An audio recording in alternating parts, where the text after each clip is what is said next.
What it do, y'all? This is critical. Oh, right, we're actually talking about a game today, aren't we? And we're Yeah. talking about a bunch of other games that were revealed this week. Well, I mean, it's been a month, so there's a lot of stuff that's happened. Yeah, this is episode like what, fucking 114? Yeah, it is Something like 114. that. I just looked it up. Um, I'm Mongo, joined as always by my co-host Liger Busa. We're gonna talk WWF European Rampage Tour, specifically for the Amiga. That's the one you played, right? I played Amiga and DOS.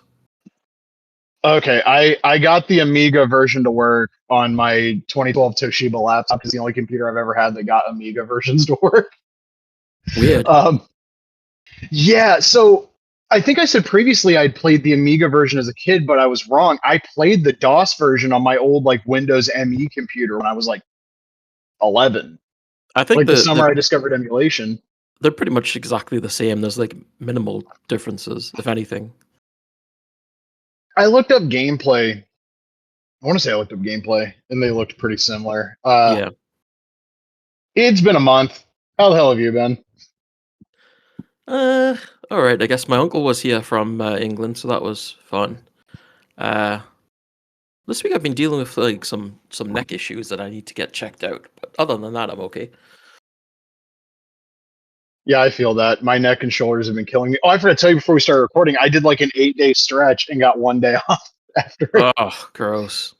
I said it when I got in the car on Friday. If you go back 10 days on the calendar, I have been in this fucking building every day but one. And that's the second time I've been able to say that recently.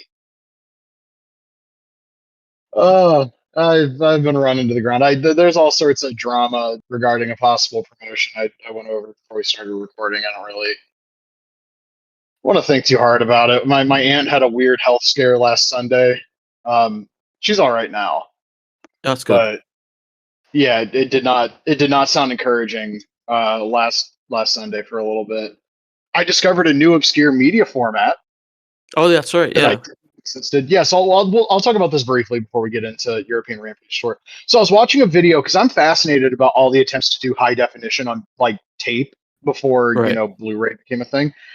And the guy just casually pulls out this little fucking cassette of the JFK movie and says like, "Oh, this was Sony's other attempt at a VHS killer, Video 8." And I'm like, I gotta know what movies were released on this because like I have an inquiring mind. And so I looked it up and I found a sealed copy of Rocky on eBay.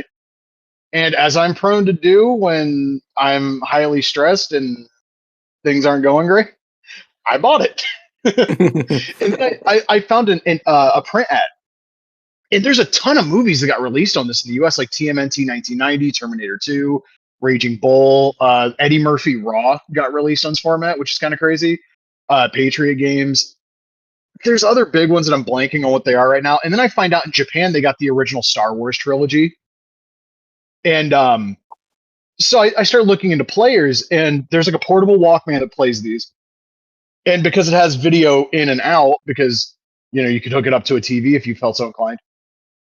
One auction on eBay, the very first picture is the little LCD screen showing the PlayStation 2 startup bios.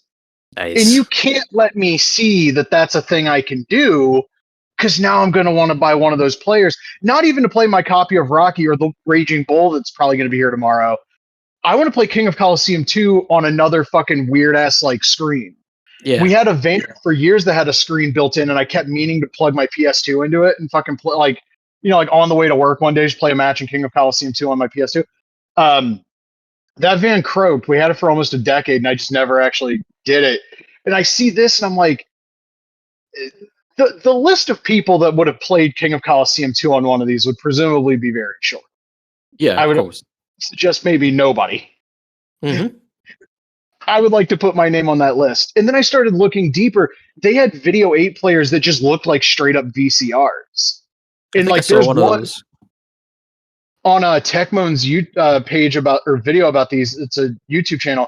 At the end, he shows a specific model, and this looks like one of those really nice high-end Sony VCRs from like the 90s.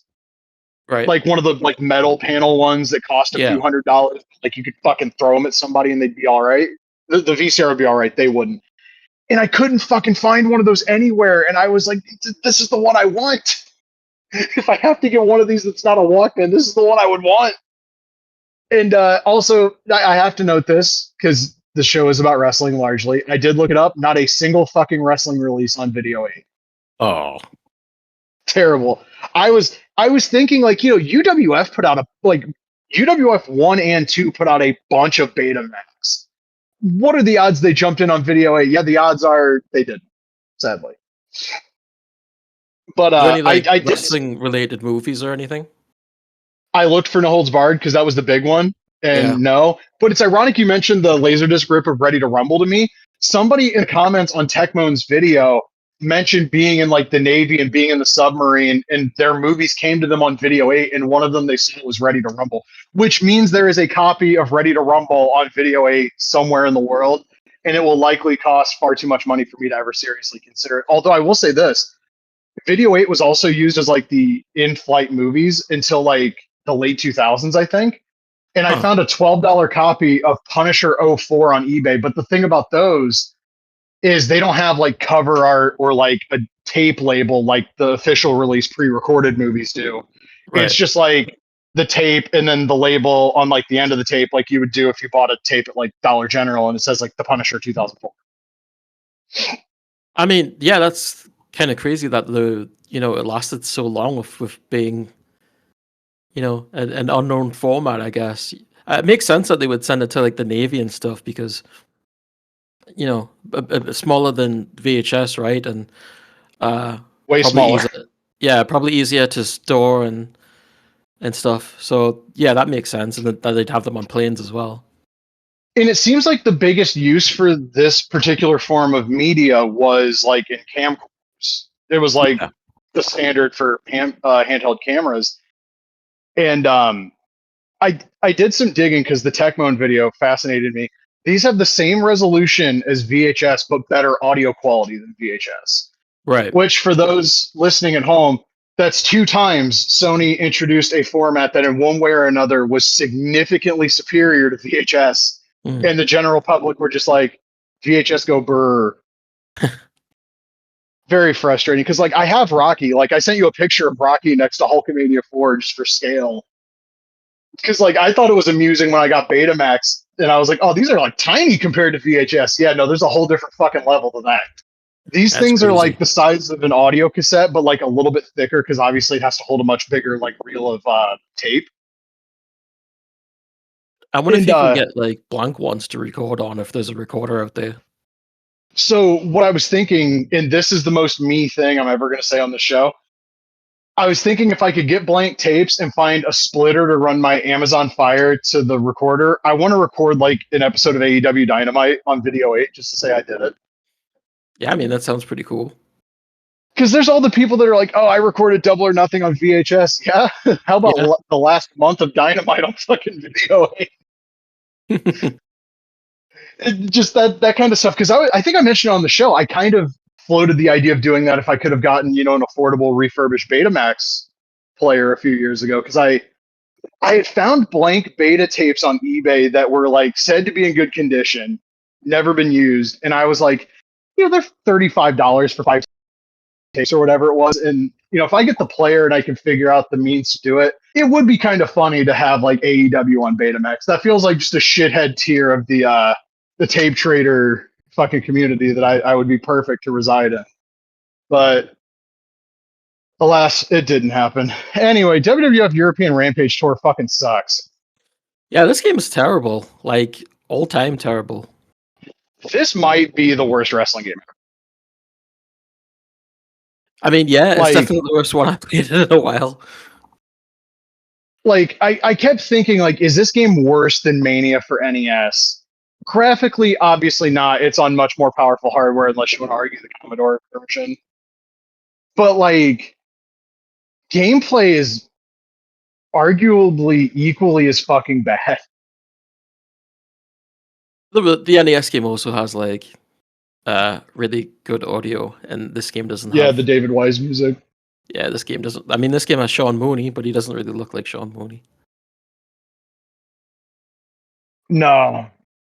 And like when I say the graphics are better than Mania for NES, it's a very close race. There's just like nothing to do. It's just like like punch, punch, punch, and then maybe a slam. And like it takes forever to get your opponent down. And then Yeah, that was. Oh, when go you on. do win, it's like you don't feel any sense of accomplishment, and you certainly don't want to continue. No, it like playing this game again brought back the memories of like Summer '02, where like anything from that like Hasbro era of WWF was like the coolest thing in the world to me because I was clearing out the fucking video stores in my area of anything from like '87 to '92 specifically. Like I was in love with that era, still am. Some things never change. And I remember thinking like, oh, this game's got like Ultimate Warrior and Savage and Hogan and Bret Hart as playable characters, and like, there's no way this can be bad. And I remember my mom went to Walmart and bought me a fucking flight stick for my old ass computer because it was the only way I could play it because I couldn't use like my gamepad that I had. I literally had to get a fucking flight stick to play it, and I remember me and my friend just being so disappointed by it and going, let's just play Superstars instead. Yeah. Superstars Arcade, to be clear. Yeah, it's God, it's awful. Like I don't even know how they. I mean, I know how like they thought about, you know, they're gonna make money off of it, but like, how do you even make a game like this? You know? Weren't Ocean kind of the masters of just pushing bullshit out the door, though? Yeah, I think so. Because I think they were the ones that published the SNES era Jurassic Park games. I mean, obviously Yeah, not the ones on yeah. Genesis. Those were Sega. Those were good. Didn't But like, I didn't notice myself, but someone said that they got knobs and sags wrong on this, like the opposite of each other. yeah, I think they did. Yeah. I didn't even notice that myself, and I should have because I wrestled them like 4 times. Yeah, I played through once and was like, I'm dealing with way too much shit. I'm just beating this game with Hogan and Warrior and calling it a fucking day. And it should be noted, I didn't play it, but I Punch, remember Joe punch. Gagney's review of this game. Yeah. The Commodore version is single matches only. Oh, okay. That actually might be better. It didn't look like it from the gameplay in that video. I just mean for a fact that they can't tag in and out, and it makes the matches longer. That's fair. Yeah. Yeah. It's such a shame when you look at this era of the WWF because, like, there's a couple of games I would make an argument are good. And I mean, good, not great, not amazing, not must play. You've got like Mania Challenge, you've got Superstars for Game Boy, and you've got WrestleMania for the Amiga. None of those games rate above good. Basically, everything else fucking sucks until you Yeah. get to maybe Royal Rumble. You know, it would have been crazy It's- being WWF with Fire Pro. That would have been amazing.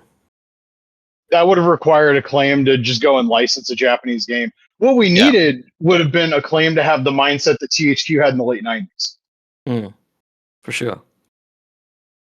I would have taken Natsume developing a WWF game way before that'd be Mania good. 2000 on the Game Boy.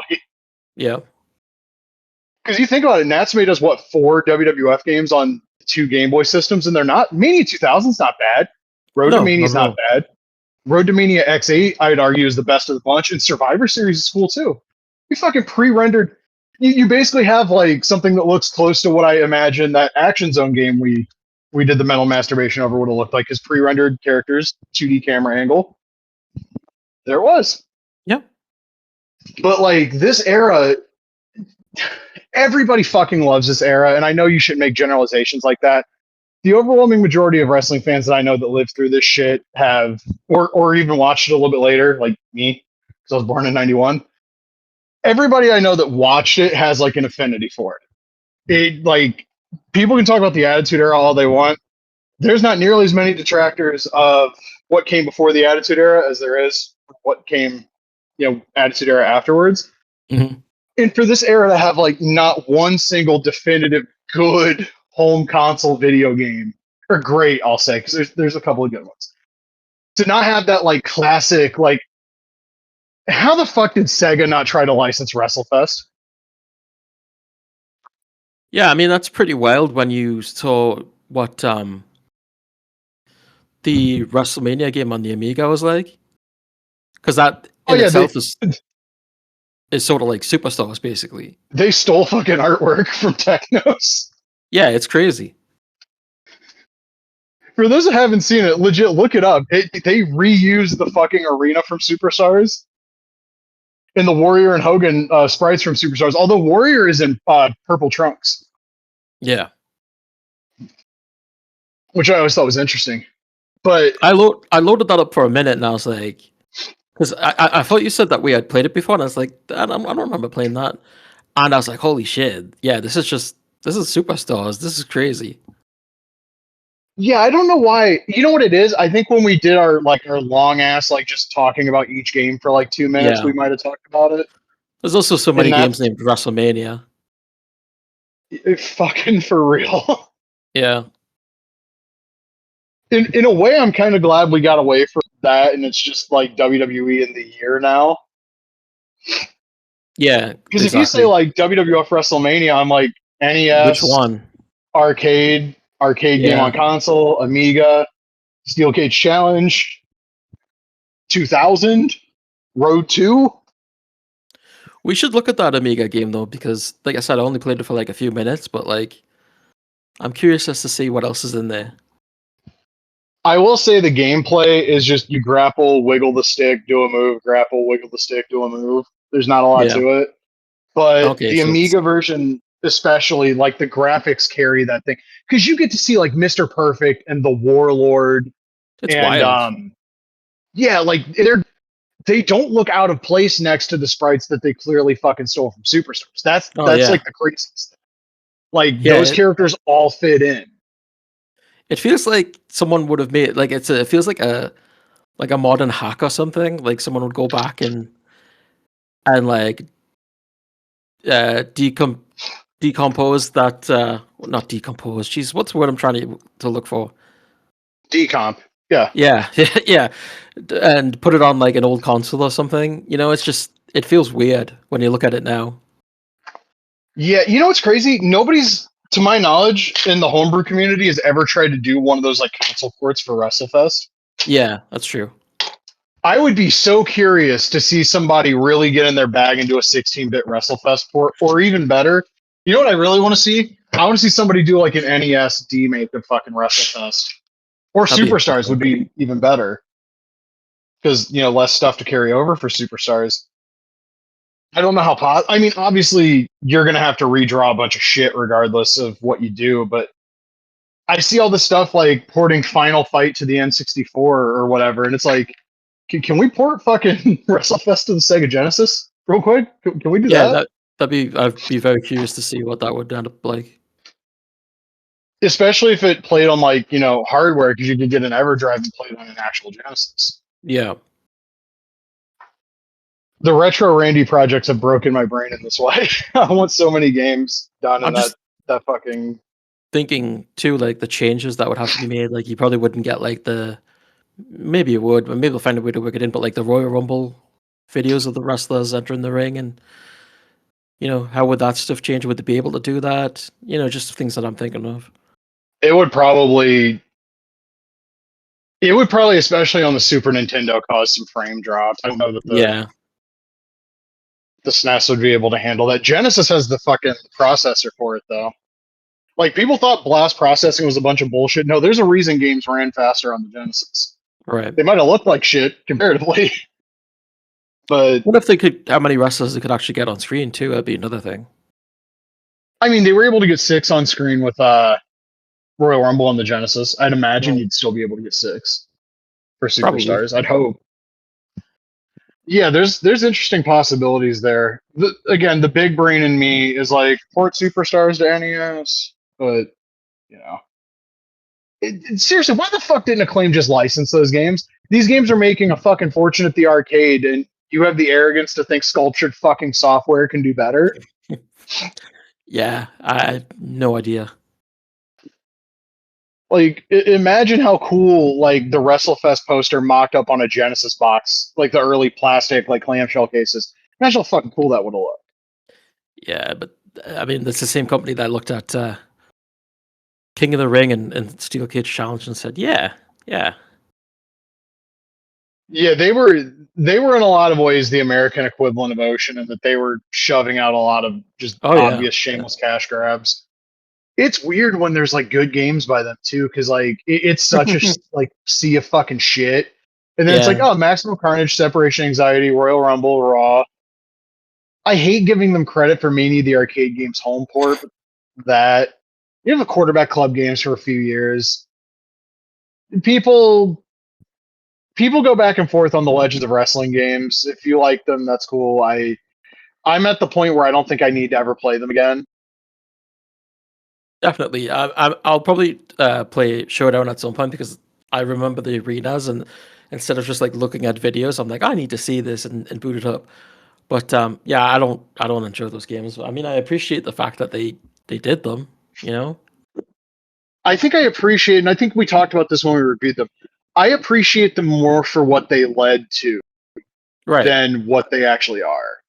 I'll say this: I appreciate Showdown for what it is. That was Acclaim taking one final fucking stand and pouring whatever money they didn't have left into the one genre of game other than baseball that people fucking associated with them. Mm.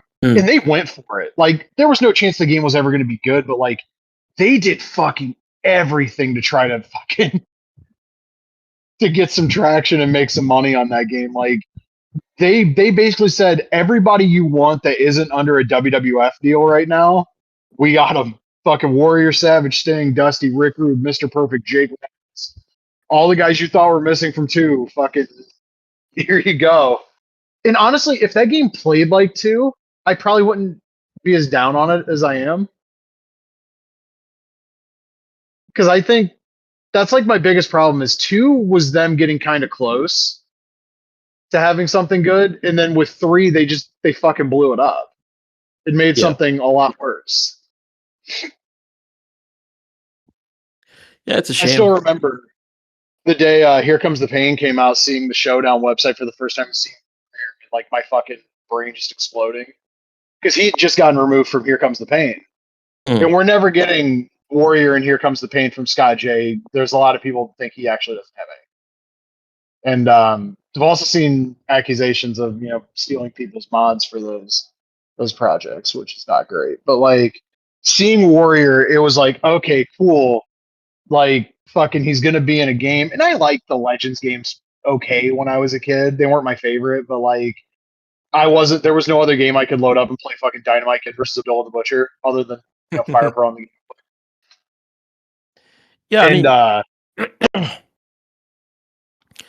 I think there was like a lot of buzz for Showdown, at least from me anyway, because like you said, having Warrior in it and Sting and Savage was in that as well, and seeing all these guys that were in it for the first time, plus the licensed arenas, is like holy shit, and the stages too. Like you'd have like I think the Sky Dome had like a stage that was similar to like WrestleMania 17 or 18, and I was like, oh, like that shit looked like really cool. And I just remember, and I know I've mentioned this before, but like one of the developers was on like Kayfabe Memories or Wrestling Classics or some board like that, and was Wrestling Classics because I remember this. yeah, and providing updates and everything you said sounded like really cool. And the game came out, and people were like, "Oh, you did it! This is good." And I was like, "No," like I remember being negative about it pretty early on because I was so disappointed. I remember when I saw the first like actual gameplay of it, I was like, this looks like a major step back. Also, I just want to note really quickly, they've been uploading the best of the WWF tapes to the vault recently. They just uploaded Best of the WWF Volume 20. This is relevant because this is a really fucking rare tape. Um, like a couple $100, like very hard to find. It was the last volume of Best of the WWF before Super Tape became a thing. This has the Hulk Hogan and Rick Rude match where for those that don't know, those two worked together one time and Hogan was like, don't ever fucking put me in the ring with him again. So this is super cool. I have a copy of this tape. I don't have an original, unfortunately. But What did they like about working with Rude? Huh? What didn't he like about him? Rude at one point grabs a chair and just fucking whacks Hogan for a shoot with it. Nice. Not like in the head, as far as I recall, but like Rude fucking went for it against him. But yeah, this is the last of the best of the WWF tapes. I want to say it comes out like fall of 1989, and I don't remember fully what's on this. I'd imagine it says there's a Duggan and Haku match, which might be where Duggan wins the crown from Haku. Probably. There's a Bad News and Brutus Beefcake match on here. I wonder how that ends. I'll have to watch this Hogan and Rude match because I've never seen it before. Yeah, it looks like we've got a Hearts and Rougeau's match. And this, you know what, mood lighting in the crowd, this was the Bradley Center debut. The second main event. So that's really cool to have a quality upgrade for, because I don't know if that airs on primetime. And there's Hulk and Rude, and it's super early in Rude's run because he doesn't have like the really wild looking gear yet. It's like the multicolored like pinstripe, like angular stripes. He looks like the fucking like Magnavox ad kind of. Yeah, I'm watching that later. Oh, I love that. I love getting this shit, man. It's a shame they didn't have talked about. Oh, go on. I was just gonna say it's a shame that they didn't have an actual feud. Yeah. Well, if Root didn't grab the fucking chair, I think that's what happens. Root fucking cracks Hogan with a chair, and he's like, no more of this shit. Would we have got Linda involved? Well, if things are to be believed about how open that marriage may or may not have been. Oh God, very fitting. We're talking about like the end of the golden era WWF with European Rampage Tour, and we get like a peak Hulkamania era Coliseum video release in the vault. I have noticed with these though, some of them are from like 24/7 because WWF is still blurred out and they still have the audio drop on the app. That sucks, yeah. And it's weird because like they clearly kept all the Attitude Era stuff in anticipation of one day being able to use it again. Why not this stuff? I don't know.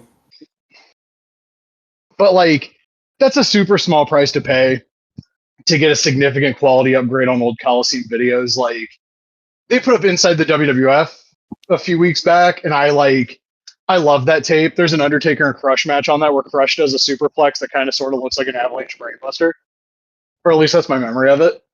And there's a Yoko and Bret Hart cage match on that show where Yoko hits Bret in the nuts repeatedly. It's good too because those people that do like restore projects and stuff, redubs. Yep. So they have an updated quality to work with. So that's always a good thing. Yeah, that's a very important aspect to these too. I hope they do the entire 20 volumes of Best of the WWF. I know that like Jimmy Snuka is on some of them, but they put SummerSlam '89 up, and I'm pretty sure his match didn't get cut. So yeah. And I wonder what they're uploading on the WCW page on Sundays now, because they're out of Clash of the Champions. Because they're not out of them. There's the ones that have fucking Benoit, but they're not putting those up. Mm-hmm. That's not happening. They've been uploading Goldberg squashes recently. Doesn't look like anything today yet. Oh wow, they put up 605 last night with Garvin and Wyndham against the Midnight Express. I bet that's okay. But that's a good match. Yeah. So I feel like there's a lot of action figure news to get to. There's a lot of everything. Yeah. I haven't been paying close attention to Mattel. I'm not gonna lie, but Zombie Sailor is putting up today's 7th. So on the 10th, the ECW Heels and Faces Retro Wave will be going up. I still want to get these. I'm in a spot where I can't really spend money frivolously because I need to have everything caught up as best I can going into the G1 trip. After the G1 trip, I don't give a fuck anymore. Like we're all wild out after the G1 trip, but I need to be like at least, slightly disciplined over the next few weeks. So if I have to get them from J&J Figures later, fuck it, I'll do it. These look amazing. Like Sandman is even better than the USA Sandman. Douglas looks great. Tanaka looks great. Scorpio looks great. Francine looks great. Roadkill, we've seen him a million times already. He looks great. I've noticed though, like a flattening of enthusiasm about retros as a whole, not just his. Definitely, yeah. And I feel like we're hitting the logical conclusion point for these lines. And you know, KWK is very much preparing for what his company is going to be after retros. He basically told me that. I think some of these other companies need to start figuring it out because that form factor, the popularity was at its peak during the pandemic, I would argue, because people were at home. Like, fuck it, let's start a Hasbro collection or let's finish a Hasbro collection. And then the retros went away and people were like, we want retros. And then they got them. And it's been a few years now. And like varying degrees of quality. Zombie's always been really good. Epic got really good. KWK started off a little cartoony. Now his stuff's really good. Mitch is just doing whatever Mitch does. But there's now starting to be like overlap with the non-zombie companies. And even some of the stuff Zombie's making, there's people overlapping with him too. And how many Hasbro-style Ahmed Johnsons do you really need? How many Hasbro-style Randy Savages do you really need? How many British Bulldogs do you need? How many Shane Douglases do you need? Yeah, Like, it's crazy. I don't know if you saw, but Mitch just showed off a Too Cold Scorpio as well. of course he did. I'm not fucking surprised. And you know, like WrestleFed showed off that Macho Man that actually has articulation. That's kind of sort of a reference to the JCPenney unreleased Hasbro. I can't say unreleased. It was on the packaging of the Hasbro ring from JCPenney, but when you open the box, you got orange trunks Macho. He was supposed to be in green.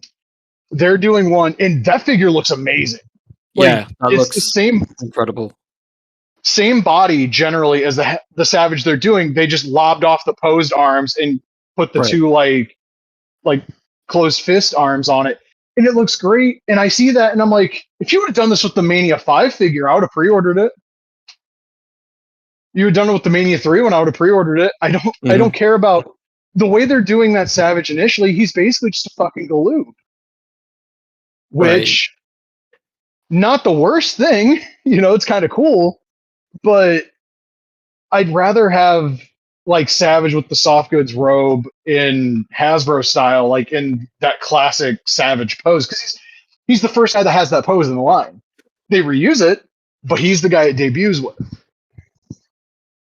Yeah, and it does feel like there's. I think too, it doesn't help like the wait times that people have gone through and screwed over by other companies that have really soured things. So yeah, it does feel like we're sort of on the end of the road of retros. I'm sure like there's people that are going to stick around and they'll do more and more. I mean, we still haven't seen like from Epic, we haven't seen their Vader and God, who knows what else? I think they've still got other ones in the. I mean, they were doing another Hayabusa, remember? We don't know now. Well, I mean, from what they said, anyway. Yeah, it's in production. Yeah, so yeah. Did they ever? They didn't ever come out with the Road Warriors, did they? No, but the last Q&A where they got asked, they implied those are still coming. The problem though is learning what I've learned with Hawk being represented by CMG. You better do more than just one fucking attire. Yeah, and that's the thing. Like, I guess all these studios are required to do a whole bunch of versions, which is why we have so many Savages and why we have so many Bulldogs and Andres and stuff like that. So it's. I still feel like there's probably names missing that could be done. That I would like to see. But and there's also some that have gone out there, and I'm just like, why would anyone make this? You know. But yeah, I think definitely like the style is like cooling off. I guess the next big thing will probably be the O-ring, right?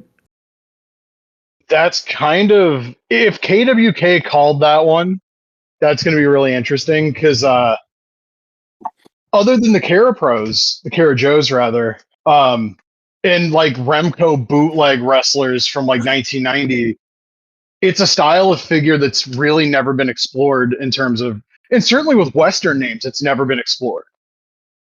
Right. And people have like the same collector group that has an affinity for Hasbro's likely has an affinity for old O-ring GI Joes. Yep. and probably use them as wrestling figures. I know I did. Yeah, absolutely. So I'm hoping my big thing is I hope one, the O-Ring Heroes figures are good, which they almost certainly are going to be. I hope that style catches on, and I hope the one more thing at like Ringside Fest this year is like, oh, by the way, WWE fucking O-Ring figures coming to like Target or whatever. I mean, that'd be very cool. Well, people also don't know this because there's no real documentation out there. The articulated LJN figures were going to basically be O-Ring. Yeah, That's how my King Kong Bundy prototype is assembled. I think, and I mentioned it to fucking someone on Instagram. Like, you guys should take a look at doing the unreleased articulated figures, just because, like, imagine how apeshit a certain section of the collector base would go to finally have the articulated Hulk Hogan after seeing all the toys that made us. But if we can't get that, doing regular G.I. Joe style O-Ring figures, especially if they put a little bit of like fucking sculpting budget into those, it'd be crazy. Yeah, and they're easy to collect as well because of the size, right? I mean, and I feel like, what else do you really have left to do? I mean, obviously, I would love like the ECW line, but like speaking realistically, I don't know what else could be left. Like, we've already had people do Bendums, and even the majors kind of stepped way back from doing those. We have bone crunching action style figures. To do like Titantron or Toy Biz would basically just be like, hey, we're doing lesser versions of modern figures. Right.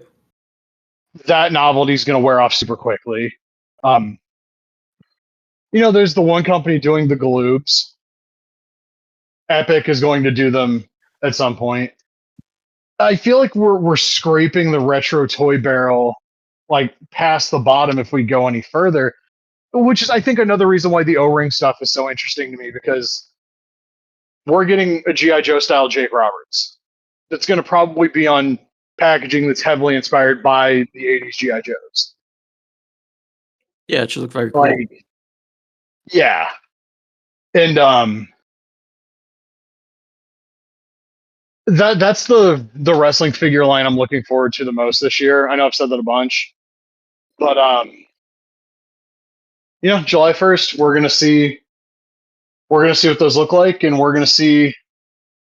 I'm conflicted because J&J is not carrying them, and it's either I give my money to Asylum or I give my money to Squared Circle Toys, who are using AI for their ads.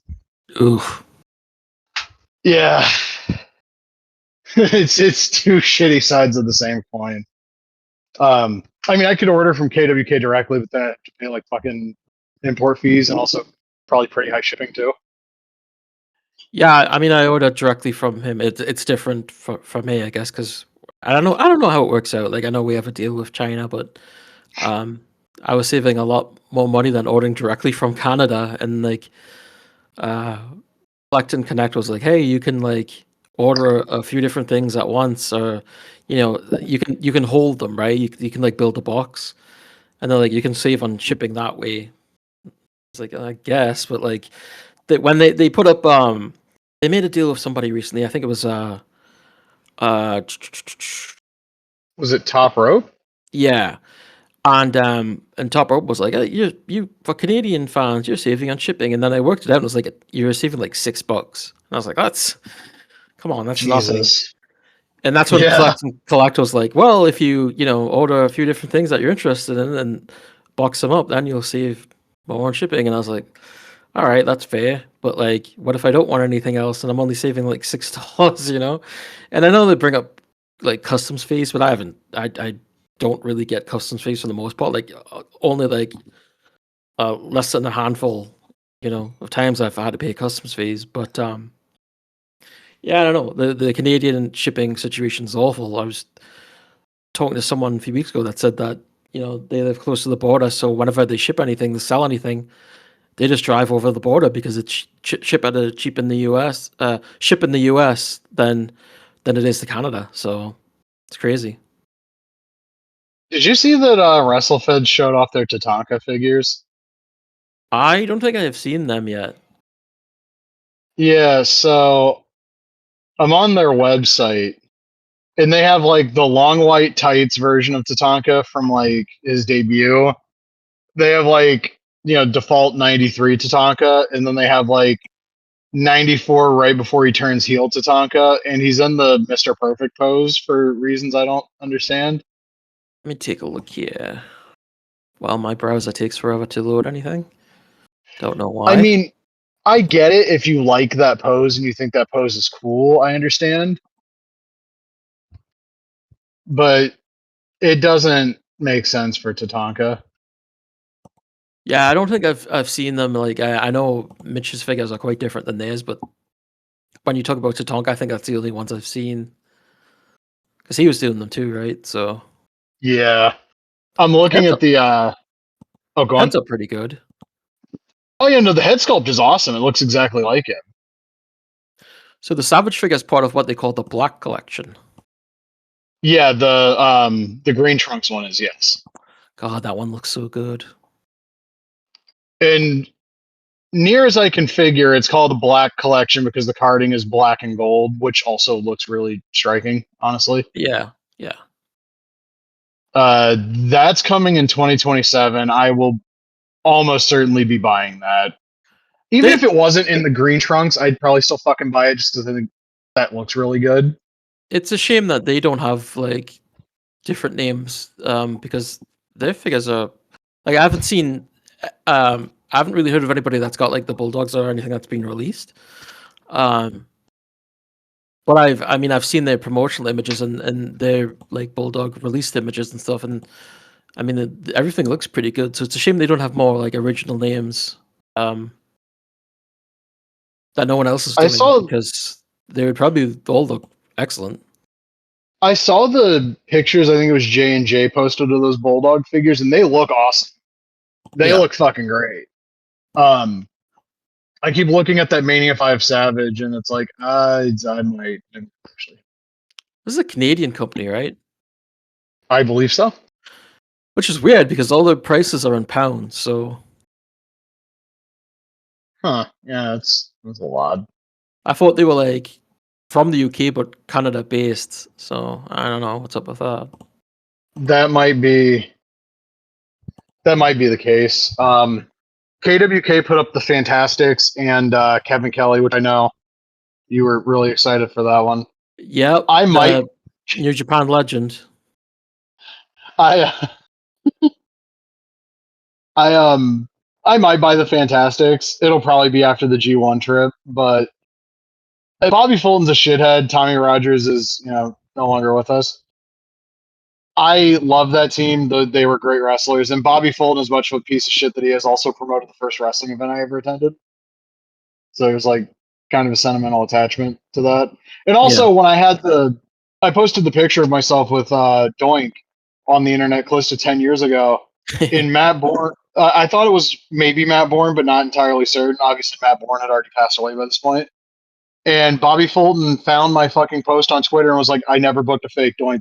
That's Matt in that picture. It might have been a Facebook post. One of the two. Mm. I was like, oh, goddamn, I met Matt Bourne. That's crazy. Um, the Fantastics look good. It's double like Macho Man inspired bodies.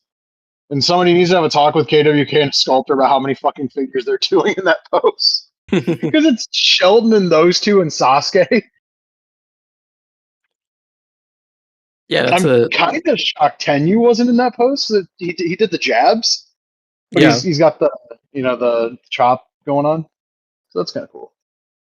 Um, I have no interest in buying that Kevin Kelly figure. I don't. I don't There's give a people shit. that I are don't care. gonna there's people that are gonna be like, oh, I need it because of my attitude era. But yeah, I don't have any interest in it. I'd understand that mentality if there was like a reasonably complete Attitude Era roster in this fucking form factor. I Because think for Mattel, they did there's what? a Austin, Brock, Kane, Mankind, yeah. two Triple H's, China, Road Dogg, Billy. Yeah. And if you mix and match, then you're gonna have like, there's quite a Godfather, few Al more. Snow. Gangrel. I forgot about the Gangrel. Yeah. Like 11. They're all mad. Yeah. Yeah, I get he's there when Kevin Kelly's there because Kevin Kelly comes in like 6. Yeah. I mean, I guess the Godwins by Mitch, so we're at 15. Mm-hmm. I'm trying to think of who else now too. It just doesn't feel like there's that many, but there are. Flash Funk. Yeah, that's KWK figure. There's got to be more than that. Why can't I think of any? Mark Merrow. I guess technically, yeah, because again, 96. Yeah. Savio Vega. That's another one, yeah. So we're at 18. I'm just sitting here thinking now. Who's all being released? I mean, I guess if we want to dip, didn't Mitch do a Kama Mustafa in the Nation gear, or am I imagining that? I think he did. This KWK did somebody Tucker sign as D'Lo? well. That's right. So there's 20. I haven't heard of D'Lo being anywhere. Yeah, never mind. I guess if you wanted to buy Kevin Kelly, there's plenty of people you can put him with, actually. Yeah, I mean, there's a good amount now. I think the Yeah, one that I people are didn't- gonna pose him with the most is probably the Rock retro, right? It would have to be, right? Yeah. Yeah. A lot of promos that have not aged well. Hmm? But when you find out what Kevin Kelly's into, it's one of those things where it's like, I don't feel bad that The Rock said awful things to you. You're talking about AEW collisions, Kevin Kelly? Yes. The guy who just refused to learn how to say Andrade El Idolo. There was another non-American wrestler whose name he butchered. I don't think it was Takeshita, but I think honestly it might have been Takeshita. Well, honestly, you had plenty of opportunity to do that. Butcher foreign names. Yeah. I'll never forget when he did the King of Pro Wrestling 2015 show. And I flipped over to the English commentary because I saw people on Twitter talking about how bad it was because it was him and Matt Striker. Oh, And Naito, who had turned heel and started wearing black months earlier, Kevin Kelly says something like Naito, I'm sorry, because we have to use that pronunciation. Usually resplendent in color is now, donning full black or whatever. And it's like, he's been wearing black for 3 months. Have you not watched the fucking shows? yeah. The Did you one see thing I that will give him credit for was he did a podcast, I want to say like 2019, 2020, where he got asked about the Bullet Club stuff. And he was like, I don't think the fans in Japan give two shits about the Kenny and Cody thing. And it's like, no, they didn't. They clearly didn't. Did you see Naito took a top rope powerbomb from Carl Anderson? No. I guess you No, could I say like didn't. middle rope because Anderson was like sitting on the top rope, but I thought that was kind of wild. Naito is apparently like hyper cooked. He's like microwave, is Yeah. what I'm being. And I saw Doc Gallows did a Styles Clash. What are these guys doing in Noah?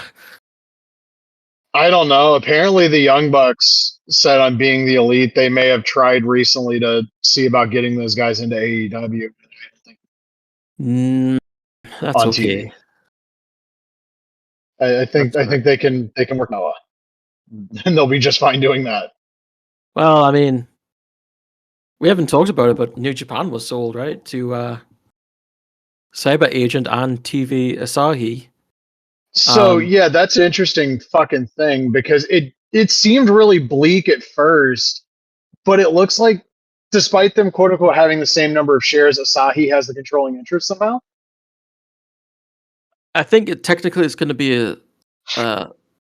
it's going to be under TV Asahi, right? The word I'm looking for is I can't even say it. Subsidiary. Subsidiary, yeah.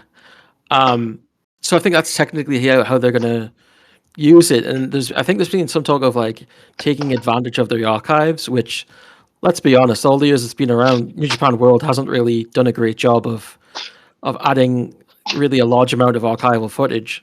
So It'd be really neat if they They've had been their own better in sort of. recent years about it. I'll say that. Yeah, but there still feels like there's so much missing, right? So Agreed, but it's not like it used to be where they only had like the video magazine DVDs and you would occasionally get breadcrumbs. Like right, yeah, they've been way better about it.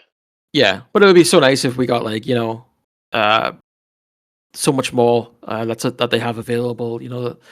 So much footage. So that would be cool if they really start taking advantage of that. Yeah. It's going to be interesting to see where they go. I know that one of the big things TV Asahi had in their like business plan was figuring out how to make money outside of Japan. And that gives me a really bad feeling about how they're going to book fucking white people in New Japan. Yeah, Because I actually get TV Asahi, so I'm curious as to see if anything goes on there. I've wanted to grab that Fuji TV. I think it's called Forjoy TV now. I've wanted to grab like a yearly sub that again for a long time. Because summer 2018 was not a great time in my life, but some of my fondest memories are just getting fucking completely shit faced and watching New Japan at like 3 in the afternoon. It's really wild Good when times.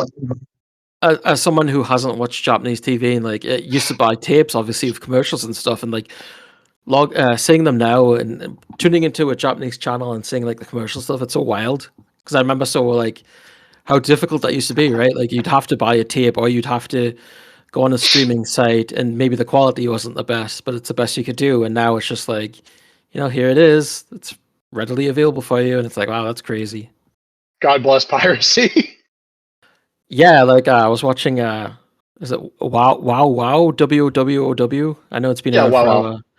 And I think it was on there, and like I just turned on, and all of a sudden there's a Baby Metal concert on, and I was like, holy shit, like that's really cool,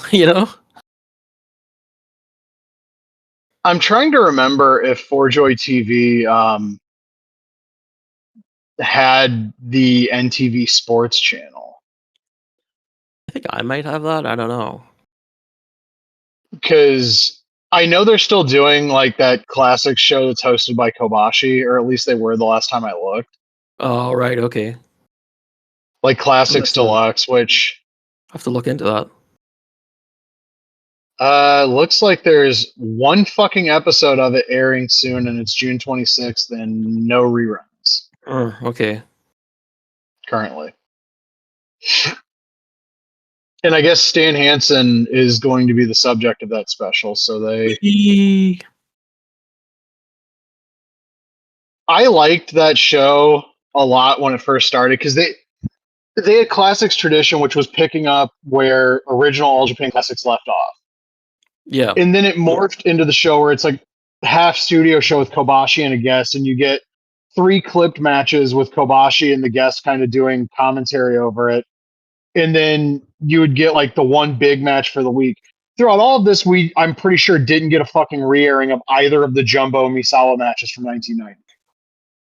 But we did finally get the Hansen and Gordy match from June 8th, 1990. And that like never been released in full because they used to cut the Gaijin matches. If it was Gaijin versus Gaijin, they said, fuck you, you're getting 6 minutes of this shit. And you watch that match, I think it's June 8th, 1990 that was on that show. We got a Hansen and Gordy match for the Triple Crown. Moral of the story is it's one of the best matches ever. Like, I've watched a lot of goddamn wrestling.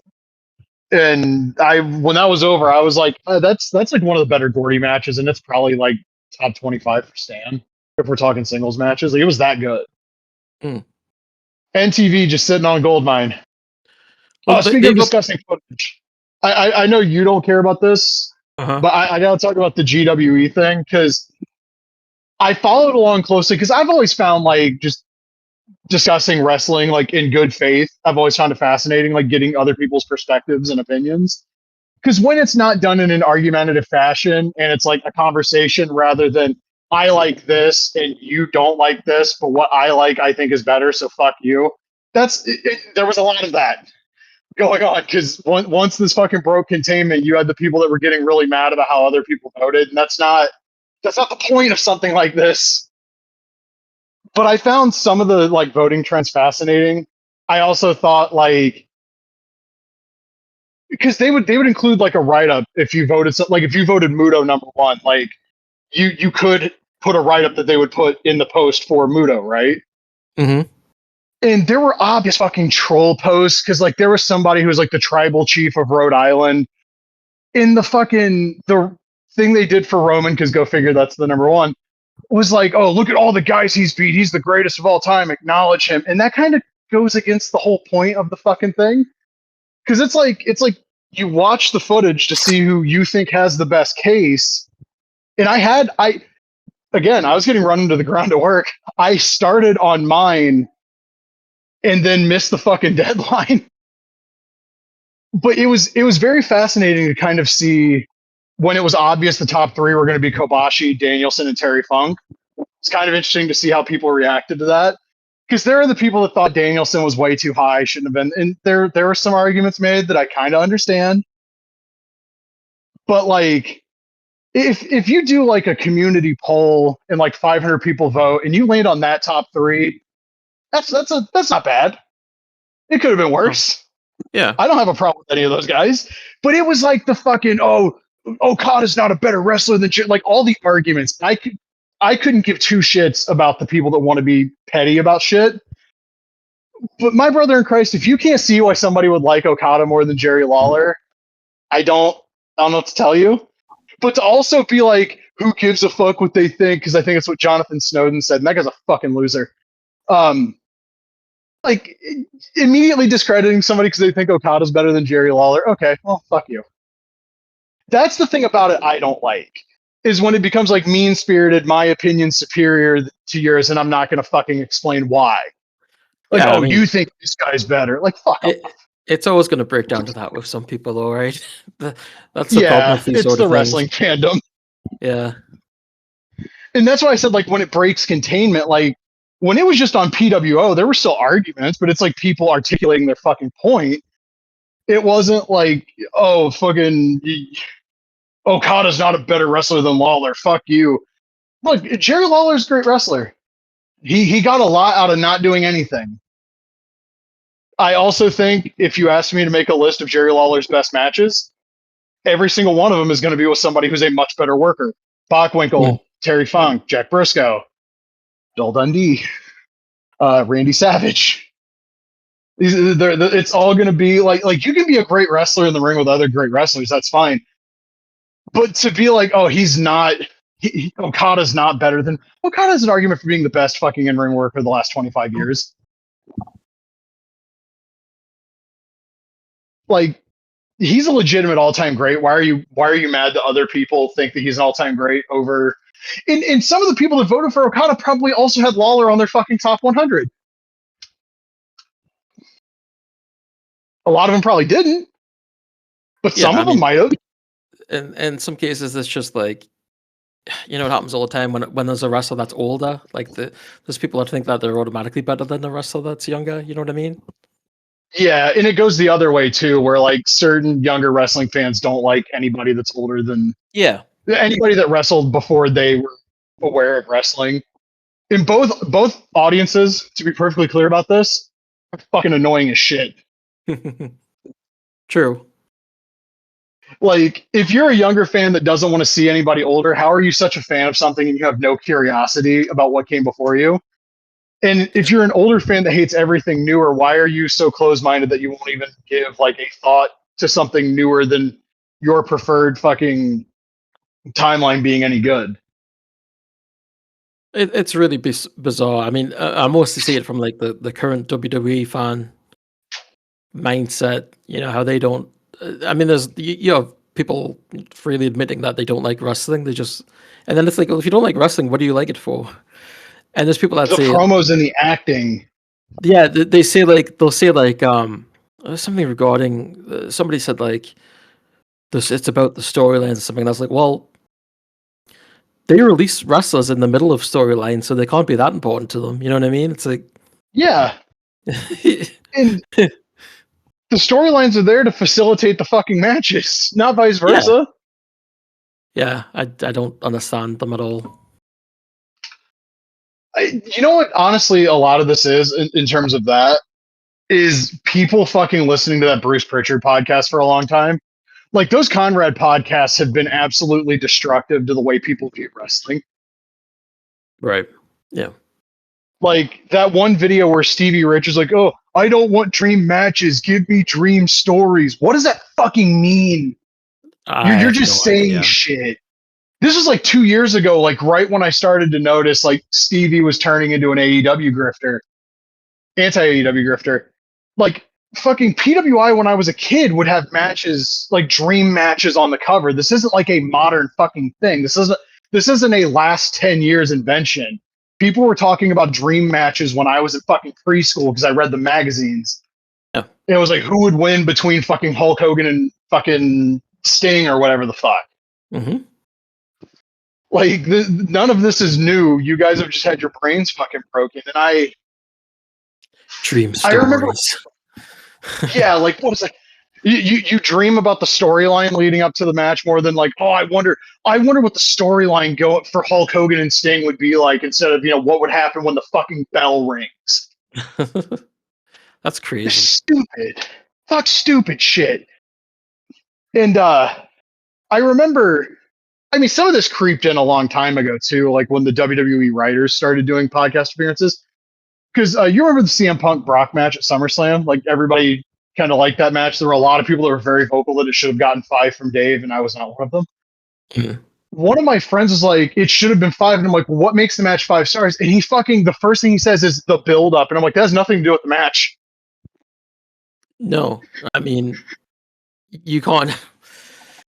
I don't know. People are strange. What can I say? It's like he kept looping back around to it too. And I'm like, no, what did they do in the match that made it one of the greatest matches of all time? And he looped around to it just was. And I was like, okay, if that's your justification, that's fine. But don't try to talk like you're smarter than you are about this show. Like the build up, the fucking build up to Rock and Austin and Mania 17. If you watch the hype videos, like all time shit. The match isn't. I mean, that'd be kind of like watching a movie, but also basing your review score on the trailers for the movie. Yeah. That Like, oh man, the trailers were so good. Yeah. I've seen people do that with fucking video games. People were proclaiming fucking GTA 6 10 out of 10 when that first trailer dropped, and I was like, let's see how this game runs. No one gives a shit about that anymore. We've got Godzilla coming out the same month, so it's over. And that Barbie game too. Do you know Godzilla Destroy All Monsters Melee? They're calling it a remaster, but it's being rebuilt on Unreal Engine 5. So really, it's a remake. I mean, if they're like remastering the original assets and stuff, I guess you can call it a remaster. It looks quite different from like the original game. I don't know. It just I don't know. I think like the Mecha Godzilla that they showed in the trailer, the people were saying that's new. So interesting. Yeah, it looks neat though. Like I'm excited for it. Yeah, no, that looks great. I've been a little bit down on video games this year, in a way. It didn't look like there was a whole lot for me. Like Adventures of Elliot, which by the way, demo's out now on everything. The 2 hours of that demo is better than a lot of full games I've played. Like I can't fucking wait for that thing to come out. But like we had. Sorry, go ahead. No, good. No, I was just gonna say I got both 007 and Lego Batman, and both those have just been fantastic. I finished the story on both of them. Lego Batman is like something that should exist forever. It's like a Batman encyclopedia. It's crazy. And I think 007 is like it's a bit of a obviously Hitman is something that's a big part of it, how the game feels and plays based on IO.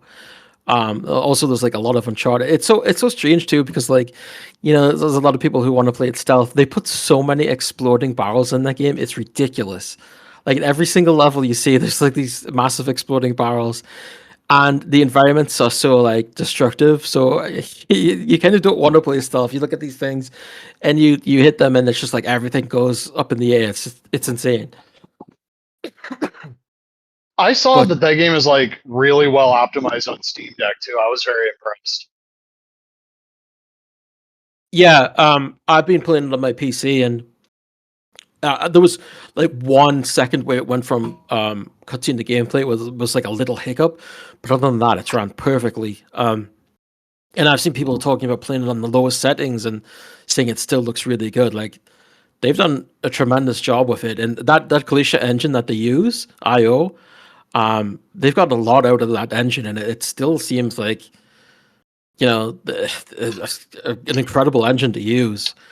And I'm really excited. I know there's been like talk recently of like Amazon is going to be taking over like publishing, and people were like saying like, "Oh, IO is not going to develop it anymore," but that doesn't seem to be the case. I mean, I think they had planned a trilogy. They published this game, but since everything's gone into place, it's going to be Amazon that's going to be publishing the next ones. So yeah, I mean, like I like all the characters in it. Uh, I did find it quite hard, to be honest. Like the first level, you have to, it's a stealth mission, and I'm looking around thinking I've got like everyone sorted out, and there was one time I just like got hit once and I died, and I was like, where did that come from?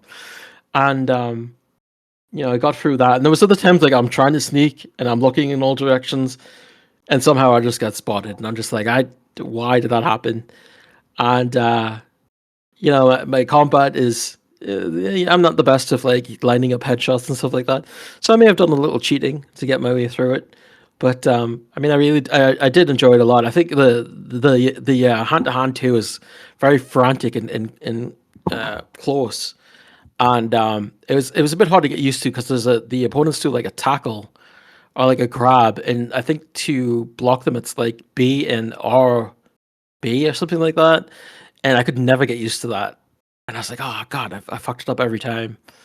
But I mean, the animations look great, and again, the environments are very destructible. So like, as you're fighting this guy in this space, you're like breaking all the things around you. It's really cool, and yeah, it's a great game. And like I said, Lego Batman's just like a Batman encyclopedia. There's so many references and stuff in that.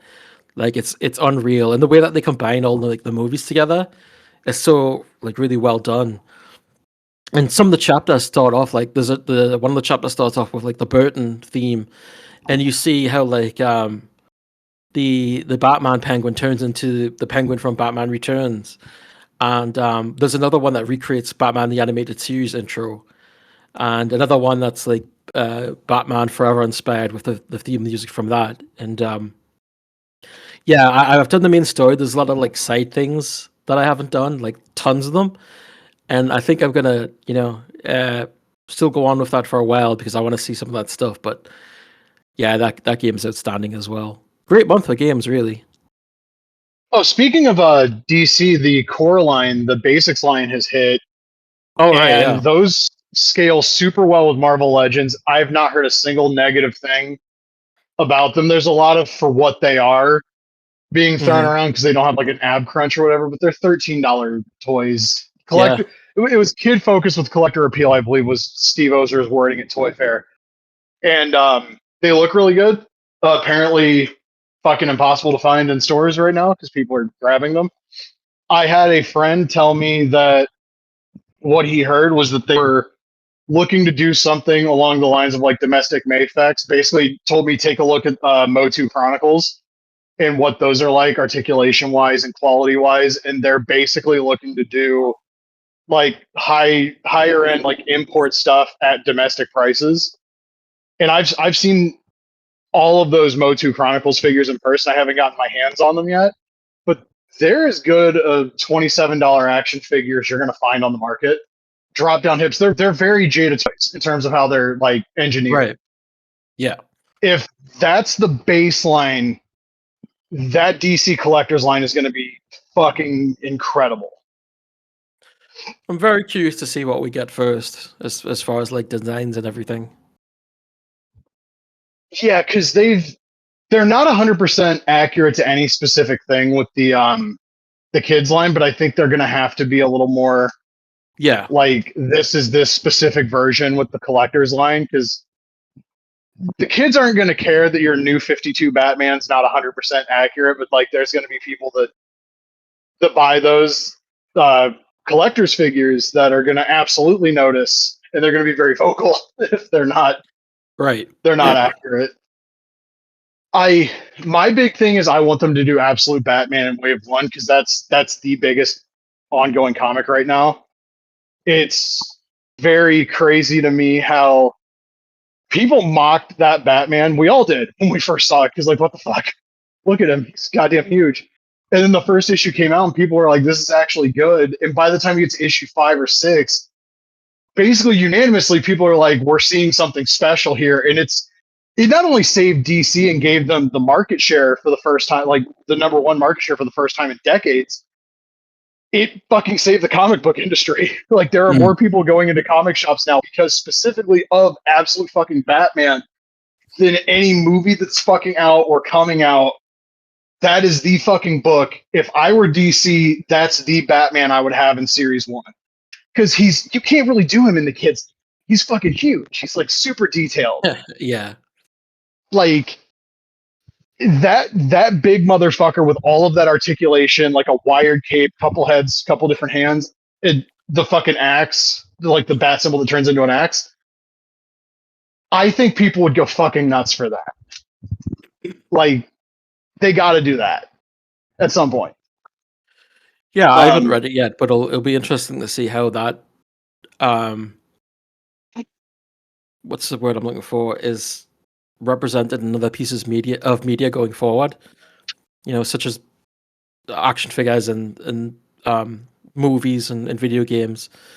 To see that's sort of Absolute Batman integrated and that sort of thing.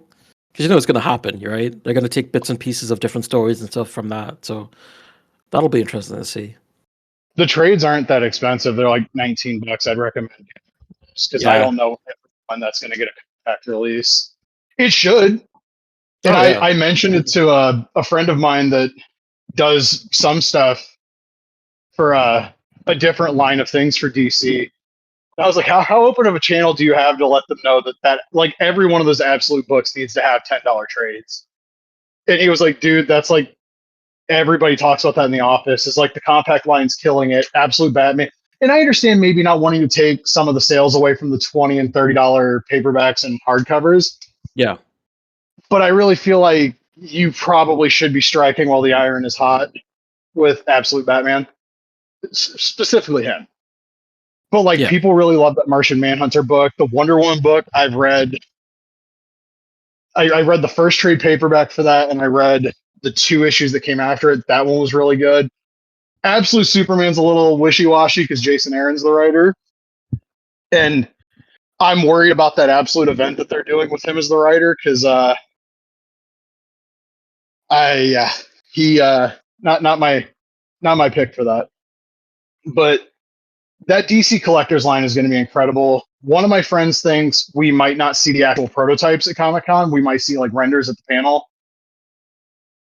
I think if those figures are launching 1/1, like January 1st, I think we see early prototypes of at least a couple. It's very exciting. And also, that collector's line, if I was Hasbro, I'd be fucking terrified. If I was Hasbro, I'd be terrified of the core line. Because what do you mean? These are $2 more than those 3 3/4 inch figures that they released that are for kids. And these are the same size as your Marvel Legends. And barring a few cuts of articulation, they're not that fucking far off from a regular Marvel Legends figure. I saw those. Isn't the standard Masters of the Universe movie figures like $15, right? Yeah, the like 5.5 inch ones. Yeah. Yeah. So it's like when you see the prices of some of these figures, it's like I don't think you need to charge that much anymore.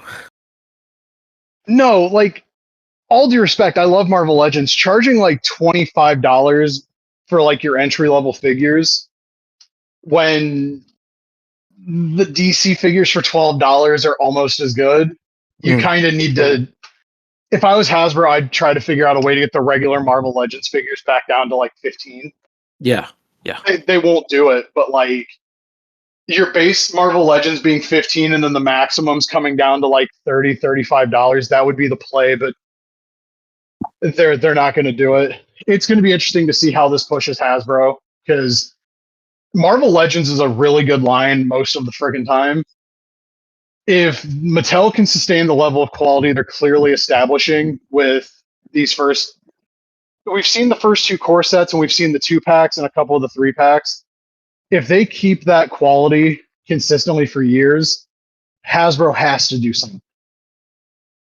It feels like that sort of started with Jada, of like releasing like quality figures for a lower price point. And Yep. yeah, we've seen you know, with that's happening, you know, with the DC line now as well, and you know, sorts of different stuff. So yeah, I'm hoping that overall like figure prices come down across the board. I'm hoping they stay affordable. We don't know for sure what that DC collector's line is. I've heard $28 like Motu. I've heard 30, I've heard 35. But like Jada showing up at that Marvel Legends price point with every figure having that level of engineering and articulation and sculpt and paint. Yeah. That should have served as a major fucking wake up call. I mean, it did to Storm Collectibles. Because Storm Collectibles is like, yeah, we can do that too. And Yeah, we're Storm exactly. Collectibles, so it'll be better. But like, I also saw the Jada Zangief went up for pre-order, and that's such a great figure. Knowing my luck, I'm going to plop the money down on that, and then Storm Zangief's going to go up, and I'm going to buy him too. I've been out of it for a bit. I guess just because I haven't, my mind hasn't been focused on figures that I haven't ordered like the past few, and I feel like I actually had some ordered at EB that I think are getting sent to me this month. Can't remember. I ordered them a while ago. I can't even remember who it was, to be honest. I really like the way the Balrog looks, and also they've taken on the recent figures with like the way the butterfly shoulders articulate. They're taking a lot from like figure arts now. Yeah. And that's kind of like Mafex. The figures are very fragile. They're very good. I want Mattel to borrow liberally from what figure arts is doing, more than I want them to borrow from what Jada's doing. Not Jada, Mafex. Right. But I have a feeling the first reveals for that collector's line are going to hit like bath salts. Like it's going to get a lot of people really excited. It's going to be fucking impossible to find Series 1 for retail. I have a very strong fear in the depths of my soul that it's going to be a little hard to find those figures, but it'll be especially hard here because we don't get anything. So yeah, but I'm looking forward to those. It's going to be interesting if we enter into a period for what I think would be the first time in my life where the DC figures are actually better than the Marvel figures, because that hasn't happened as long as I've been on this earth. Because we went from Toy Biz to the Hasbro Marvel Legends line, and Mattel DC for years they just kind of fucked around doing whatever, and then we got time. Yeah. And yeah, I saw a bunch of leaks. I don't remember what was on them now, but like I saw a bunch of leaks of what was supposed to be the last of the McFarlane DC figures, and it's like 26 fucking things. Yeah, so I think there was Gary Oldman, Commissioner Gordon was on there. I think that was one of them. I think Bane from Batman is it Batman Robin?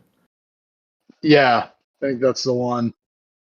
Just a lot of shit still coming from Todd, but yeah, to me the big thing is in about 8 weeks time, maybe, when we potentially do the SDCC show. I don't know if I get scheduled to work that Sunday, we might have to record it on Saturday because I will for sure have that Saturday off.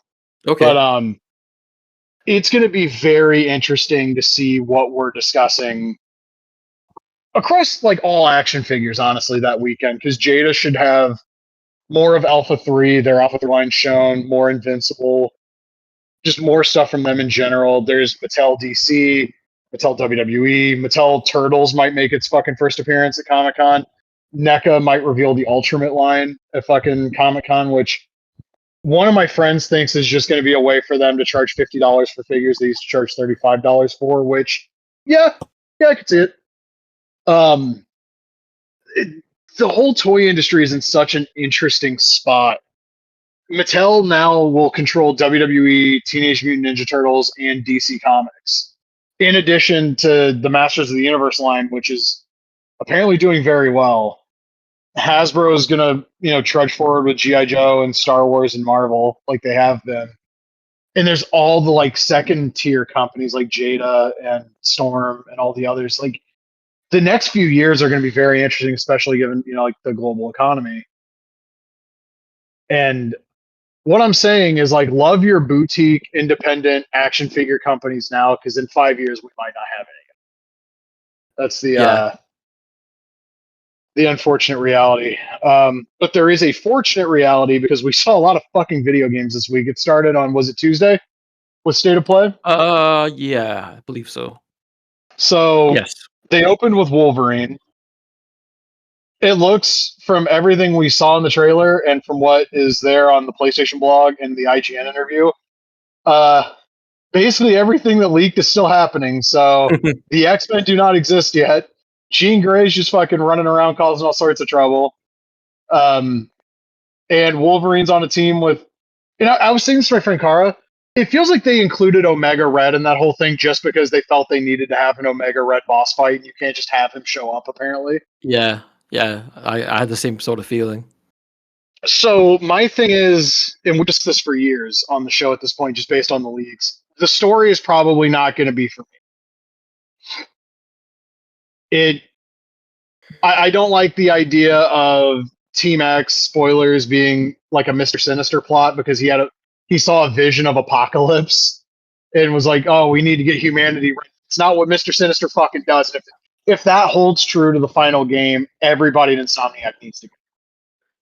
Because I don't know how the hell, like, their whole frame of reference for these characters is the fucking movies. Yeah. Like, read a comic book, motherfucker. The movies are not the thing.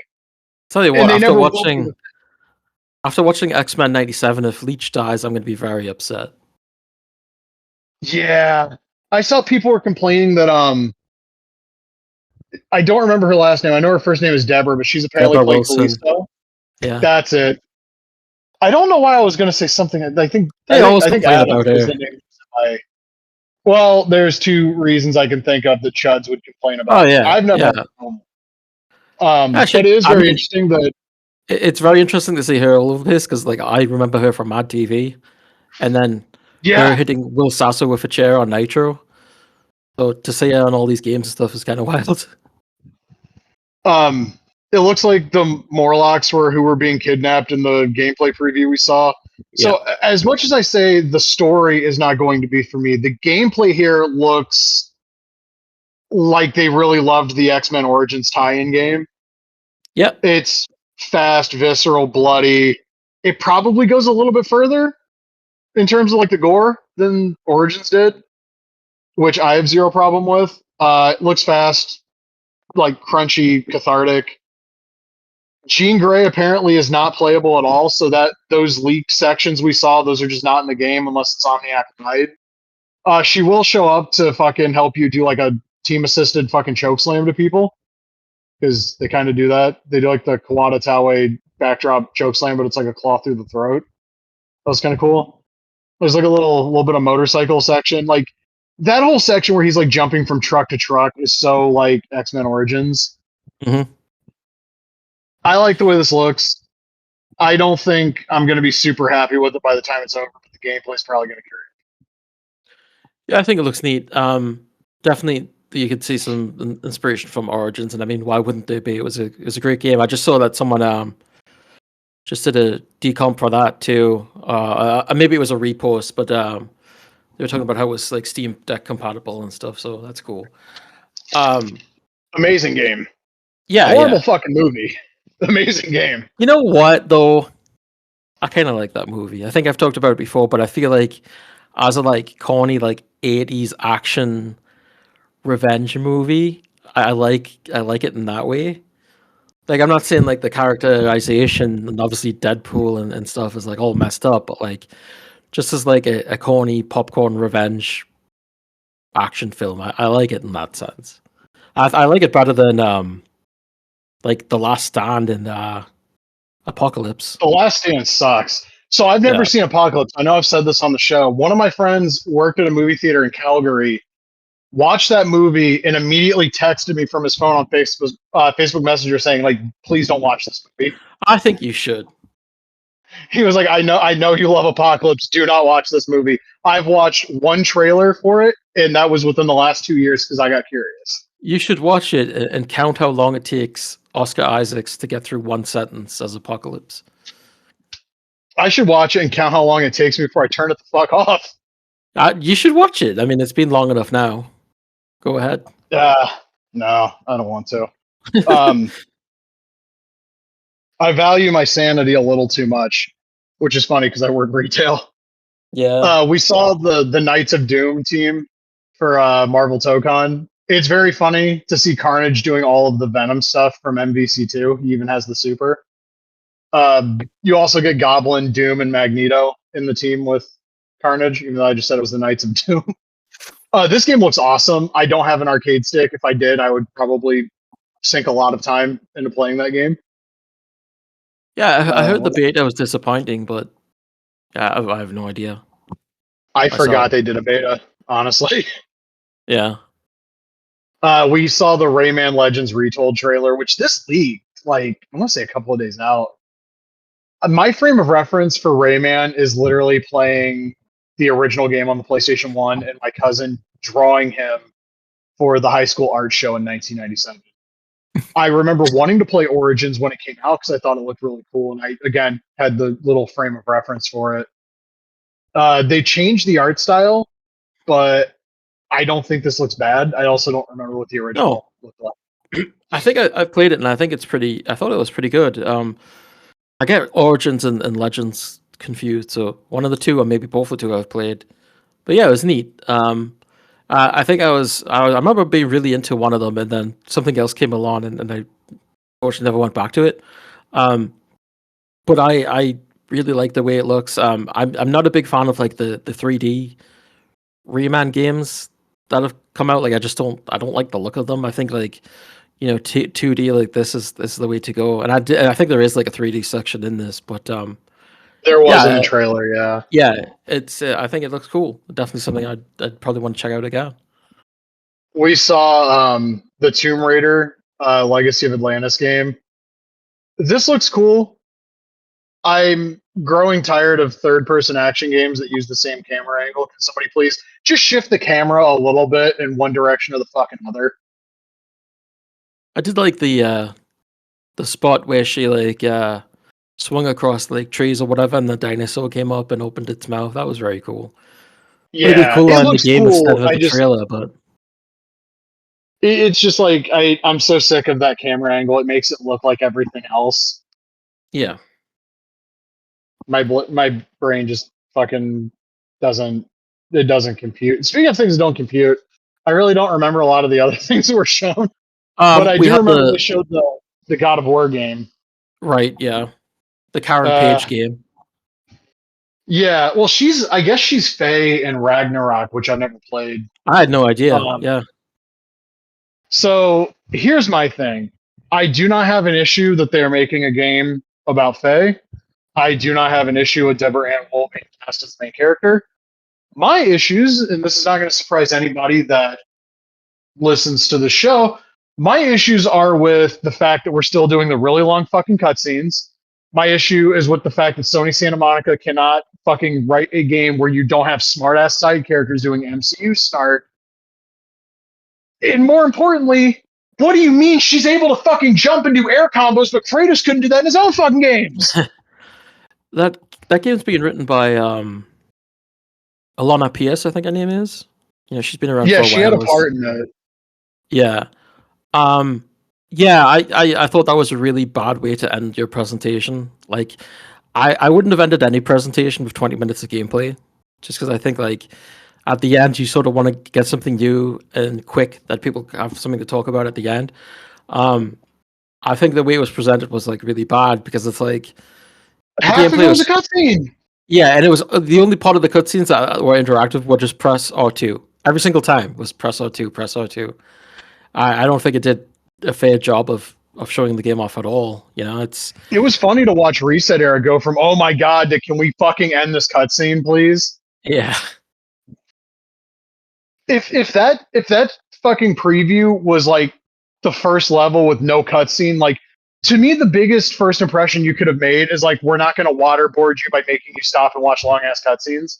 Right. Like we're gonna make a game where you fucking run through and like you can intersperse like little cutscenes here and there, but when it you see the gameplay and it's like this looks cool, and then it stops, it grinds to a fucking halt. And it's like I'm watching an unfunny fucking MCU movie. Like people in games need to fucking move past stuff that people liked in 2019. We gotta stop this shit, bro. I didn't even have so much a problem with the sidekick character. It's more like, why is it a cube? My thing is, why is every fucking side character in these games a fucking smartass? Because that infected Sons of Sparta too. Yeah, it's to me, it's like a distracting design for something that's going to be around you a lot. I don't know, it just felt sort of weird to me. Yeah, I didn't. I was super enthusiastic about the gameplay, and then the trailer stopped everything with the fucking cutscene. And then by the time we saw the gameplay again, I kind of didn't fucking care anymore. Mm. No, But yeah, they finally figured out how to do like old school God of War gameplay. Yeah, Yeah, like the gameplay itself was fine, but yeah, the whole the presentation gameplay they said was wrong. outdated, and we had to move past it fucking 8 years ago with God of War 2018. I'm just trying to figure out how, like, if something's outdated in 2018, how's it not outdated for a game coming in 2027? Because it all comes around again, I guess. It's almost like they fucking sabotaged the gameplay in God of War to jack themselves off with that story. Yeah. Crazy. And it's especially frustrating because Cory Barlog worked on fucking God of War 2. You know how to do the story and the gameplay together, motherfucker. It is what it is. Again, the gameplay looked cool, but like after a 10-minute cutscene, I didn't fucking give a shit anymore. I thought it was. And to your point, that's a really shitty way to end the present. There should have been another trailer. And I had the same feeling with the Summer Game Fest, like ending it on Final Fantasy, which everyone knows is coming out, and you're ending it on like 10 minutes or whatever it is, just dedicated to that. I felt like, why wouldn't you have a surprise for the end? You know, it just that too. Like I'd probably play that game, but it just felt like it was dragging on and on because like I already know this. Like, why don't you give me a surprise at the end instead of something I already know about? I don't like that. Shout outs to Ray because I was talking to him during this, and he was convinced there was going to be a one more thing, and I kind of was at first, and then I was like, I think this is it, and then that was it, and I was like, that happened. Yeah, I thought maybe there was going to be like another round thing at the end, but guess not. There was a rumor that Injustice 3 was going to be shown. I also saw a rumor that Jedi 3 was going to be shown, and I feel like you don't show that game until the other Star Wars games they showed on this show are fucking, out. Mm. Especially because I think Jedi 3 is probably still a year or two from fucking releasing. I think so. So I made the joke to you, like, how much of this shit is going to be fucking Souls-likes and indie horror games? And they start with a horror game. Yeah. And I'm like, motherfucker. And then, like, the more the trailer goes on, my friend Carr is like, I think this is Resident Evil. And I was like, maybe, but I don't know. And then it was the fucking remake of Code Veronica, and I was like, oh, okay. Well, if you're gonna show a fucking horror game on this show, dude, I'll take that one. That was on the Sony one, right? No, that was the opener for right. Yeah, and on the same one, they also had Ale, they had Saw. You know, it's like End of Abyss. Yeah. I was really hyped on that game, End of Abyss, when I saw the first trailer, and then I saw like gameplay of it, and I was like, this is a lot cooler in concept. We saw Stranger Than Heaven is going to have Tupac in it. Oh my! I got a good laugh out of that. I popped, and then my friend Cara was like, "Hopefully, there's not like fucking AI bullshit with him," and I was like, yeah, that would be a really quick way to destroy any fucking interest I have in this. I guess they sent out a press release saying that he's going to be voiced by somebody and it's not going to be AI. But I know it's like this initial shock. I think it was a few reasons. Obviously, I mean, because it's Tupac and because he's in Japan and like the 1900s, and it's like, what is going on here? But when you really think about it, I mean, it's not like this is the first time this has been done. You know, look at Dr. Loomis in the Halloween game. You know, I think and I'm talking about obviously like celebrities that have passed away that have been in games. I Right. think it's just the setting most of all is the striking part of it. But it was interesting too. Like they had Snoop come out, and Jeff Keighley was like, "Oh, you talked about Death Row Games like a few years ago," and he's like, "Wait, we'll have something to talk about in the next few months, shoopity doopity." And I was like, I don't know, something about the way he said it didn't inspire much confidence. Like if he was talking about this game studio like a few years ago. Yeah. But I feel like, you know, if he's gonna be in a game and he's starting his own studio, like you'd think like one of the first things that would be talked about would probably be like a Def Jam inspired game. But then again, he's also been in so many games that who knows? You know, he's been in everything when you think about it. They announced a Cuphead sequel and then showed an 8-bit Cuphead game that's allegedly being developed for the Sega Master System as well as Yeah, modern that's really consoles. cool. Yeah, That fucking popped me, especially when I read the thing about it. It's getting a physical release on the Master System, apparently. yeah. And the presentation was really good. Like they did a good job of like recreating an old commercial, and the puppet as the host was really fun. Yeah. We saw Alien Isolation 2, Cool. which, as Ray said, like, how has it been 12 years? Or has it really been That's 12 years nuts. since Isolation? Well, Yeah, Isolation was it's an early Isolation. PS4 title.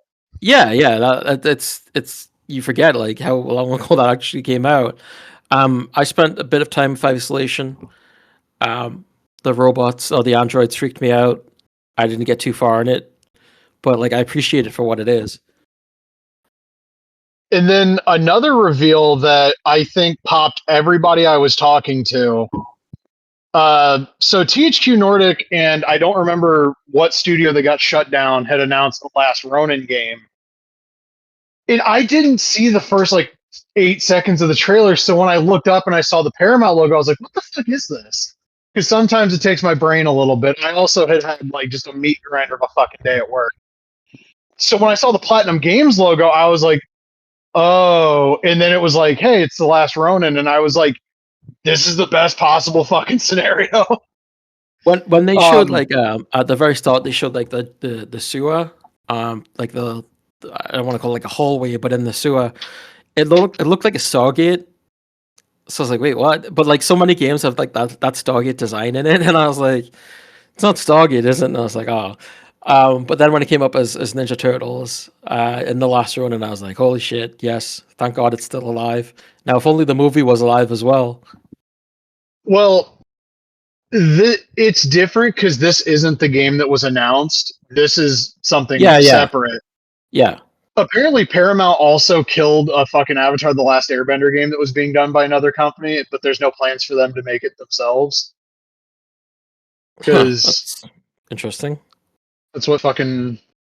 So I'm of two minds. Like, it really sucks that Paramount are the ones putting this out. The money will just 100% go to them. But I also, it's the fucking last Ronin. I loved that book.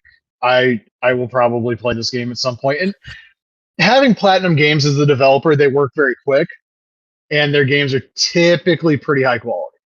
I know that people didn't like the Mutants in Manhattan game or whatever they did like 12 years ago. I thought that looked like just a regular garden variety license game. I suspect this game will have a lot more of a budget behind it, and I suspect this game will probably gameplay wise borrow a lot more from like Bayonetta and certainly from Ninja Gaiden 4 Yeah, well, than the main story should be like single character based, right? So yeah. I hope they don't expand upon it like with the sequel series and shit where it's like April with all the fucking little baby dickhead turtles. maybe I mean, they DLC. can. Yeah. Yeah. They showed a Gundam game that my friend Kara was like, this isn't Gundam. Wait, no, this is Gundam. But this is something like it's completely original. It looks cool. Um, I don't remember if they said when in 2027 this is coming out, but it looks really cool. Well, they're doing that Netflix movie, right? So maybe they want to release it with that. Oh yeah, maybe. We saw a trailer for Star Wars Galactic Racer. That I'd looks been really good. Yeah, I'd been kind of sort of paying attention to this, and I saw that, and I was like, by this point, we're like an hour into the show, and I'm like, okay, Zero Company was fucking confirmed. Can I just see my turn based Star Wars, please? And then I saw this, and I was like, oh, that's nice. This looks really cool. I pre-ordered it Yeah, on Amazon.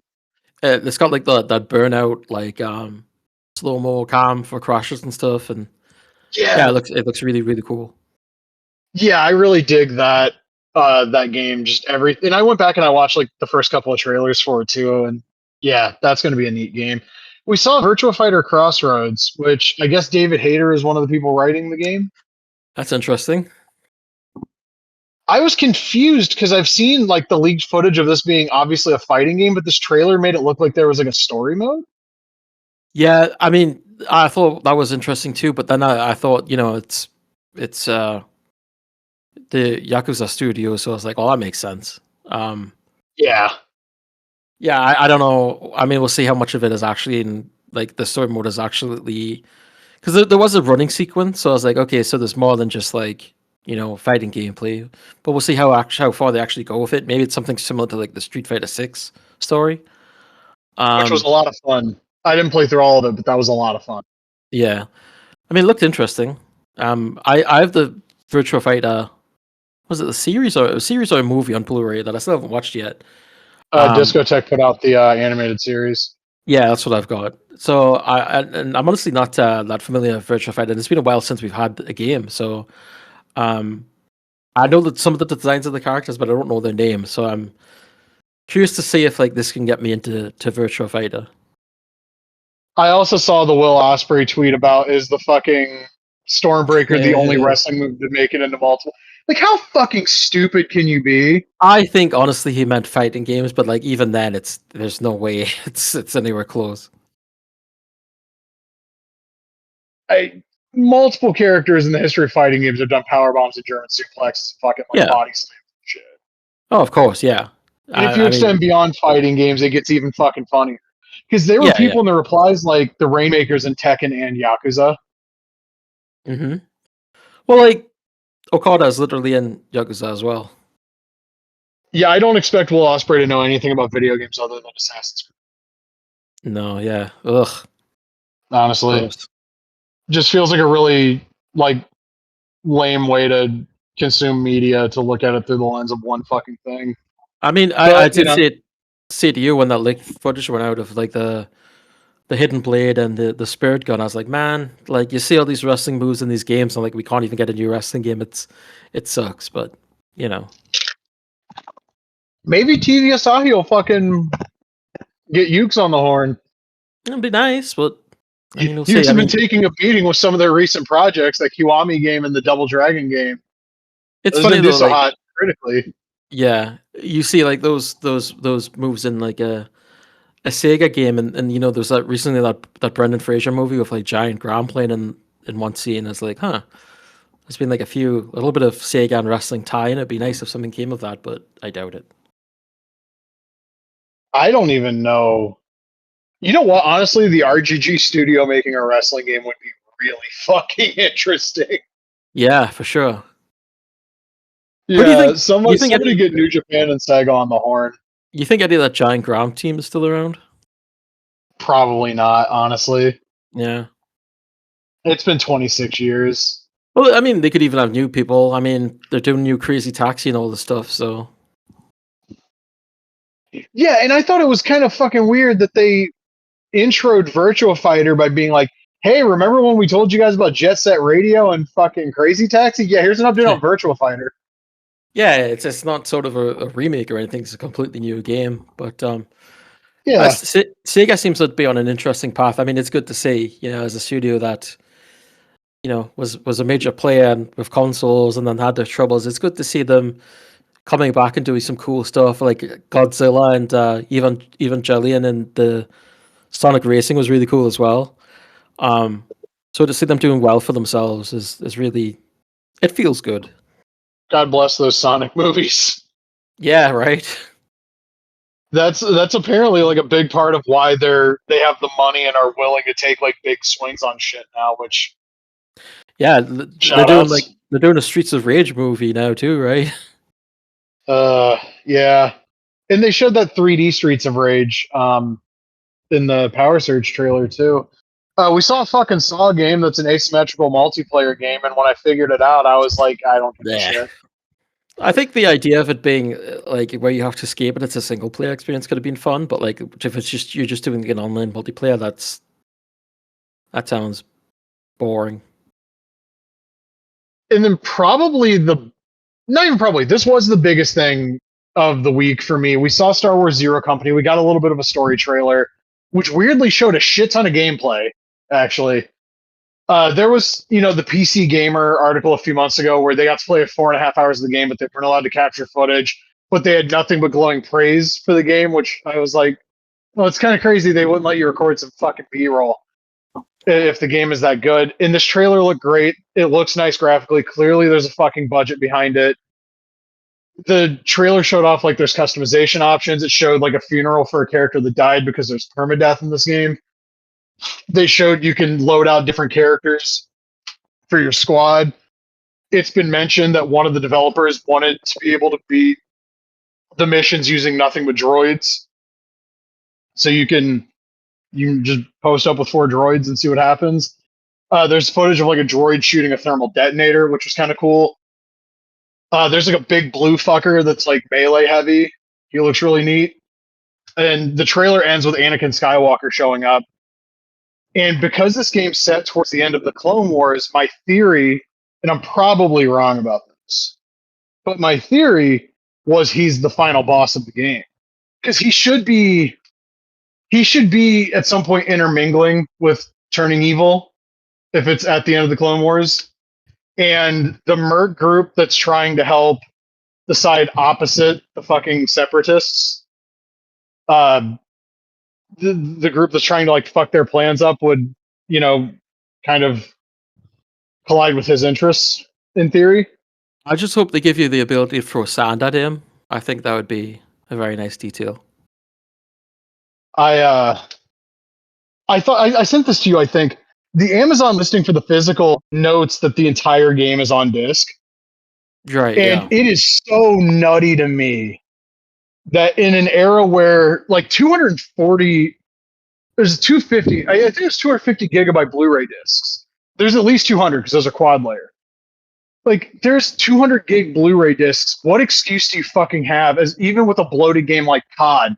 What's your excuse to not have the whole game on the disc? Why does any portion of your game require a download when the capacity for storage is that fucking large?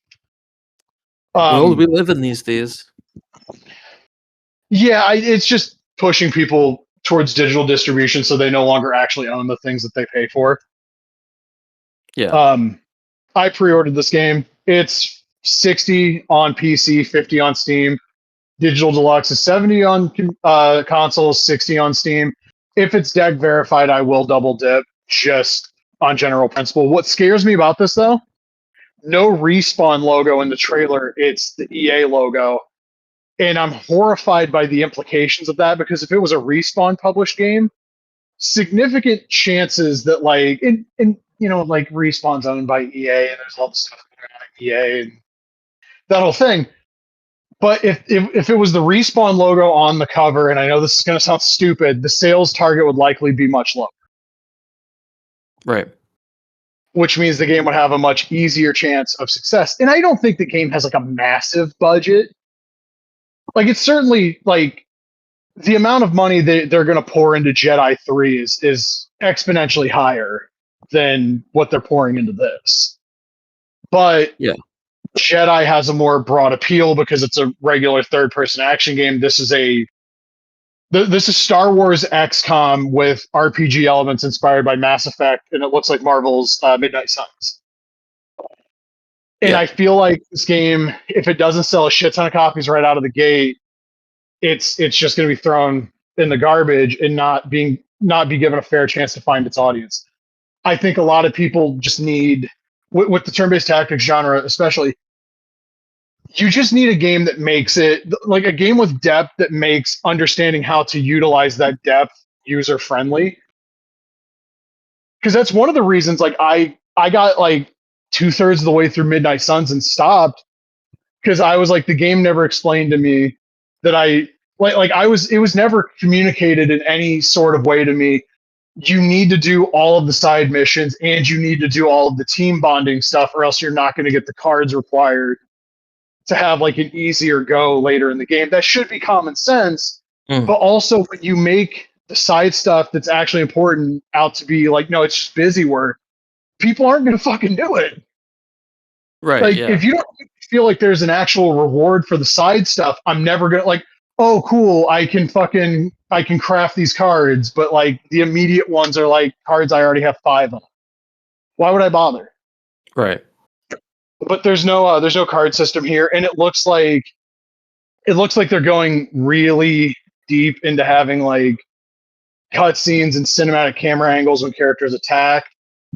It's going to be interesting to see how it reviews. I suspect, given how much of the team are former XCOM devs, that this game is probably going to be pretty polished when it comes out.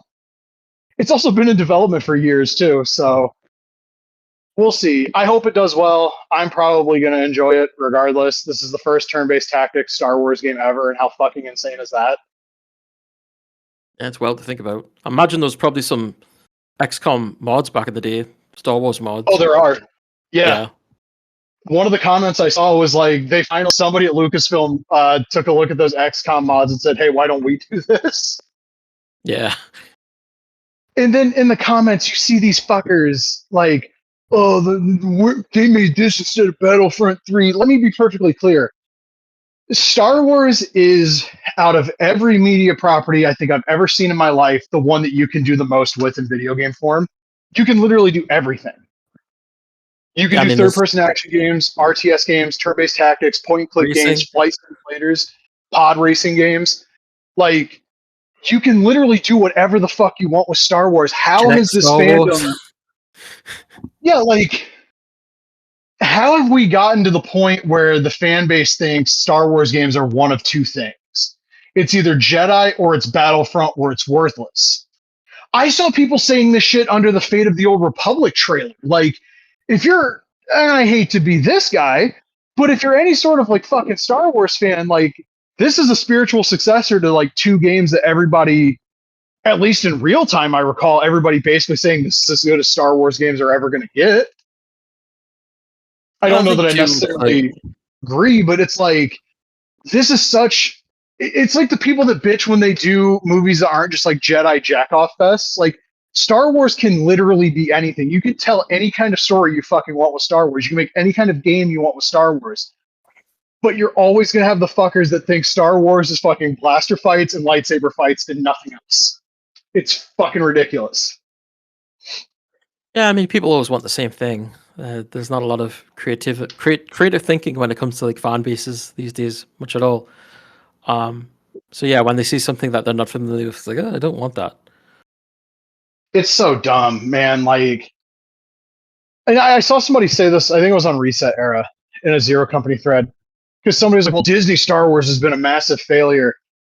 And it's like, it's always funny when you see somebody who hates Disney Star Wars, and it's like, well, I hate everything they did except, you know, Rebels and Bad Batch and Battlefront and Jedi, and like listing all of these things. Like, I'm not the biggest fan of Kathleen Kennedy. I also feel like she's been scapegoated for a lot of really awful shit that's come out too. But there's so much good shit that's come out since Disney acquired Star Wars, but there's also some of the stuff that's like 2/3 of the sequel trilogy is apparently really fucking bad. And they apparently just decided to take that Mandalorian and Grogu movies. Apparently it just feels like 4 episodes of the TV show stitched together. Yeah, I haven't seen it. I want to because I liked the first 2 seasons of the show. Yeah, I've watched all of it, and we have a Grogu around here. So my mom's a big fan of it, but she doesn't want to go see she doesn't want to go to the theater. Which I literally can't go to the theater and see it. I looked on Friday because I had the weekend off. I was like, I have a few bucks. I can go see the Mandalorian movie. Two things happen. One, it's not my movie theater anymore, despite the fact it's only been out for like what 3 weeks. Yeah. And two, to get a Friday night ticket to Masters of the Universe was $10.25 on top of what I'm pretty sure would be $6 for a Pepsi. Yeah, I think I'm going to see that on Tuesday, and it's only playing in the big screen one, and that's like $15. And then apparently the regular price of that big screen, like the biggest screen now, they call it AVX. I guess it's just standard. It's like $20 now. So Jesus. Yikes. Yep. Yeah, I've heard a lot of horror stories about going to movie theaters in the last couple of years, and not that going to the movies was ever like my favorite thing when I was a kid. I very much was the kid who was like, "We'll just rent it when it's from video or movie gallery." But like the idea of being in a room with a bunch of motherfuckers that won't turn their phones off when I'm trying to watch a movie. Yeah, I haven't had like the worst experience. I still go to the theaters.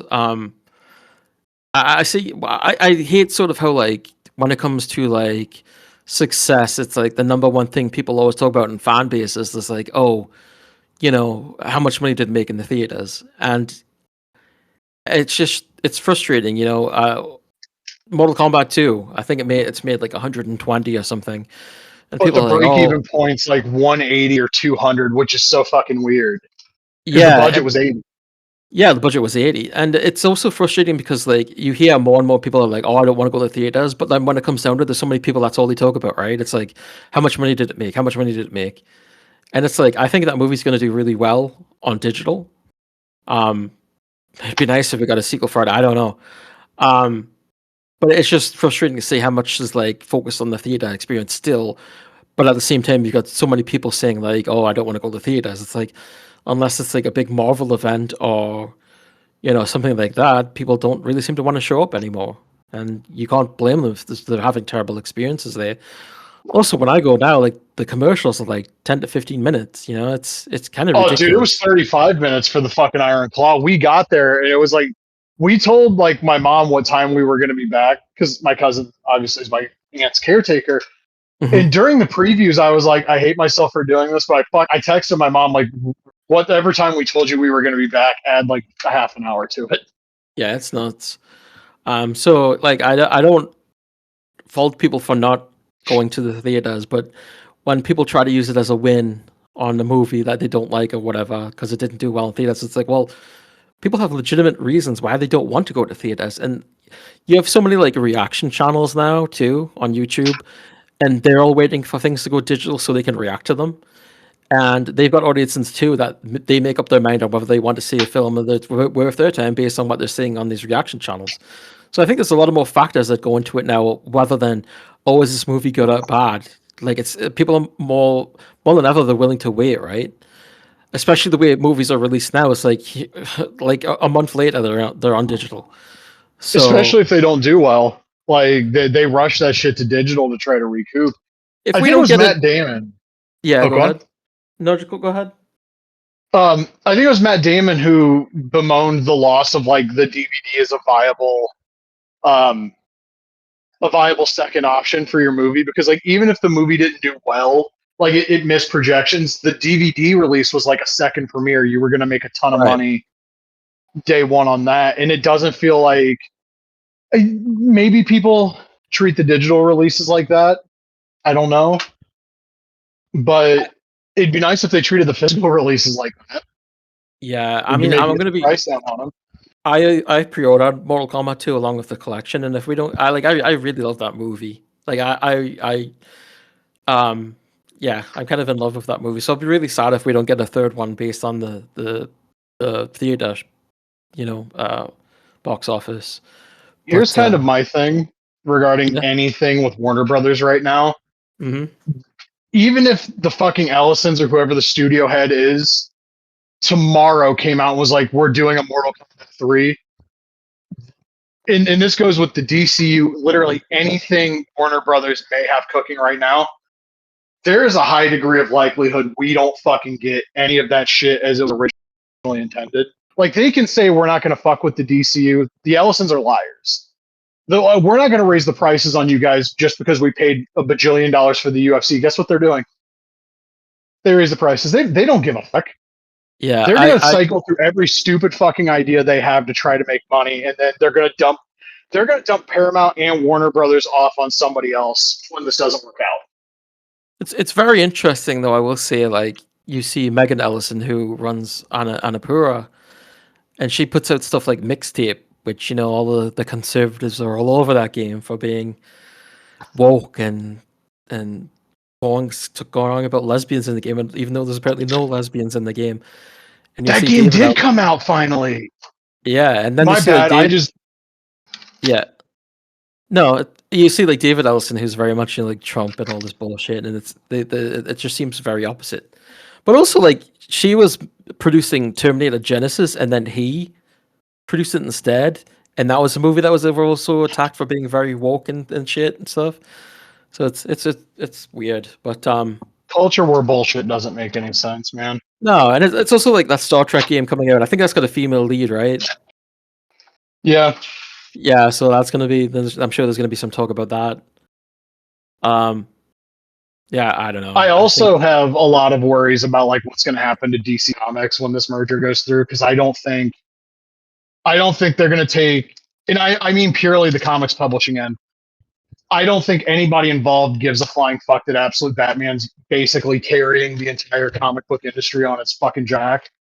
And I would hate to see DC get the nightmare scenario is DC publishing gets offloaded to fucking Disney.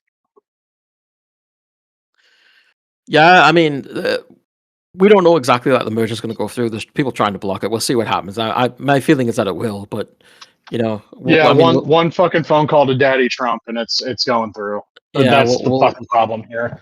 We'll see what happens with DC. I think it's encouraging that they've started the gaming division, and the first title, one of the first titles announced is The Last Ronin. I think that's encouraging, but I mean, and there's the Star Trek game too.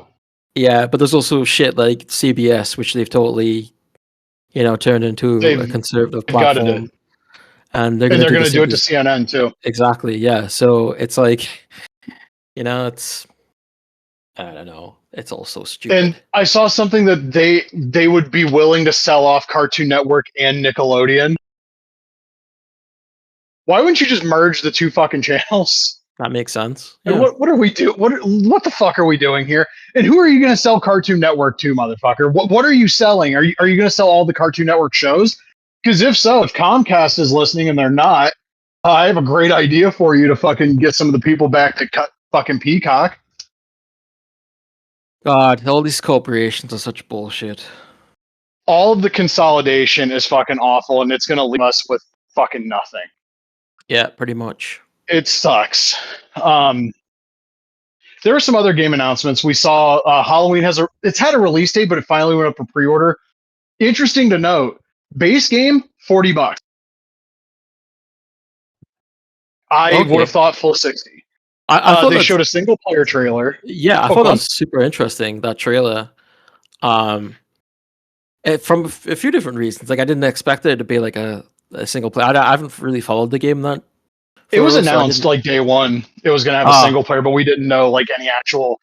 We knew it was like the night he came home. There was literally nothing ever said about it after the announcement until yesterday. The fact that you're playing as the villain too is a really interesting thing, and I think it looked cool. So I might have to check that out.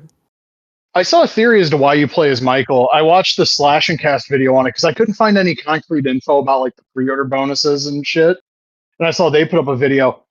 Basically, they think the idea is you play the 2-hour or whatever it is single player mode, so you understand how to play as Michael for when you play online. Makes sense. Yeah. Like it basically gets you used to the actual gameplay. And it's a shame they didn't have this fucking idea when they did Friday the goddamn 13th or the Texas fucking Chainsaw Massacre. I want to like do different things as Michael Myers. Like, I don't know, can I break into someone's house and play the guitar or something and then spook them that way? That would be fun. See, you can't present ideas like that because if I buy the game, I'm going to be mad that I can't. I want a skateboard down the street. GTA Michael Myers is what we need. I saw The pre-order bonus is like a phantom Michael Myers skin that will not be reoffered afterward. Okay. So if you want that skin, you have to pre-order the game. Everything else, like the digital deluxe edition exclusives, that can all be like purchased separately if you buy. Like, I don't know if there's a physical of the PS5 version, but just as an example, if there is a physical and you buy it, you can still buy the digital deluxe upgrade, which is nice. I saw you can do that with Wolverine as well. Like the digital deluxe shit is just there for $10 if you want it. Yeah. And the only suit I care about that you get in that digital deluxe is first appearance Wolverine, but I don't get why his eyes are red. If they gave I get why. A white, if they give you like a white jumpsuit, Michael Myers, was that what he wore in Wing? No, it was like tan that Eddie Gilbert wore. That'd be cool. It's going to be interesting to see what skins we get because apparently they only licensed like Halloween 1. And it's going to be interesting to see who the characters in the story mode are because like their Laurie Strode is very much not. Her name just left my fucking brain. Jamie Lee Curtis? Yes. Yeah. Very much doesn't look a whole lot like her, but it's clear that that's Laurie. Apparently, she's being voiced by Scout Taylor Compton, who played Laurie in the Rob Zombie movies. Oh, that's interesting. I mean, it's an interesting mix of the two. And she also, I think, voiced a character in Texas Chainsaw Massacre as well. So she's worked with Gun Media before. It looks cool. I might buy it. It's coming out right between Zero Company and Wolverine, though. Not a good time to be a game that I might have interest in. Who was in Resurrection? Was it Exhibit? I can't remember. Was it Busta Rhymes? Yes. Can we fight him in it? No, because again, they only licensed the first movie. Yeah, it'd be cool if you fought him and he had his Def Jam moveset. Oh, if he was Magic? Yeah. Yeah. We saw there's a trailer for a Star Trek horror game. It's completely CG, I'm pretty sure. It's being developed by Bloober Team, and they did the really good Silent Hill 2 remake, but I have my reservations about a team that they did a game at one point that like had a very weird messaging about like mental health and stuff, and I've always kind of had like a little bit of a feeling when it came to them with Silent Hill, and I just don't. They need to be kept on a fucking leash. Interesting idea, though.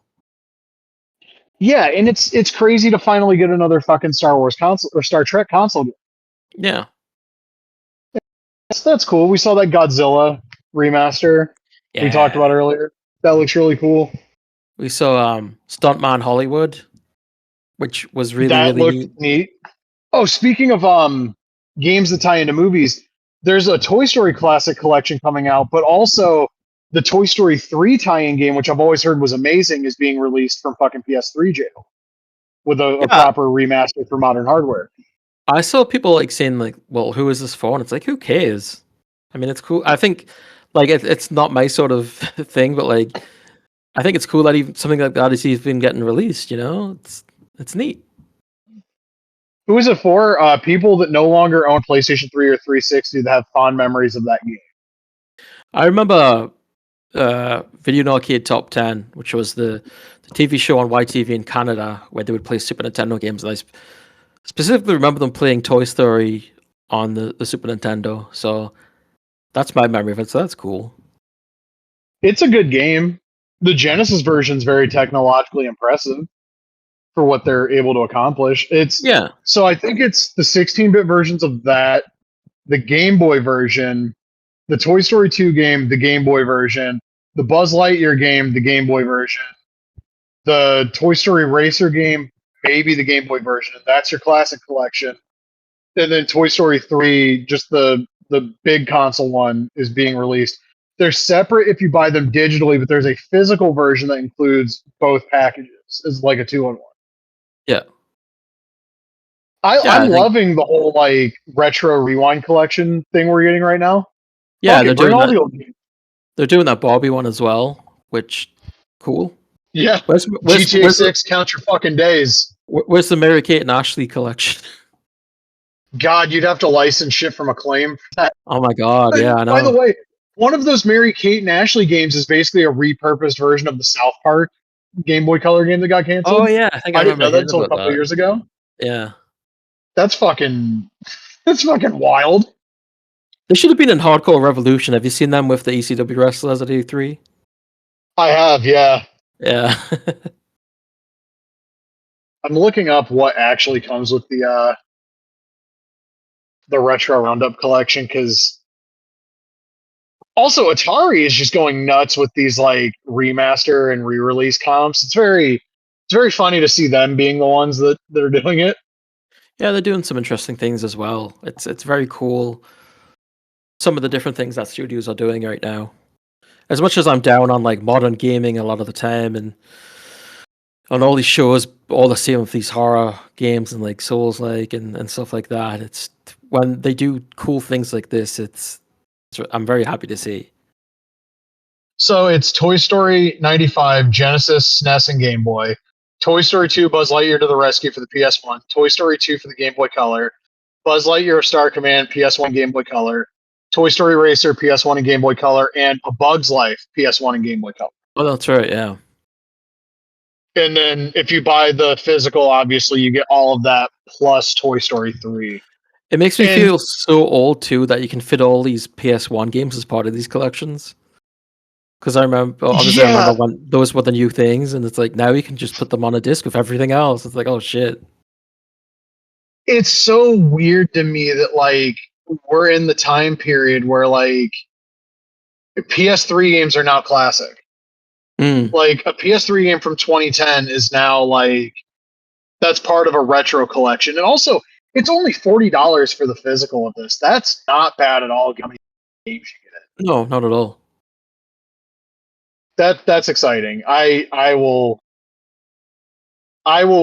be buying this. I do not know that I will be like I requested the day Zero Company comes out off work, and the same thing with Wolverine. I don't know that I'm that committed to playing this day one, but I probably will be buying.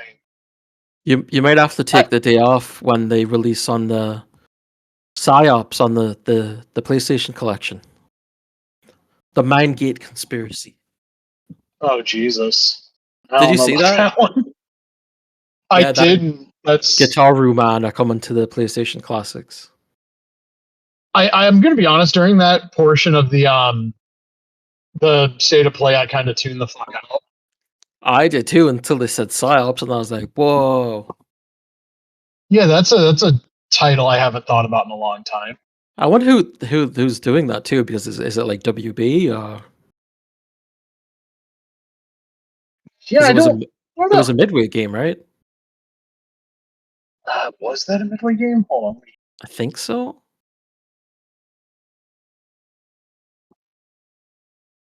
Let's see here. It was the Mindgate Conspiracy was a midway game. I do remember this cover. I never played this game. I did. It was cool because you had all like the physics-based stuff, and yeah, it was just a neat little thing at the time. Oh god, if you go to the Wikipedia page and you click on Legacy, the director attributed the game's weak sales to the marketing, and then Midway didn't greenlight a sequel because it didn't sell. Why did we have this problem? I don't know, man. Is it a problem of your own creation? I think there's a Scorpion skin in that game.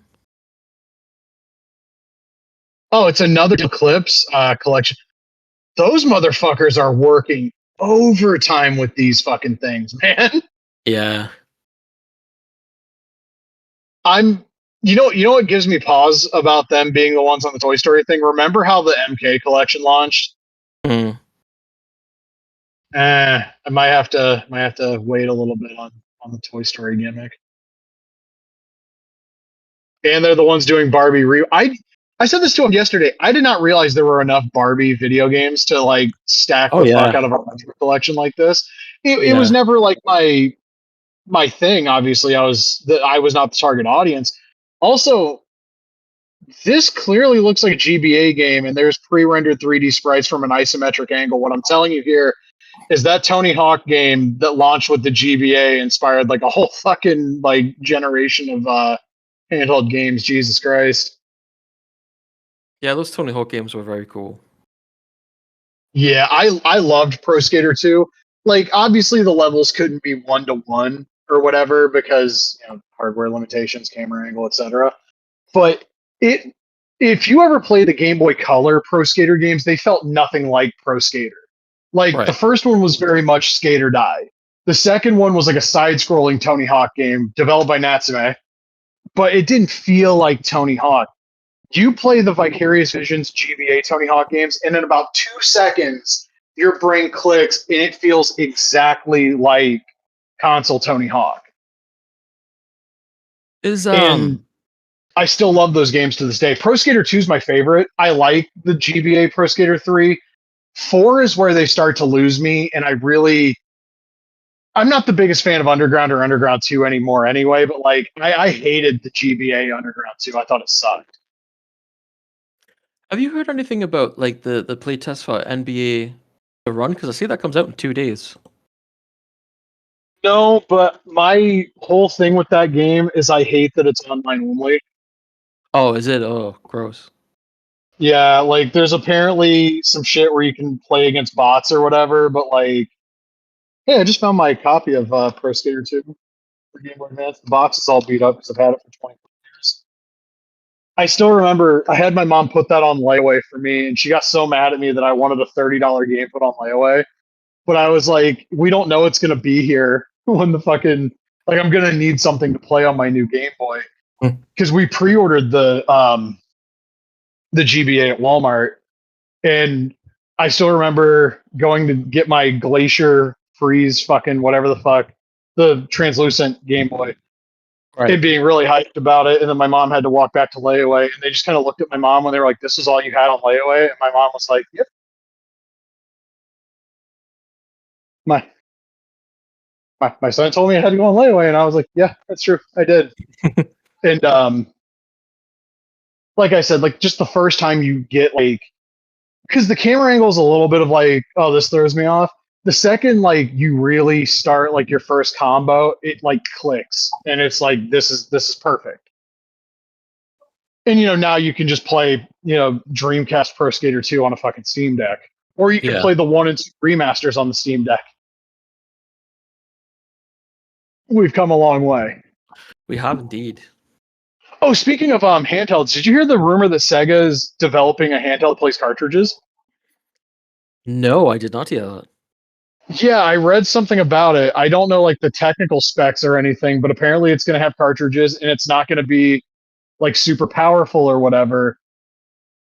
And I think if that's out, Sega's about to make a lot of fucking money, especially if it's like reasonably priced. I'm kind of curious though as to like what exactly they would do with it because I mean, is there space for another handheld console? You know? I mean, if it plays its own proprietary media, my goal for this, my dream is like release a 2026 Sega Nomad.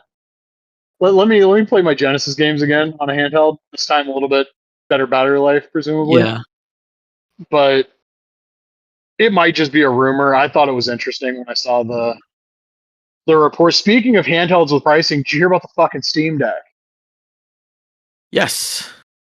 Yeah, the OLED's almost $1,000 now. If you were somebody in the market for one of those, why wouldn't you just pay the extra 200 to get the fucking Xbox out of it? There's it's insane. Like I don't know how they're talking about bringing out new consoles when That Steam prices. machine's dead on fucking arrival, brother. Yeah, I told my nephew he should get that when it comes out. Now I'm looking at the prices, what's probably going to be, and it's like, yeah, never mind. Um, nobody's going to be able to afford this shit. We're inching towards the future where, like, if you're able to afford a video game system, it is going to be a handheld. Like, the rumors of the PS6 handheld, it's basically 500 to 700 is the rumored price range. Like, this console war is not going to be fought, but the next generation is not going to be fought by like the high end PS6 Pro or whatever. It's going to be fought between the Switch 2 and the fucking handheld PlayStation. That's your actual console war going forward. Xbox Th- are already out of it. I don't th- care. Like, there's an Xbox presentation, but in like 2 hours. like they're out of this. Steam had a chance if the Steam Machine console was like reasonably priced. They had a chance to really actually fucking break through. That's gone now. The only positive I can see about like this shit being more expensive is that developers and publishers are going to have to realize that people aren't going to have the latest up-to-date hardware, unless they release the new consoles.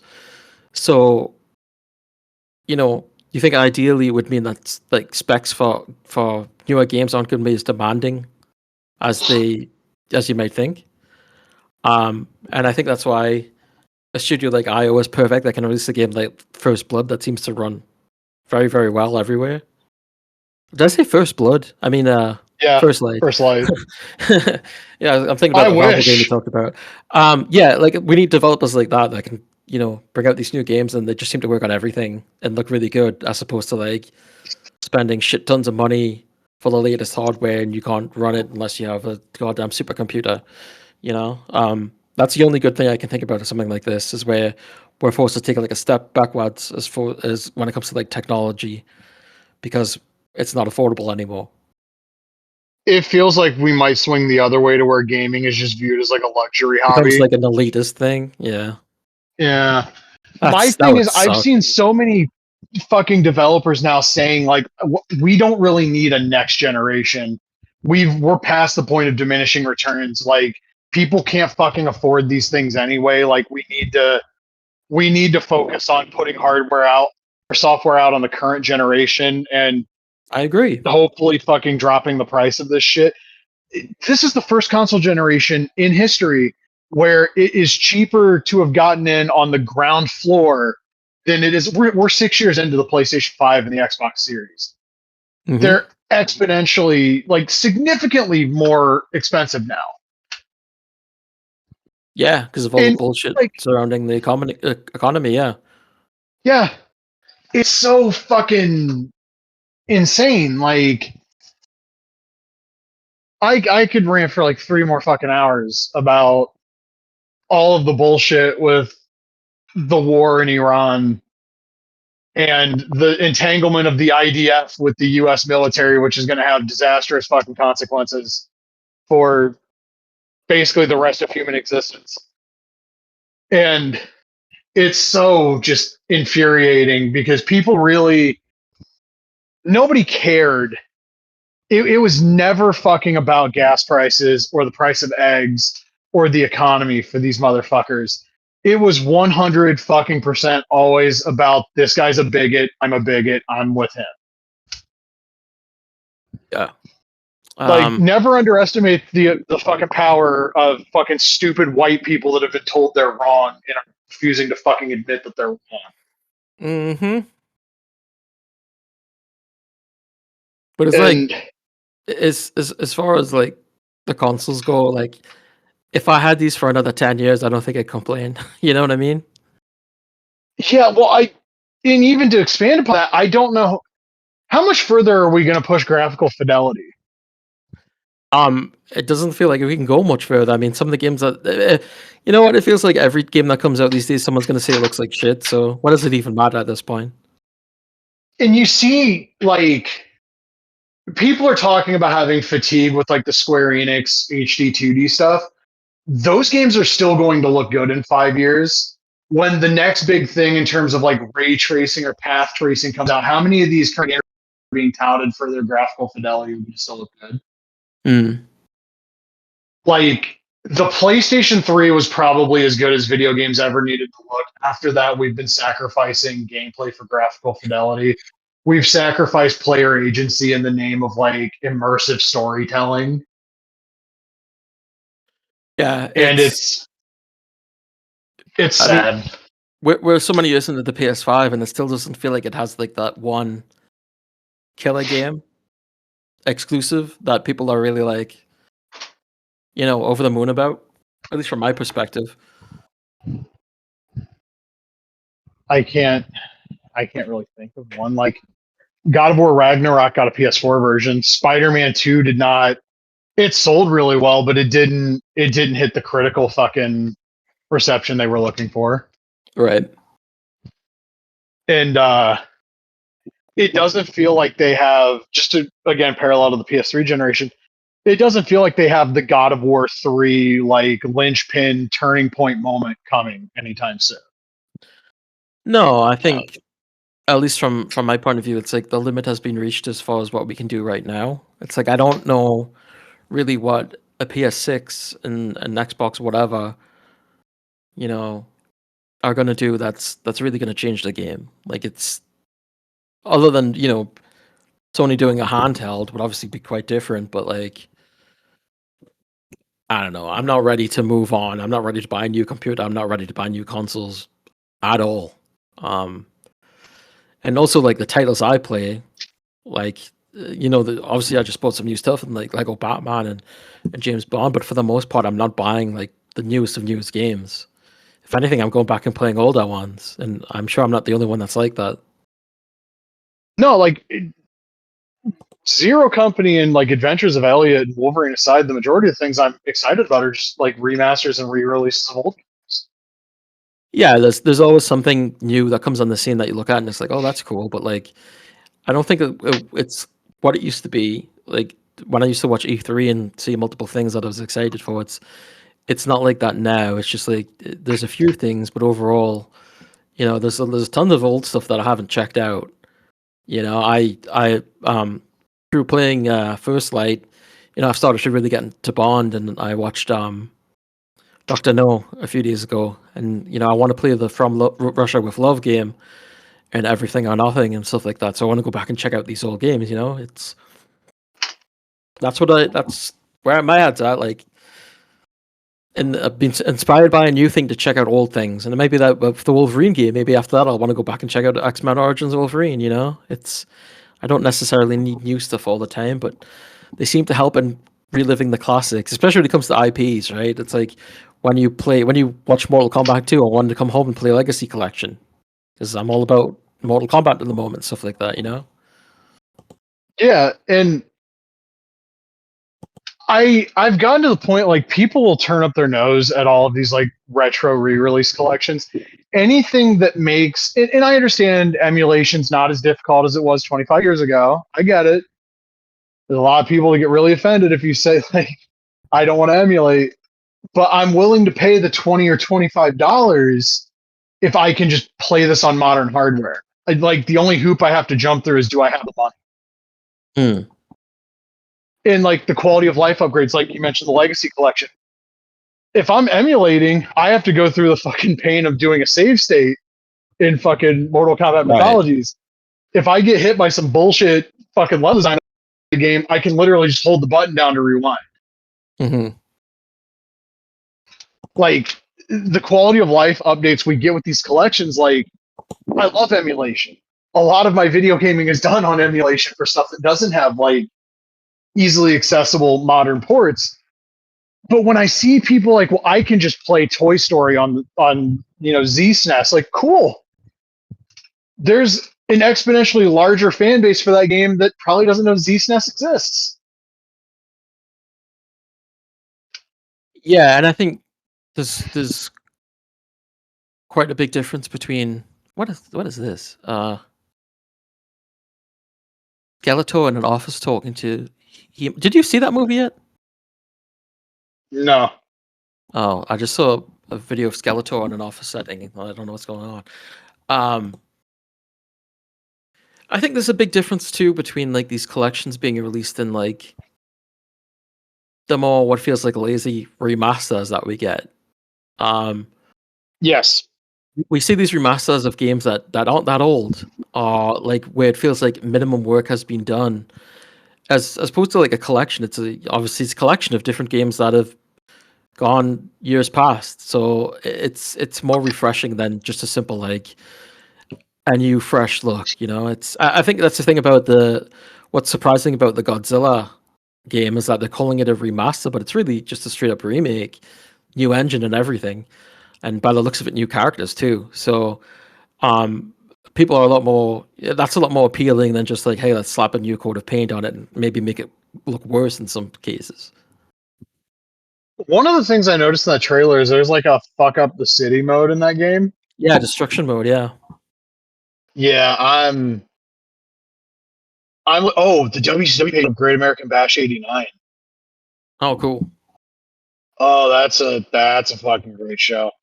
But like, I looked at that and I'm like, yeah, fuck the fighting aspect. That's the shit I want to play. Just let me fuck shit up. I had that the PS4 Godzilla game, which apparently was like super rare. I think I bought it at like EB Games for like $20 or something, and I ended up selling it at one point for like 180 or something. I also thought the game was pretty bad. It was like tank controls and just like I didn't find it fun to play at all. Even though it's like a Godzilla game and people are like, well, it's what we've got, you know. It's just like I didn't find the game fun. So to see this coming back, and I didn't spend too much time with Destroy All Monsters. Maybe I want to actually go back and play it now, seeing that this is coming out. But just right off the bat, it looks a hell of a lot more fun than that PS4 game. And you know, we've got what is it, Minus Zero coming out? That comes out at the end of this year, right? I think. Yeah. And there's the Godzilla versus Kong. It's a good time to be a Godzilla fan. I need to watch the 4K of -1. I've had it for like 2 years now. Yeah, I've had it for like as soon as it came out. It was something I bought. I love that movie.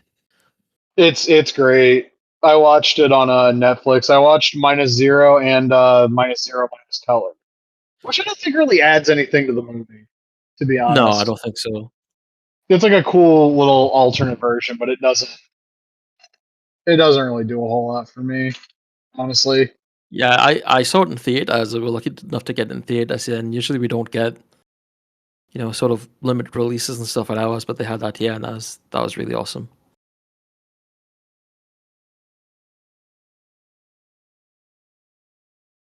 VLC player is being an asshole to me right now. No. Oh no. I was gonna poke through because I may or may not have tried to rip Best of the WWF. I'm just trying to see if they censored anything or like what's actually featured on here. What are you ripping it with? Usually, and I've had it for like 13 years now. I paid for Internet Download Manager in like 2013. There's this free one called Open Video Downloader that works really well for anyone that's looking God, for like. Jim Duggan has oiled the fuck up in this match with Haku. What is this dude doing, bro? I don't know. He wanted to be extra slippery. Well, I mean, yeah, you probably don't want Haku to get a hold of you. Yeah. God, it's so obvious that it's like early '88 with the Hogan match too. Beyond Rude's attire, he's got the pre-winged eagle belt. He's still wearing the Hulkamania shirt. He's still got most of his fucking hair. He's not like super bloated. He still kind of looks like, peak boom period Hulk Hogan. You say most of his hair? Yeah, he still has most of he has way more hair here than he does at the end of the year. I was gonna say, did he ever have most of his hair? So, I mean, I would argue he probably had most of whatever hair he had in his life in like the early '80s. Yeah. He was still balding like a motherfucker. Oh, this tape's hosted by Sean Mooney and Brother Love. Well, I love Sean Mooney.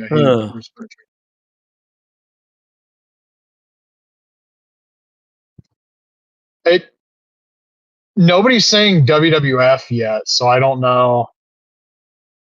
I don't know how edited this is or isn't, but I will find out. That would have the Coliseum intro with like the multiple screens at the start, right? No, this one just goes straight to the intro of the tape. Oh, that sucks. Yeah, the shit where it's like Okerlund and Edit 1, that's like a 1990, like where he runs down the tape and kicks it to like the Hasbro commercial. That's like 90, 91. And also, on some of the recent uploads they've done that are from like that 1990, 1991 time period, like Battle of the Superstars, they took the fucking Hasbro commercial. That's awful. But they have the Hasbro commercial on the Vault YouTube page in a compilation. If I was Mattel, I would have got Jesse to do some commercials for the new figures. Yeah. I mean, kids might not have understood who this old man is trying to sell them action figures, but I would appreciate it. The question is, do you have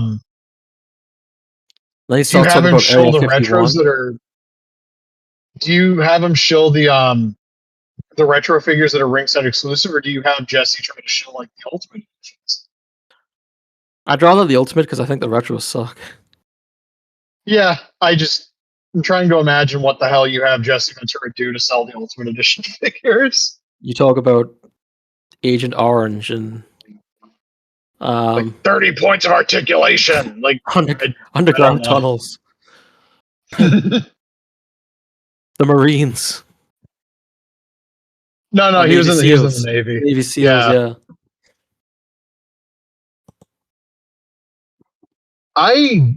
Did you see they uploaded like a 6-man tag from like Boston Garden with Ultimate Brute recently on the Vault? I did not.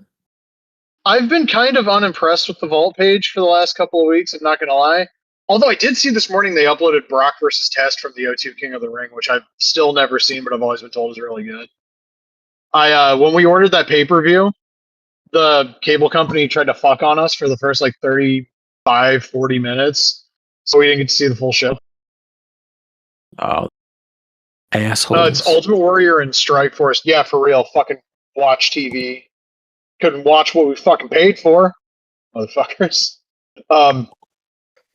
Yeah, but it's Warrior and Strike Force against Fuji and Demolition, and I can't imagine this is fucking unreleased because a little bit, yeah. You'd think they would have, given Ultimate Warrior a more fitting team as his fucking partners for this. I mean, especially with Fuji on the other side, like right.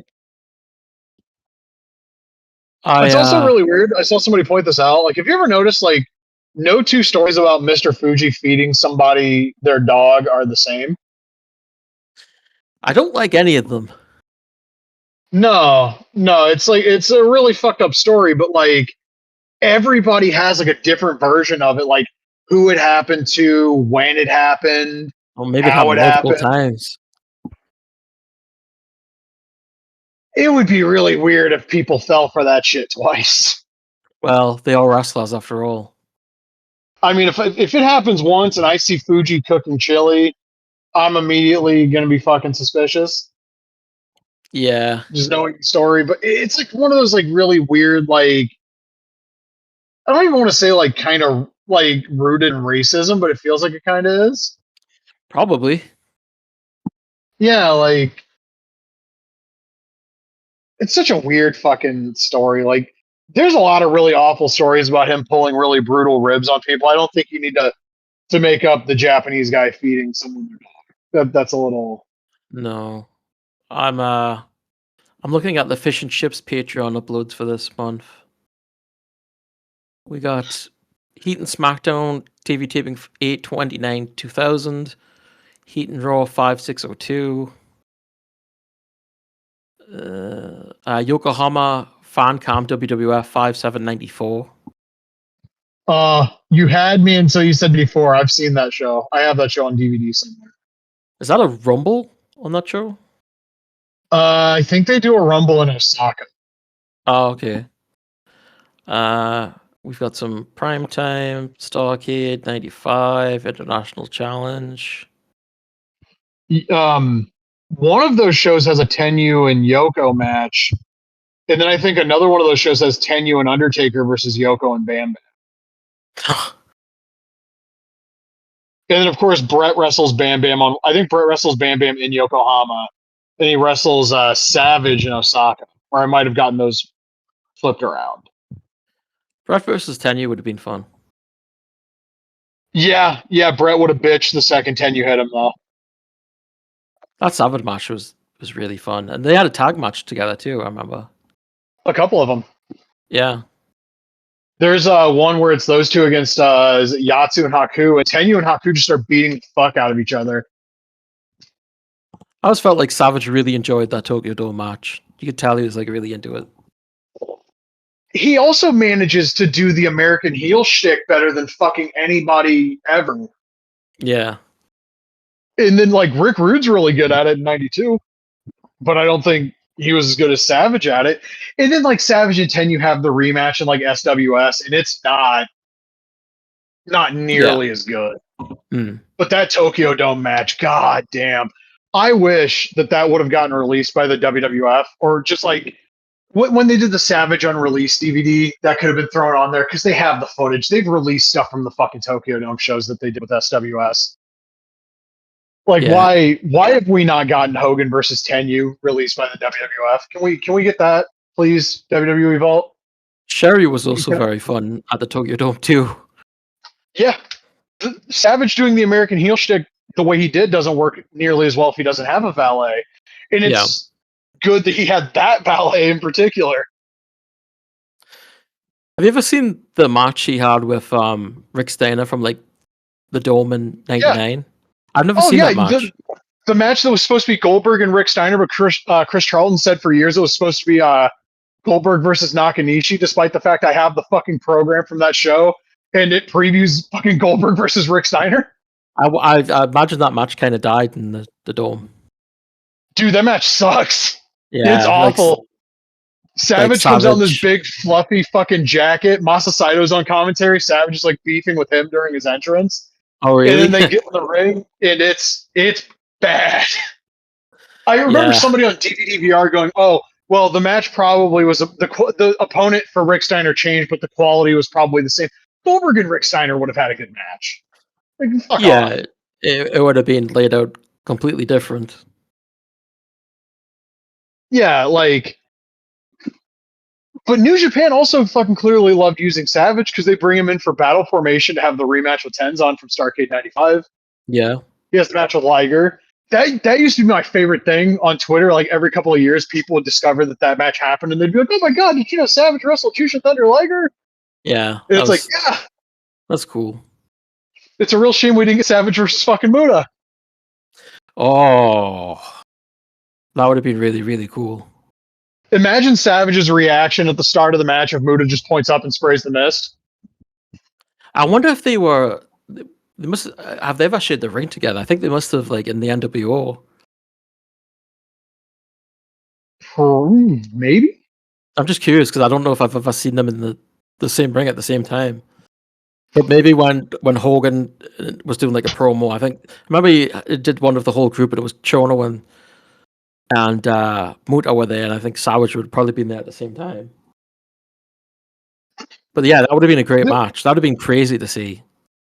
Yeah, it would have been neat. Why did they not do that? Holy shit.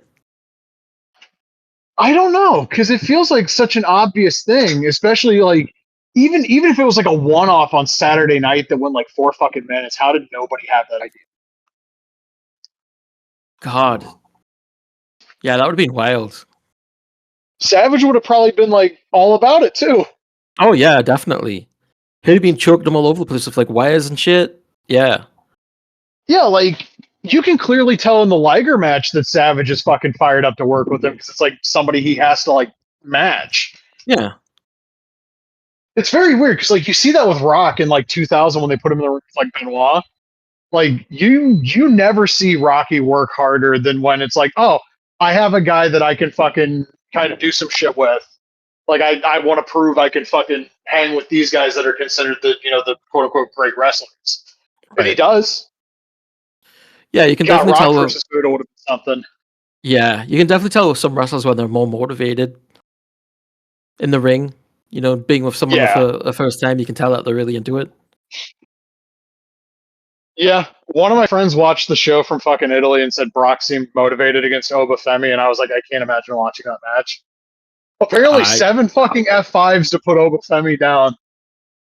Like, I've been told to watch the El Grande Americano match from AAA, but I've had so many people tell me I would enjoy that match. I like Chad Gable. I was a big fan of like Axel Dieter Jr. and PXV. I just have a hard time stomaching anything WWE. Apparently, AAA is like the best thing they do. I tried watching one of the TV shows, and they do all the same, like the shots of people fucking arriving to the building. Like the production feels exactly the fucking. It is, yeah. But I heard Chad Gable ran the fucking Razor. I heard they did the whole post match where you unmask, you say your fucking real name, when you were born, how long you were wrestling. And people have also started to figure out it's not Undertaker booking that shit. It's Jeremy fucking Borash. Yeah, Chad Gable's not even his real name, isn't it? No, his name's like Chaz Betts. But like, somebody pointed it out, oh, the commission's gonna be pissed about that, and they were like, oh no, where they were, there's no fucking Boxy Lucha commission. He doesn't have to give his real name. Yeah. Undertaker was getting credit for everything, and yeah, people seem to have figured out that it's not him behind it. No, but it is really funny that if you just believe the stuff at face value, all of the other Attitude Era guys are better bookers than Triple H. Yeah, that's true. I mean, NXT sounds like it's fucking dog shit, but yeah, so does the main roster stuff. Just sounds like fucking we have one idea and we're just gonna recycle it. Because I guess they're doing the bloodline shit, but now it's like Jacob Fatu instead of whatever fucking Uso it was a few years ago. Oh, Jacob Fatu's with Roman now. Yeah. You know who's getting the big push is Hikuleo. Jesus Christ. Yeah, he was at the first Forbidden Door in Chicago. And the Yeah. assholes that made the Owen Hart joke like 2 matches later next to me were like, who's the big guy? And I'm like, yeah, that's fucking one of Haku's kids. They just kind of looked at me. Yeah, he just beat Hobbs on SmackDown, I guess. Oh, the same Hobbs that was set for like a major fucking push? Uh-huh. Same guy? But I guess Talatonga hasn't lost a match in WWE. Well, it's like my good buddy Flay Blazer, who's never going to hear this fucking podcast, once said, "Mark deals get mark results." Mm-hmm. And you know what? We didn't talk after Double or Nothing, so I will give my thoughts on what I remember of that show right now. And before I talk about the show itself, I understand that like Dave Meltzer's whole star rating thing is a fucking work now. I mean, it was always a work. But like we're getting really comedic with he thinks athleticism is the only thing he really values, and if you can drop your fucking self on your head a bunch and get a neck fusion at 32, he'll fucking really love you. But I saw like 5 stars for the fucking FTR and Edge and Christian match, and I was like, there's no way I watched the same match as him, because like I watched that with a friend and we were both like, this isn't bad, but goddamn, can you wrap it up? I enjoyed it for what it was. It's been a while since I've really enjoyed. It wasn't bad, but it wasn't goddamn 5 stars. I don't like. To me, that stuff doesn't mean anything. I don't really bother. It's either I enjoyed it or I didn't, and I liked it. But yeah, I mean, it stayed overstayed its welcome a little bit, but it was fun. And then the fucking Beth Phoenix run in with the music, because we've got to do all the same stuff WWE does. Like, she would have gotten the same goddamn reaction if she just. There's one woman that would be running out to help Edge and Christian. Yeah. You don't need the music. Okada and Takeshita had a much better match than they did at World's End. I really liked that match. Way better match. Yeah, it was great. I saw people on like Instagram calling that match of the year, and we need to stop saying shit like this right after matches end, because I don't think it was the best match on the fucking show. It was really good though. I'm trying to think of what else I liked on that show. Samoa Joe did his best against Will Ospreay. It's a pretty good match. It wasn't like a overly long match, you know. It was like they came out fighting right off the bat. I like that. Yeah, Samoa Joe like kind of curbed some of the worst aspects of Will Ospreay as a wrestler. Yeah, it's a real shame that more people in that company will fucking try that. I thought Swerve and Bandito kind of wasn't very fucking good. They did this spot where like Swerve stood on his shoulders and like kicked him. And like the whole idea is we have a lot of guys in AEW with bad necks that you can just drop them on their heads and they're fucking fine, or like attack their neck and they're okay. And I didn't really think he needed to do the house call after the vertebreaker on the guy that he's been doing he did the vertebreaker 2 weeks earlier onto a chair. I kind of think the vertebreaker as a counter to Bandito's stupid fucking finish is good enough. Yeah, I agree. I thought Moxley and Kyle O'Reilly had a really great, really unique match that was completely different than anything else in the show. And it follows their like eliminator match where they tried to do like body shots and extended selling of the body shots.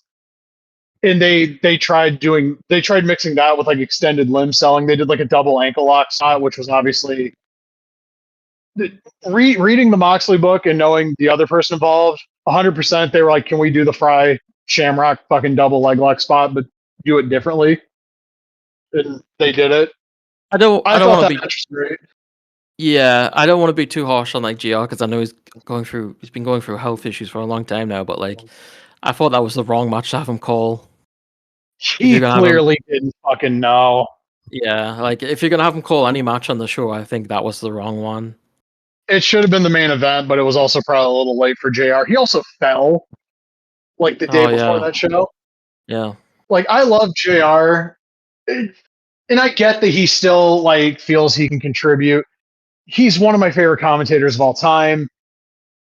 I think Tony should just fucking pay him to stay home. I I agree with that. Yeah, I like maybe have him do some voiceovers for videos, or maybe he can do some interviews here and there, like pre-recorded ones. But Yeah, because they were doing that for a bit, and I feel that would be the best thing for him if he's going to do anything. But yeah, I think Tony's going to keep him under contract for as long as he wants to be under contract. and I know that there was a quote recently. He was not happy that he basically got told like the day of the show, "We need you." And I feel like it might have been a thing where Moxley was like, "We need Jim Ross." Maybe, Because why else are you calling JR like at the 11th hour to fly him to New York for the show? yeah. But yeah, I was in a phone call during that, but everything I heard JR say, I was like, "Buddy, love you to death. Just do your podcast, please." Yeah. Trying to remember what else was on that show because it's been like 3 weeks. The women's match was all right, but it was a multiple person match, so it's always a big jumble. Yeah, I get like I don't dislike Tekla, but I think it's probably about time to get the belt on somebody else. I think she's probably going to be wrestling Shuri at Forbidden Door, but I'm not entirely sure. But Shuri was responded to her spitting on the Stardom logo, which was disgusting, if I do say so myself.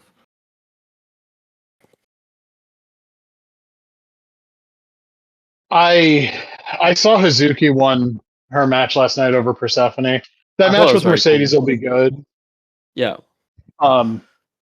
Mercedes beating Tekla at All In sounds perfectly fine to me. So Honestly, I guess on the other side, the semis is probably going. Well, you'd imagine it's going to be Athena and Sari, and that should be a really good match too. yeah. It's funny. Saya Kamatani and Reina are going to MLW next week, and I was like, who does MLW even have that they can wrestle? And Like I was Janai looking. Kai, I think. I don't even think she's there anymore. Like the two names were like Shotzi, who's the new women's champion, and Scarlett, and I was like, Oh, Lady oh, Frost works there too. oh yeah, okay, they can work with her then. But if they're gonna put like against like Shotzi and I think they're working 3 days, so um, yeah, I'm not looking real forward to this MLW relationship, to be honest. No, MLW's. I liked that weekly TV a lot in 2019.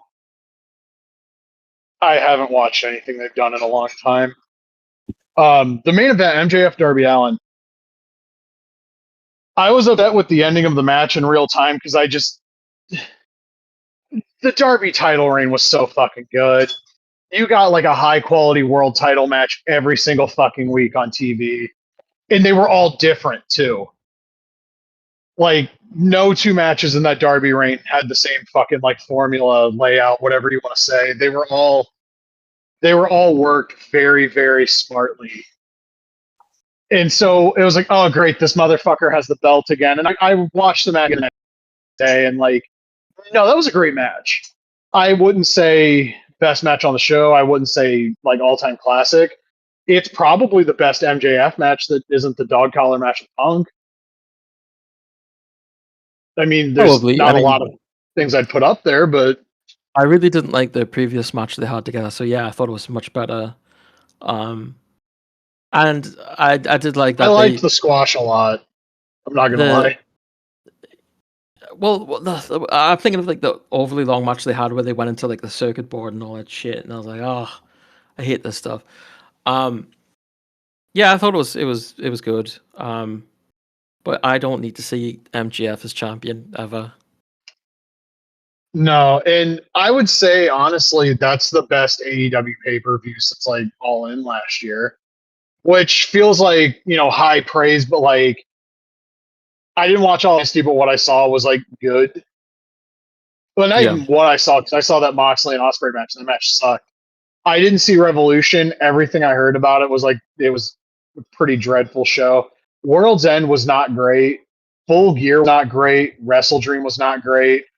All Out was all right, but like not as good as All In. Forbidden Door was okay, but not as good as All In. And they're in an interesting spot because I know the idea is Kenny versus Max in July in Montreal, and then like Kenny's going to drop the belt to Ospreay at All In. I don't care for 2 months if an MJF is champion, and also apparently All In is doing horrendous in terms of ticket sales because the only advertising they have locally is just a big thing with the All In logo and the date, nothing to clearly communicate that it's a fucking wrestling event. That's kind of incredible. I mean, they could do a lot more advertising in the UK. I mean, they've got TV, they've got Fulham. You'd think there'd be different things they can do. And there was like last year for Forbidden Door, there was a fucking thing with Ospreay coming out of like the Avengers portal, and it had the Forbidden Door logo. And one of my friends, and I didn't necessarily agree with this, that this is why they're bad at advertising because the AEW is right there. But like, yeah, why is it just Ospreay? Why do you not have like Moxley and Darby Allin and a bunch of other people like on this fucking poster to like clearly convey what this is? Yeah, I don't They know. have Jeff Jarrett on fucking payroll. Why is he not your live events guy? Yeah, well, he wasn't he? I think he was involved at some point with like the house rules stuff because if you look at the buildings they ran, Hobart Arena, the building in Alabama, like it's pretty obvious Jeff was involved, but I don't think he's been involved at all since like 2023 because remember they hired that Raphael Morphy guy who used to work for like TNA and WWE. Right. And then he left. I think he's at the Barclays Center. And I saw the Dave Meltzer quote about how they need to run Louis Armstrong Stadium every year. And like this crowd was like Arena Mexico, which I don't even know what that's supposed to mean. But doing an event in the same building every year has never worked out for AEW. It is very much diminishing returns. Like look at Wembley. It's what third time they've run it, and they're currently like half of what they drew in 2024. And to be perfectly clear, anybody running a stadium show and drawing like, let's say they get to 30 by the time the show happens, right? Mm-hmm. That's still a huge fucking win because what other promotion, unless they're, riding like the Tanahashi retirement, what other promotions drawing 30 other than WWE? Right. But those Wembley ticket sales are the fucking argument to have All In the US next year. Well, it's the sort of thing, it's like the first one is obviously very special, and then you keep doing it again, it loses its appeal because you've done it again and again. It's the same thing with everything. So yeah, as much as it's a nice idea to have like a, like a 1-4 type of situation with the Tokyo Dome. I mean, it's not like that is done great every single year either, So yeah, I think they need to have it somewhere else. In like January 4th at the Dome ebbs and flows. Like people, do you remember when like 1/4/2016 drew what people consider to be a disappointing number? And they were like, well, it was a weekday. No, the card wasn't that interesting. Like you were not going to get the fucking extra 10,000 people in there because like Tanahashi Okada's a hot match. Like AJ versus Nakamura mattered to like the sickos. That was not a big match to anybody that wasn't already a diehard New Japan. Just being honest. Right. And then next year was on a weekday. Guess what? They drew really well. Following year, I think was also on a weekday. Guess what? It drew. You know what they'll do with the business, but it's also a decades-long tradition. You can't start a fucking tradition with Wembley Stadium. Yeah. And it's like, oh, it's going to be the bank holiday weekend in August every year. WWE's running Europe more now, like for big televised events, than they have basically ever. Let them have their fun over there. Run a fucking stadium show here with affordable tickets. You'd be surprised how much money you make. And WWE wasn't selling out Italy. I mean, I saw some screenshots and stuff from the fans, and there was definitely empty seats there. Well, that's what happens when you price your tickets so high too. Yep. Like, I know they eventually got to, and this isn't WWE, but I know eventually Chamaya versus Strickland got to like a reasonably decent number of tickets sold, but for the longest time going into that show, they were sitting at like fucking 6,500 tickets or some shit like that. And that's a monumental fucking failure. Like, you need to, this shit needs to be priced more affordably, or else you run the risk of completely burning the fan base to the point that when ticket prices do come back down, guess what? I remember when you told me I was too poor to fucking attend this before. Fuck you. I'm curious as to see what the attendance is going to look like for the World Cup. You know, because those prices were ridiculous as well. Yeah, and the fucking asshole that runs this country has done a fucking really great job in the last 18 months of fucking making the rest of the world not want to come here. Yeah, I'm and sure I don't blame him. FIFA will give them another award at the end of the thing, I bet. Probably. It's so stupid. When I look at like independent wrestling shows within like 45 minutes of my house, and the ticket prices are what I paid for like pretty decent seats at like the first Dynamite in Dayton, and it's like, oh, $40 general admission, brother. You're running a fucking like small room in a town in fucking Ohio. Why are you charging $40? Who are you bringing in that you need to charge $40 for GA? Yeah. That fucking Jack Vaughn guy that does the shit post shitting on modern wrestlers, and that's why he doesn't get fucking booked anywhere. I can't imagine that guy's indie rate's that fucking high. It seems like people don't like being in the locker room with him very much. Yeah, thankfully, I mean, I don't go to indie shows here, but the ticket prices are, I think, like $10, $15, and it's the local guys. They're actually doing a free show at a car dealership like next weekend, I think. So that's cool. We gotta bring that shit back. Just doing free shows in like fucking parking lots and shit. Yeah, they seem to have a pretty good deal because they do like radio commercials with them. And I was watching on something on YouTube one time, and a commercial popped up of local wrestlers. I was like, what the hell? So they seem really involved with them. So that's a good thing.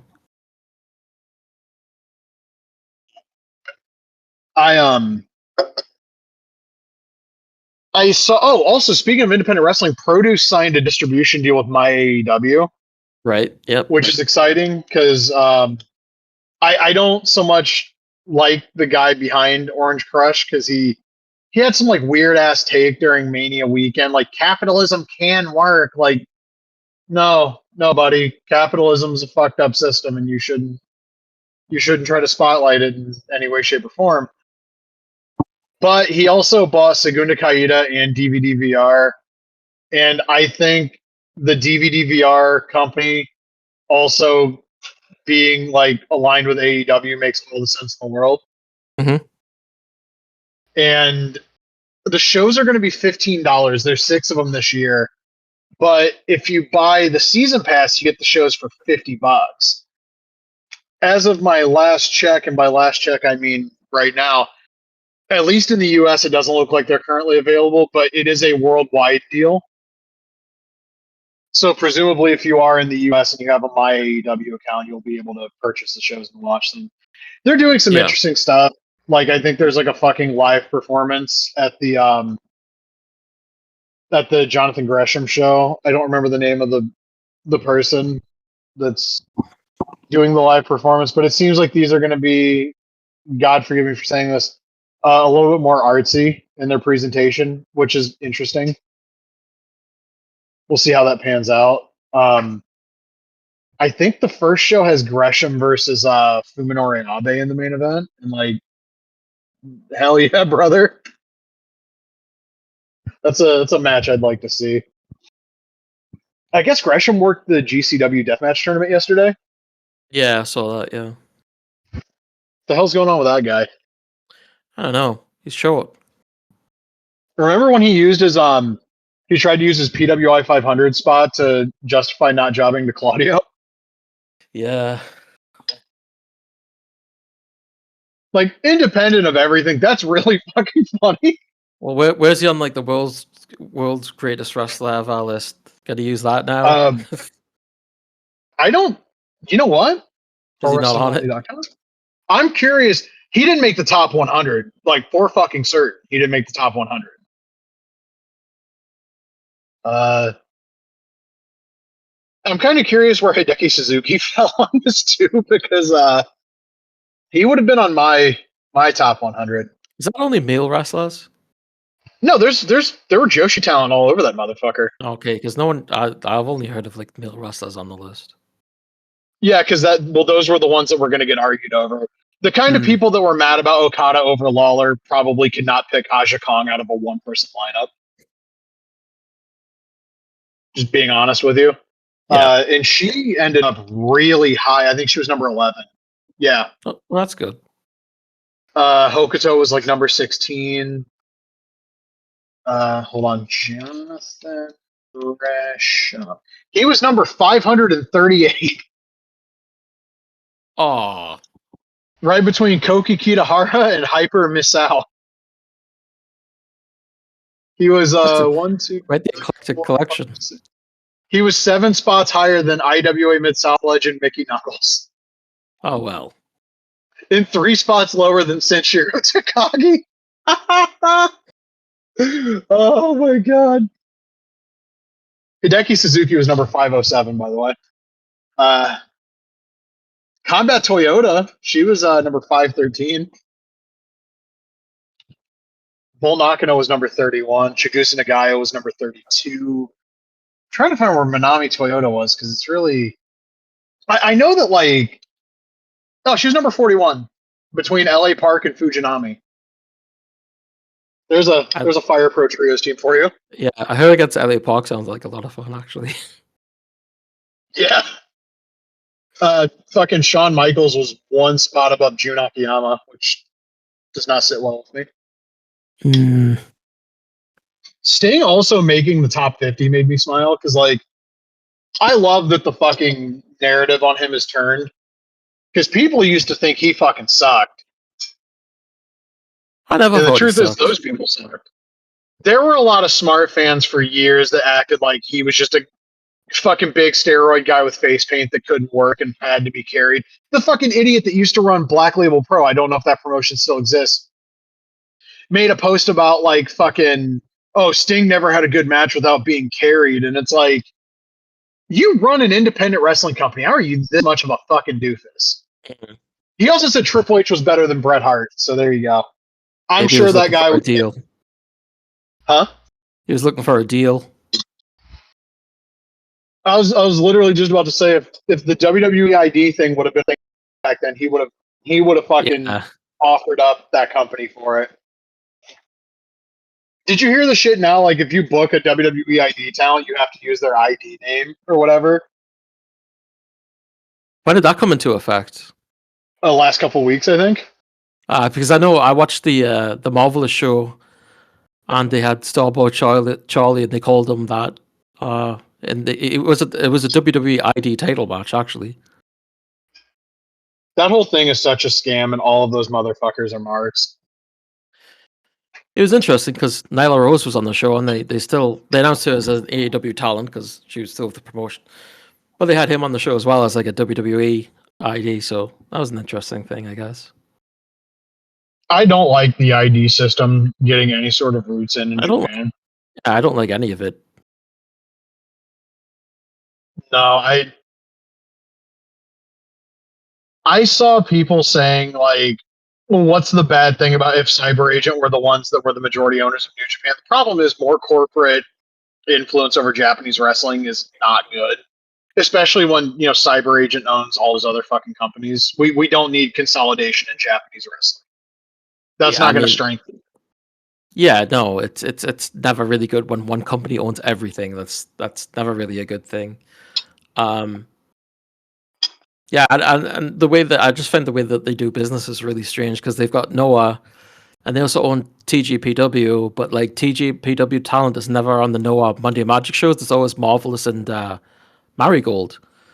So that just seems weird to me. I don't know. It's it's a weird company. And I guess the narrative that they lost money on Cyberfight for years is actually not true. They didn't lose shit on it last year. Oh, well, that's good. But it's also weird too. Like you consider like the Noah. There's somebody in Noah right now. I can't remember who it is, but is with NXT, and like they've got that connection with NXT. But then CyberAgent also owns DDT and Tokyo Joshi Pro, which technically are aligned with AEW. So it's just that whole thing is just, I don't know. It seems strange. I mean, I know Japanese companies have traditionally, worked with all different places. Even when it comes with American companies, they're usually pretty exclusive. And Mexico as well. So typically, yeah. And I can't imagine WWE would want to.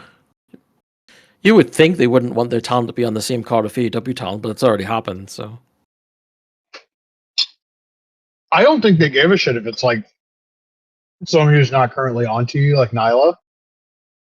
But them getting any sort of hold in with a promotion in Japan, which it feels like they got it through like West Coast Pro.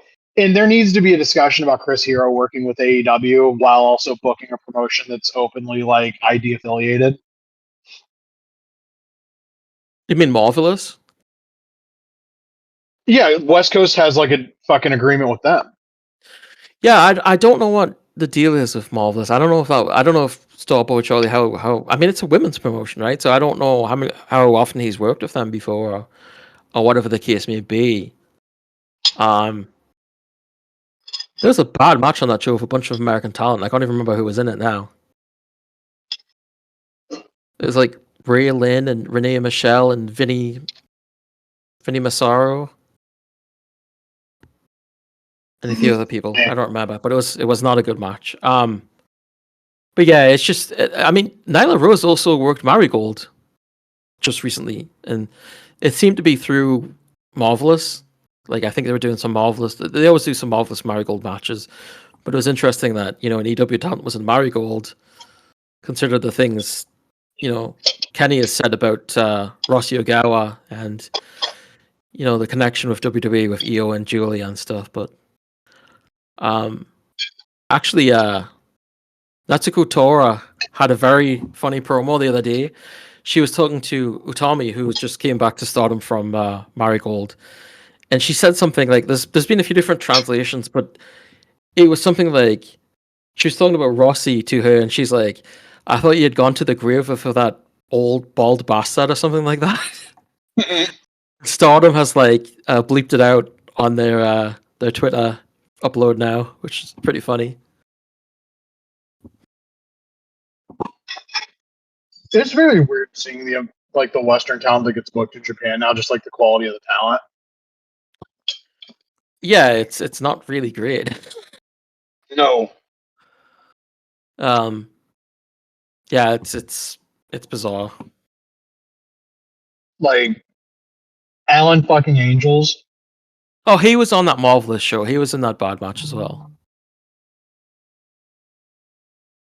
Well, it looks like he had a singles match against Titus Alexander, which does not sound good. Where was that on the Marvelous show? It was on. I'm looking on Pro Lev. It was on. Where is it now?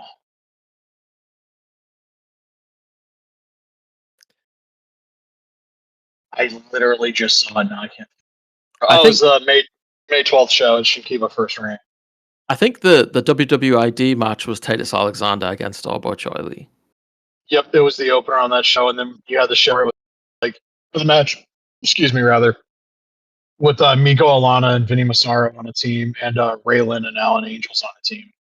Yeah, that match. It was like a 4-way tag match, and Yosuke Santa Maria and Renee Michelle. Yeah, that sounds like hell on earth.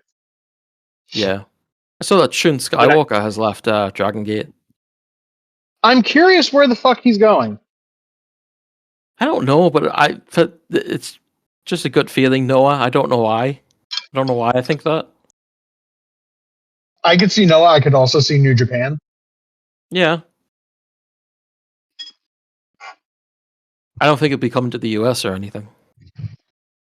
I think we might see TV Asahi and CyberAgent starting to spend a little bit more on talent. Yeah, I agree. Because one of the problems with Bushi Road was like not doing great financially. That's why they lose so many people from New Japan, because you have to try to pay big money, and when you can't run the big buildings that you have to run at the end of every tour, and you can't find the outside like Western media deal to really infuse that cash, you can't keep anybody, and it's going to be a money loser. Yeah. Which is why I'm not shocked that they kept Stardom, because with all due respect, the overhead to run Stardom is much lower. They don't run the huge buildings at the end of every tour. And when they do, they typically do pretty all right from what I've seen of the numbers. Yeah. So like if you spend less but you make the majority of it back, if not, profit, it makes way more fucking sense to keep Stardom than it does to keep the big money loser, especially when TV Asahi clearly fucking views like having live sports. And in their business plan, pro wrestling was one of the things they named. It makes sense to like, hey, if you guys want to spend all the fucking money, here you go. Get this off our books. Yeah, I'm kind of glad that Stardom is separate now, because maybe it'll put even a bigger spotlight on them from Bushi Road, depending on again how much profit they're actually making. Maybe they'll do some more stuff with them. I don't know. But yeah, it's going to be very interesting. Obviously, there hasn't been much major change yet, but it'll be interesting to see down the road.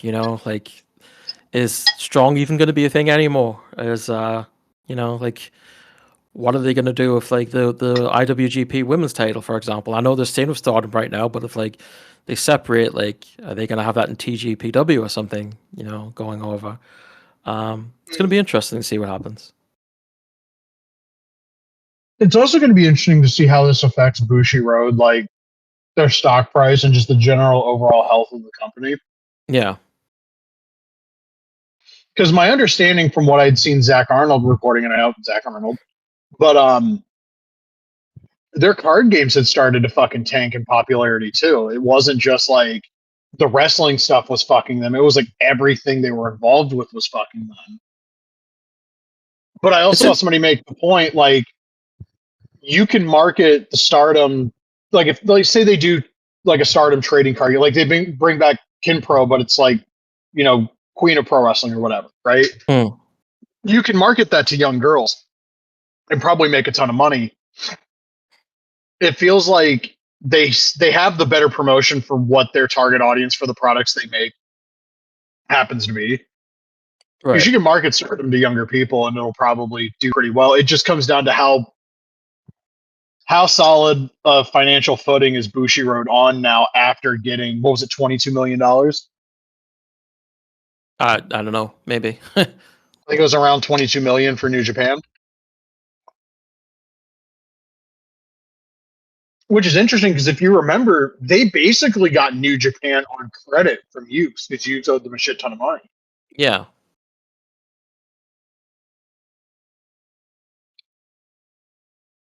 So I'm curious to see how this plays out over the next few years. Obviously, it doesn't affect the immediate future. The G1 opener is still happening in Chicago.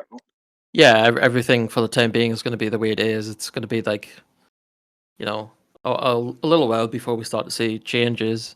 Also, Toru Okada, the president of Stardom, was also working for New Japan. He had a new role in the company, so I assume he's gone from New Japan. I don't really know what happened there.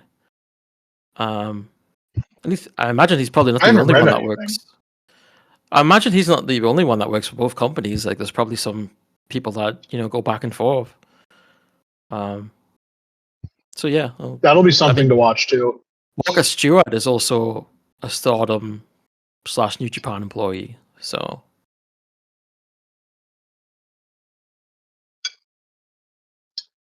yeah, I mean, I saw he tweeted something about the Hiromu, and one of my friends put this in like the group chat. He tweeted about like the Hiromu Kushida match from like the first Sakura Genesis, and said something like, "I wasn't watching New Japan at the time, and there were people just fucking dragging him for it." He's quite young, isn't he? Hmm. Yeah. I would not want to sit behind him at a show. I know that. Why? He's very tall and big. Oh, I thought there was going to be something more insidious behind No, that. no, no, no. It's just like, yeah, he's a big guy. So He doesn't seem like a bad commentator from what I've heard. He's oh, he's probably not. better than Kevin Kelly. Some of the times he says stuff that I was like references and stuff that are just a bit cringy. But like overall, I don't think he's that bad. It is. It's interesting that he does Stardom on his own because they used to have wrestlers doing guest commentary, like the ones obviously that knew English better than the others, and but they would also be so quiet, like not have a lot to say unless he like spoke to them directly. So yeah, now he's just like going at it alone. They got him doing Joey Styles. Yeah, That's always an interesting thing when you have somebody doing solo commentary. Few people can do it and do it well. I kind of miss it though because it was fun when you had like the wrestlers themselves. You know, it was kind of weird that they weren't speaking much, but like, Waka did commentary once, and she was like translating the interviews and stuff, and that was pretty cool. But they've had like Mariah May was doing commentary at one point, and Xena and some of the You mean foreigners. Triple M? Because she's such a fucking mark. Yeah, that was sad. That whole thing was sad that she went to NXT. They're doing the whole like via Mahan / Emma thing with her now. I don't know if you've seen that. I heard they've like, been airing vignettes for her. Yeah, like she's coming next week every week because that's good, right? So my question is, if this run blows up, is AEW willing to fucking shelf Gabe Kidd to get her back? No, I don't think so. For those wondering, Google Gabe Kidd speaking out. Because I think it like if anything happened with WWE and she wanted to stay in America, I think she'd kind of obviously go to TNA. Because they'd pick her up in a heartbeat. And if she was to go anywhere else, it would probably be back to Stardom, I guess. I just want to stress this point. Gabe Kidd slut shamed her after she spoke out about one of his buddies, and people rightfully fucking went after Gabe Kidd for it. And if any of you remember the mental health break that Gabe Kidd took, it was directly fucking related to that. Mm-hmm. And I, for reasons that should be abundantly clear to anybody listening to the show, think it's really fucking gross when you try to use something like mental health, or in the case of Will Ospreay, I have autism, bro, as a shield or an attempted shield from just doing really awful shit. You can just say you're sorry and try to do better, but these fucking guys don't. Yep. And it's very frustrating. And on top of it, Gabe Kidd's a shitty fucking wrestler. So like there's no redeeming qualities. Like with Ospreay, like it's funny to watch him drop himself on his head, and he's had good matches. Gabe Kidd's just a piece of shit, and he's a shitty fucking wrestler. He's also probably friends with Bravo, like fucking Ospreay is. So It was good to see. I'll say this real quick. It was really funny to watch all of the people that beat their chest about like, oh, our independent scene is better than yours in the mid 2010s with the Brit Rest shit.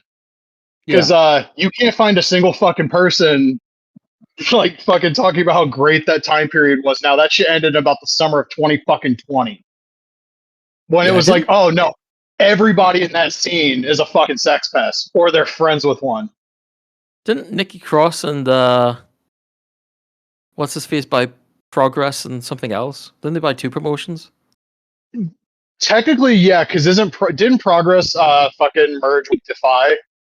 Oh yeah, I think that's what it was. Wasn't that the deal? I think so. Yeah, Big Damo, who famously tweeted, "Some wrestlers are fucking stupid. I don't know what to tell you," and then proceeded to be on the Marty Scurll podcast. Ugh. Yeah. You're not going to find me a good egg in that entire scene. I'm so like, the U.S. Indies have some really fucked up people, but it's like you look at some of those old Rev Pro cards, and it's like, God damn, buddy. Yeah, it's gonna be like Marty Skrull and fuck. You fucking see like Skrull and Osprey and that fucking Travis Banks guy and like just all They'll these bring fuckers that like, huh? they'll find a way to bring in Teddy Hart. Probably. Yeah. Jesus Christ. Did you see the Brett Lauderdale thread recently? I got sent that by like 4 people. Where No. he was talking about Teddy Hart like Teddy Hart fucking died. And I was like, fuck yeah. And then I got to the end of it and it was like, no, he was telling a story to like kind of try to humanize Teddy Hart. Oof. Fuck you, Ooh, man. ooh, ooh, ooh, Like, ooh. the same promotion that decided they wanted to book AJ Gray again, same promotion that fucking booked Schlack for like years after people knew. Same promotion that allegedly had Joey Janela reach out to a prominent wrestling journalist to try to run a rehab piece on Schlack, by the way. The rehab piece about said neo-Nazi was pitched to somebody who may or may not be Jewish. GCW, everybody. Yeah, fuck that shit. Yeah. And I don't remember if we talked about this because it's been fucking forever since we recorded, but Josh Barnett posted like a lengthy post about why the Bloodsport shows ended. And basically it came down to they couldn't secure like sponsorships and like the money required to run it like an actual promotion instead of, you know, like a show that happens a couple of times a year under somebody else's umbrella. Mm. Which I think I said this to you when Bloodsport Bushido happened, but that really felt like a show where he was trying to be like, see guys, we can fucking pack a house, like trying to get like some of that local sponsor money in Japan to run more shows. I'm not going to mourn the loss of Bloodsport. I liked a couple of the shows. Like the Matt Riddle show was good and the first Barnett one was good. Not a huge fan of any of the ones after that, to be honest. I think a lot of people got in their feelings about what they thought those shows were advertised as versus what they actually were. Because there was always the pocket of people that were like, oh, this isn't shoot style. Well, it's not marketed like that. It was very clearly implied like you were going to get some of that shit, like if Barnett was in the ring and like the guys that were like Barnett adjacent. But he also wrestled like fucking John Morrison. You're not getting a shoot style. You're not getting anything approximating shoot style there. Like those shows were more of like the Josh Barnett vanity project to jack off about Inokiism than they were trying to be a true successor to UWF. And I know Shayna Baszler was like, well, we have the UWF fight team because that's what Barnett called like his subsection of like the CSW team because he'd actually trained at the Snake Pit. But the stuff was never explicitly marketed that way. I would have been happy if somebody was willing to fucking throw the money around to try to make UWF style wrestling work in the US, but it's too different of a style and it appeals to such a narrow niche version of wrestling fans that like you'd never be able to make it work. It doesn't even work in Japan now. Glade can't draw shit. But I saw the post about like why the Bloodsport shows aren't continuing, and I was just kind of like, yeah, makes sense. I don't really care. I don't think it. I mean, I've talked about it before. Like, I thought it was pretty. I've talked about like shoot style and think it was like it was pretty bad in that regards. But like, it didn't really have an identity. You know, I feel like you're right. When it was Matt Riddle's Bloodsport, like I felt like it had It was like more the goofy like kung fu movie kind of thing. Right, and then after that, it's like you brought in Josh Barnett, who's more of a. I mean, Matt Riddle was a legitimate fighter as well, but he's quite different than Josh Barnett. Barnett's more of a serious, a more serious like pro wrestler type, and so it felt like a stylistic change on that end. But then, like you said, you still had people like Morrison in it doing capoeira and all the shit, and like I never truly felt like I knew what it was. Like, why doesn't it have any ropes? Like, I understand it from the Bloodsport movie, but like they never provided like an explanation as to why they didn't have ropes. It was just because the first show didn't have them. Because Matt Riddle does a promo about it. Like if you get knocked off the ring, it's a 5-foot fall, and they never reinforced it after that. And I will say the first Barnett show kind of clearly had an identity. Like it's White Boy Night. And and the matches all kind of, not that the matches were the same, but they all kind of had the same kind of like vibe to them. But once you get past that show, it's like, oh, we're booking Nick Gage and Killer Cross, which I get it, like freak show fight kind of thing. But it should have stayed with those matches instead of booking like Speedball versus fucking Dolph Ziggler, which is it's not going to resemble the goofy kung fu movie stuff of like the Matt Riddle one or like the hard nosed, like technical wrestling, hard hitting shit from the second one. It was just like, who does GCW have access to and what's the most like, well, what's a match I can book to sell tickets?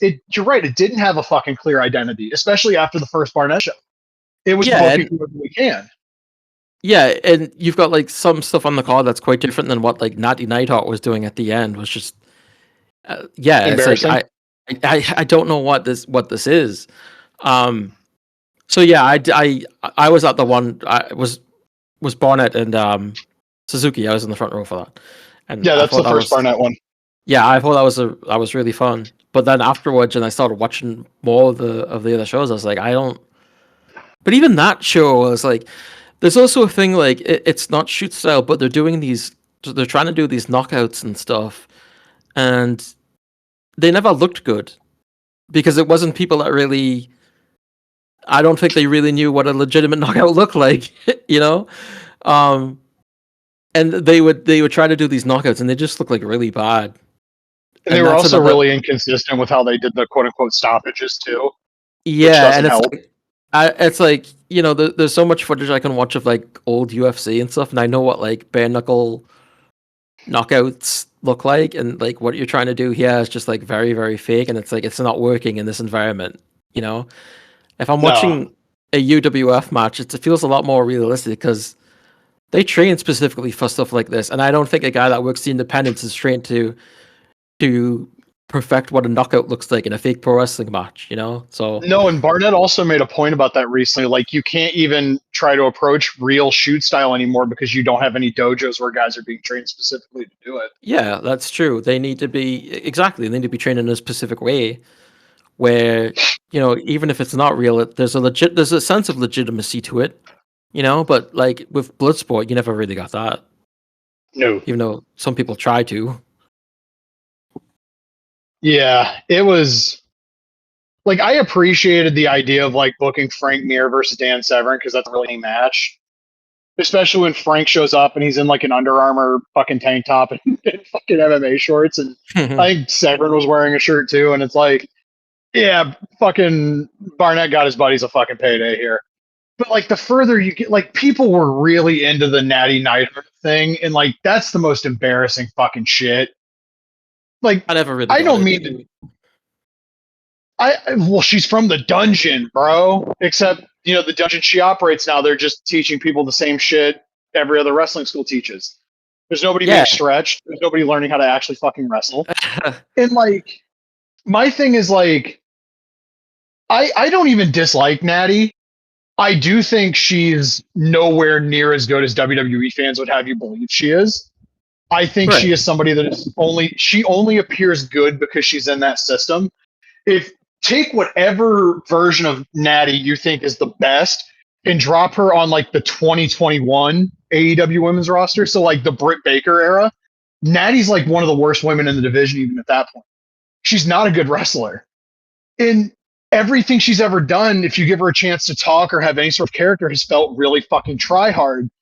In this thing where she's got like a fucking fight team with her is like the lamest goddamn shit. Yeah, I thought it was really, really silly. It was so goddamn dumb. And I think she wrestled Miyu Yamashita. I think it was in Bloodsport. Yeah, it was. And I remember, I think it might have been Lee Casebolt on Blue Sky, who was like, I don't even dislike Natty, but this match really wasn't good. And yeah, that was when they did a big pull apart and stuff. Because I remember Micah was on the card against Carmen Petrovic from NXT.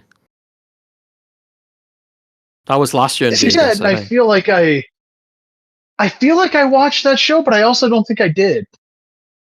Well, that feels like most of Bloodsport.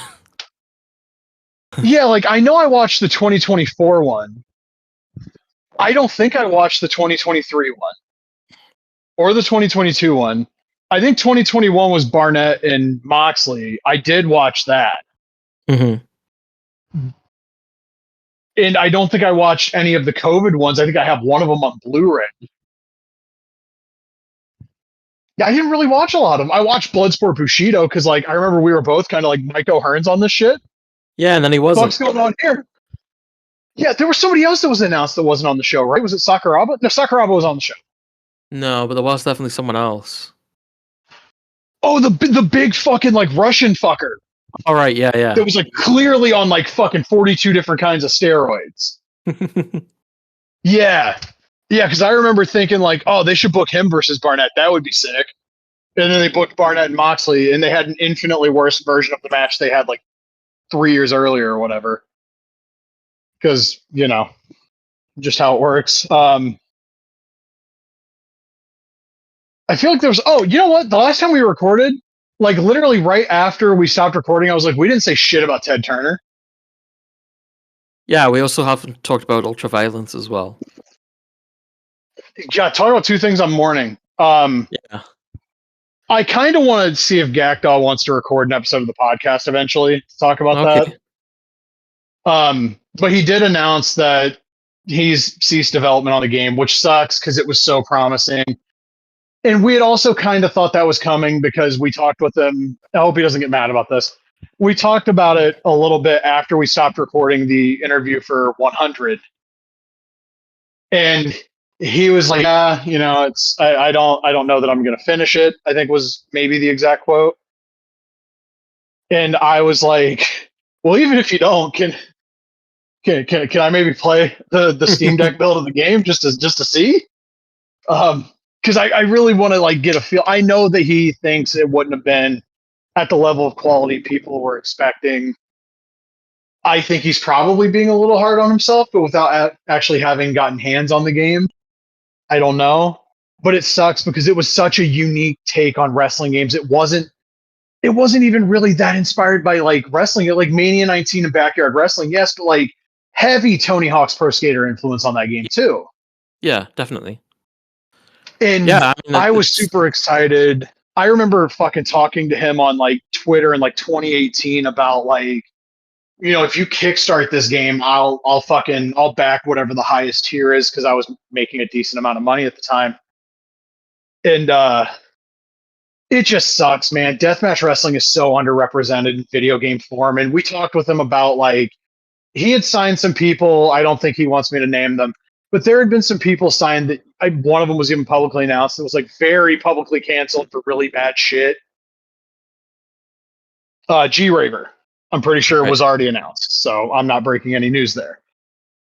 But like, even with that roster, I think that game still would have found an audience, especially if you could just mod those guys out. It would have been fine. And he had such great creative ideas for what the deathmatch stuff could be in that game. And it fucking sucks that we're not going to get to see that game come out. Yeah. Yeah, it's as you said, it sucks. I mean, but I'm glad that he had the understanding of, you know, when to stop, because a lot of people, as we've seen again and again, they don't understand when to stop. Oh, hold on. Let me check the PWX Facebook page. Oh no. Continue. I hadn't checked it yet. From a fan point, I could say like, oh, keep going, you know. But if it's something that, you know, you, I mean, he would know better than anyone, you know.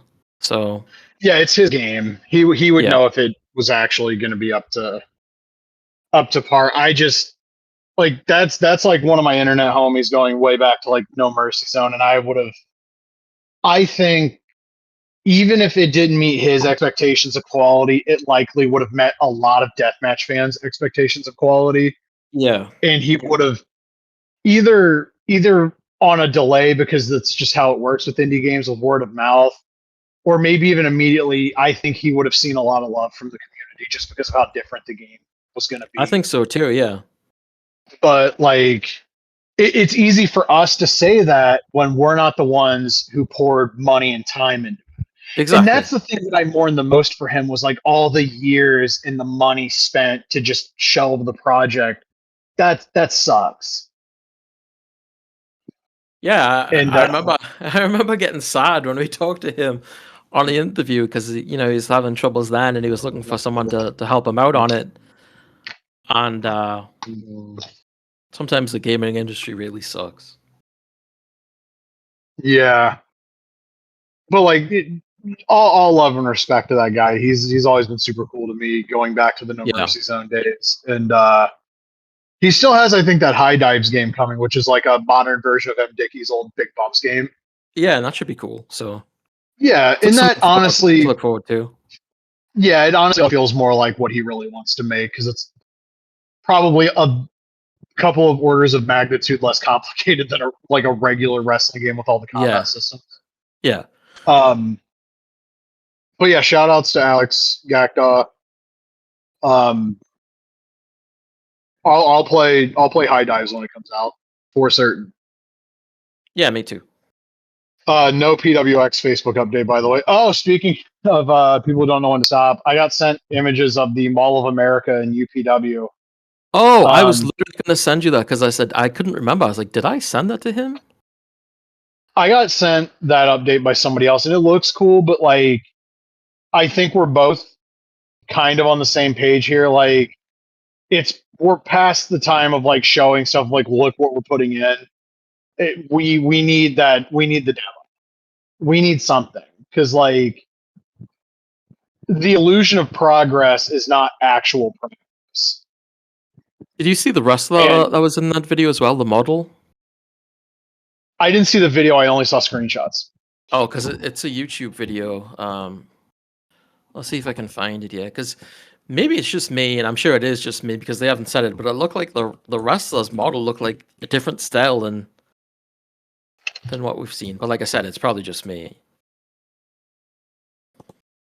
Find it here.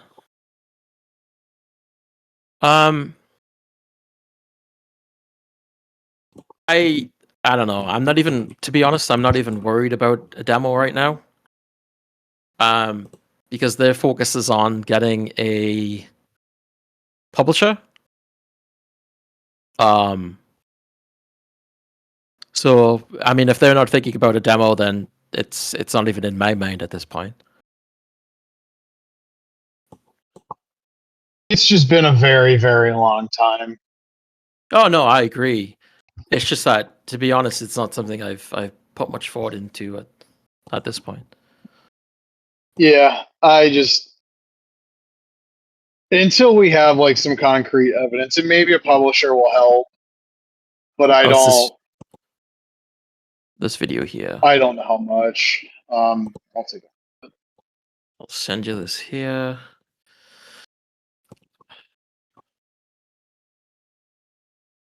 I'll turn my volume down. I'm gonna have to take a look at the model again for myself here.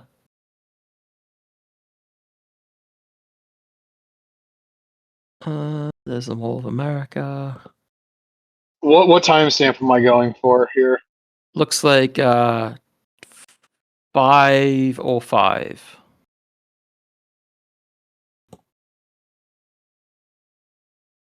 That model looks a little bit different, yeah. Yeah, I thought so too. Especially when you look at the trailer from like years ago that he's showing in the background. Yeah, it doesn't help having that old footage in the background. No. Like, I hope the game comes out. I don't have a lot of, faith in anything at this point. I would hope that everyone would hope it comes out, because I mean, it's a wrestling game. If it's good, it's another game. Yeah. That can only be a good thing. It's just, they've gone through quite a lot of trouble. It seems like they've been looking for a publisher for a while now. Obviously, it's something that's very important to them.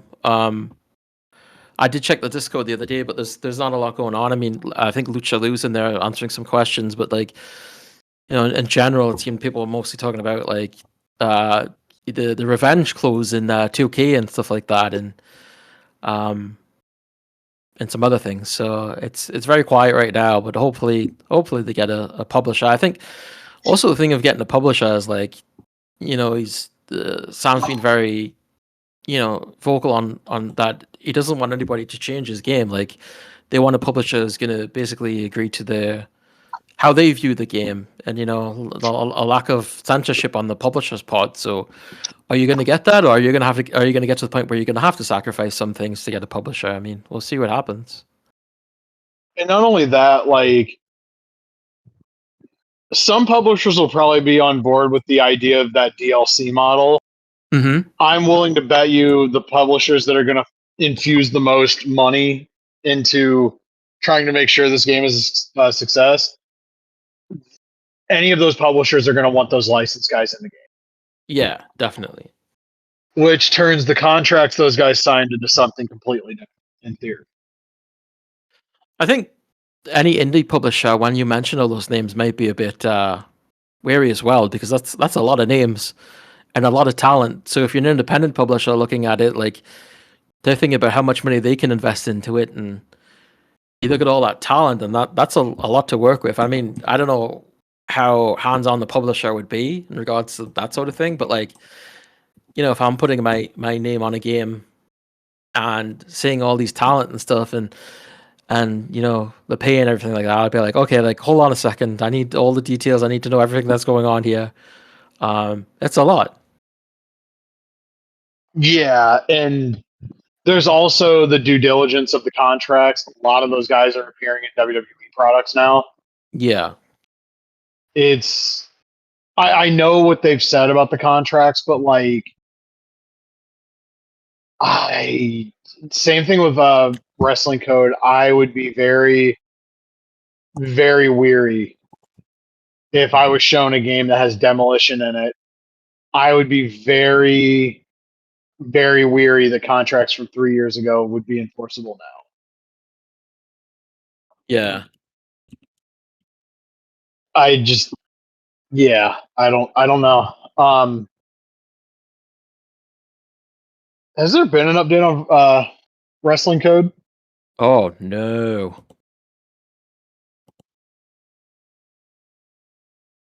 I just saw the message about Gresham. Yeah, he looks like a big rubber guy, doesn't he? He does, yeah. Or a little rubber guy. Yeah, I just can't really call him big. He's just a little fella. Yeah, as far as the Wrestling Code goes, I haven't looked, but I doubt it. You want to sing something in? That 2022 is all gameplay tweet. I'm pretty sure turns 5 this year.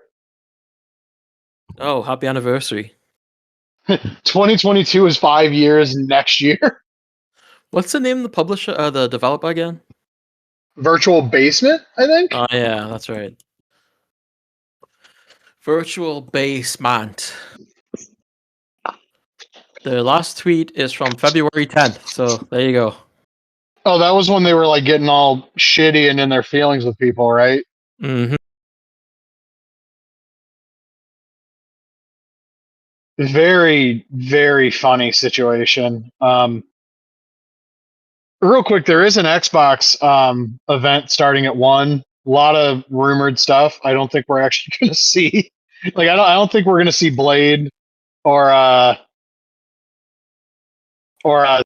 fucking Injustice 3. I think if we didn't see it at the PlayStation event or the Summer Games Fest, I don't think it's happening here. Yeah, we'll see Halo and Gears and whatever else. And Gears is now an actual Xbox exclusive, according to Jeff Grubb. It was like a last-minute decision. Yeah. Which I think is... Yeah. I really feel like that's a stupid fucking decision, but what do I know?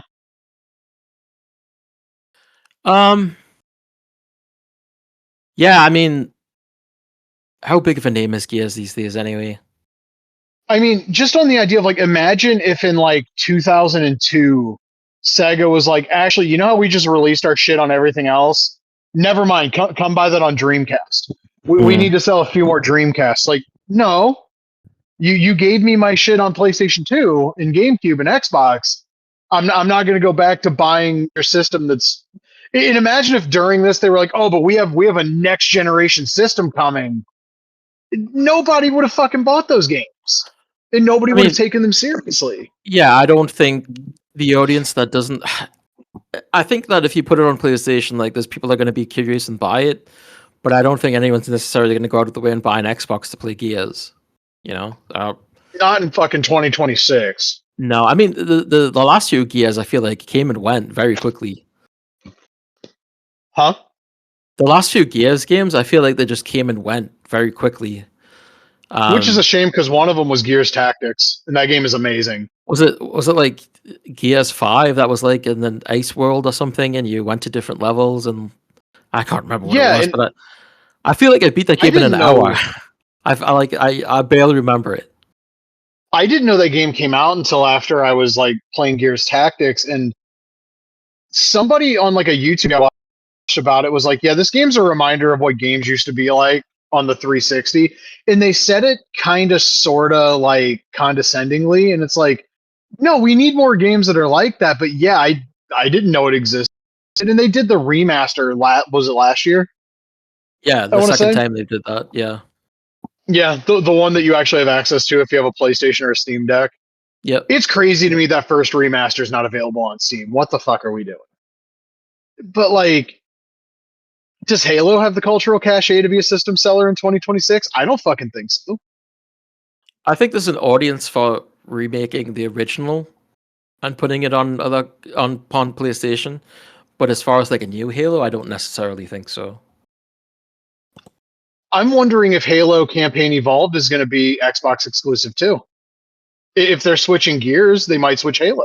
It's possible. Also PlayStation has pulled their games out of PC now, right? Yeah, that's a decision. It was so weird because we had all these comments were like, "Hey, we're gonna, everything's going everywhere," and I was like, "Oh, that's cool," and now everyone's like pulling back on it. It's ridiculous. It's easy to romanticize the era of console exclusives when those systems were fucking affordable. Mm-hmm. Now I think to restrict it to your own ecosystem is you're walking up to a table where there's a giant fucking like cake and you're cutting like one corner out of it and going, I don't want the rest. Yeah, I think it's obviously Nintendo's a different case because they've always done their own thing. And it's always worked for them. Yeah, but I think it's very shitty when you are saying we're going to make this available to everyone in the case of Sony and putting their games on PC, or in the case of Gears and saying, yeah, this is going on other consoles, and then pulling back on it. I don't see how that appeals to anyone other than your hardcore diehard console wars bullshit. And I don't think many of those people exist anymore anyway, so. No, it doesn't feel like they do. My thing is, if you were going to go back to Xbox console exclusivity, that's A-O-fucking-K with me. Do it with the start of the next generation. Yeah. Don't fucking like renege and walk back on like Gears EA available on everything, and then like Jeff Grubb is the one reporting like no, it's fucking actually Xbox exclusive. What fucking purpose does that serve? How does that help you? That's only gonna You're not going to convert anybody to be an Xbox owner now, especially when a lot of their recent games, I can just load up my fucking Steam Deck and go onto the store and I can fucking buy them. Yeah, you look like a real asshole when you do shit like that. So, yeah, again, I don't know who it appeals to. I mean, maybe the stuff will still be on PC, but it looks like maybe I read too much into how Jeff Grubb said it, but that game is emphatically not coming to PlayStation if he's to be believed. Yeah, I believe him. I do too. I mean, he took a little while to be right about when they were going to show fucking Sons of Sparta, but yeah, the one time he seemed reasonably sure it was happening was when it did happen. Like literally the day before that State of Play, he did a podcast and he got asked about it and was just like, "Yeah, who's to say?" Something like the Metroidvania God of War. Who's to say? Like the look on his face, it's like, "Oh, he knows. Yeah, it's going to be tomorrow." And then it was. I liked that game until, honestly, the writing got to me. But there was one boss fight where fucking Demos, after the first cycle, would just stand there like a useless piece of shit. And then they did not patch him to fix him until after I had beaten that boss fight and almost had a fucking goddamn embolism. And I was like, fuck you, motherfuckers. It'll be cool to see, if they get to do like an actual Blades of Chaos Kratos in that style, because the artwork that Mega Cat Studios did for that game is beautiful, and I'd like to see a more traditional Kratos game in that I, style. I saw they just released the game called, was it Wife Hard? It's like a top-down shooter where you play as a bride. Let Huh. me see if I can find it. Yeah, I thought it said it was getting a Mega Drive release as well. I could have sworn I read that. Uh, where are we? Am I thinking of somebody else that released it? I thought it was them. Upcoming. Is it upcoming? Oh, I can't find it now, but they've got a lot of stuff upcoming. Uh, And apparently, Sons of Sparta did sell very well. So if they had plans to do a sequel, the sales numbers will probably push that through. yeah, you'd think so. And where's this game? I feel like I'm lying now because I can't find it anyway. It wasn't under their games, but I swear I saw this thing. Maybe I'm just going crazy. Oh, they have a demo for Prelude Dark Pain on Steam now. Oh. That's when we did our wish list episode, I talked about it. It's a turn-based Oh, tactical right. RPG. Yeah. And this has a very interesting art style. It kind of sort of looks like early 2000s Cartoon Network with like the big like bold lines around characters, and this really looks like some shit that you would have seen if you would have seen this like right alongside Samurai Jack in terms of like how the art style looks. It looks so cool. I'm going to be playing that demo later today. I just searched for wife on Steam and that was a bad idea. It's a shame too because I thought this game looked kind of interesting. And now it doesn't exist. Maybe you dreamt about it like that dream I had recently where I was Italian. You had a dream where you were Italian? Yeah, I wake up and I'm like a short little guy and I'm wearing overalls and a red t-shirt. And I leave my house and there's a fucking chubby German version of me in purple and yellow. And it's very fucked up. Yeah, it sounds like it. Yeah. And then there was this big lizard sumbitch too, and it was.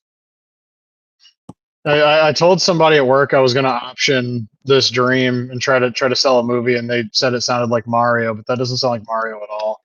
No, not at all. No, Nintendo can't sue me. That was my dream. It doesn't even sound like Mario Twins. Oh yeah, Mega Cat Studios. It's called Lethal Wedding. I knew I wasn't going crazy. It's a new Sega Genesis game. And they put it on Kickstarter. Interesting. It sold out on the website. It was $85. Whoa! Wow, charging Street Fighter 2 SNES prices, huh? Yeah. Looks kind of neat. Yeah, I knew there was something like that. Yeah, no, this looks dope. Yeah. So they got a lot of stuff going on. This looks like the kind of game you would have seen on the fucking Genesis in like 1995. Yeah. This looks like the exact kind of like 95 era Genesis game you would have never actually heard about until you stumbled upon a YouTube video later in life and you check on eBay for the secondary market prices and it's like $400 fucking dollars. Yeah, for sure. That's such a specific thing, but like that's what this looks like to me. This looks so cool. Mother-in-law co-op to Genesis. Huh? It said mother-in-law co-op to Genesis. But that's cool that that it's actually releasing on those consoles. Yeah, that's really neat. There's a decent amount to be somewhat excited about with video games. I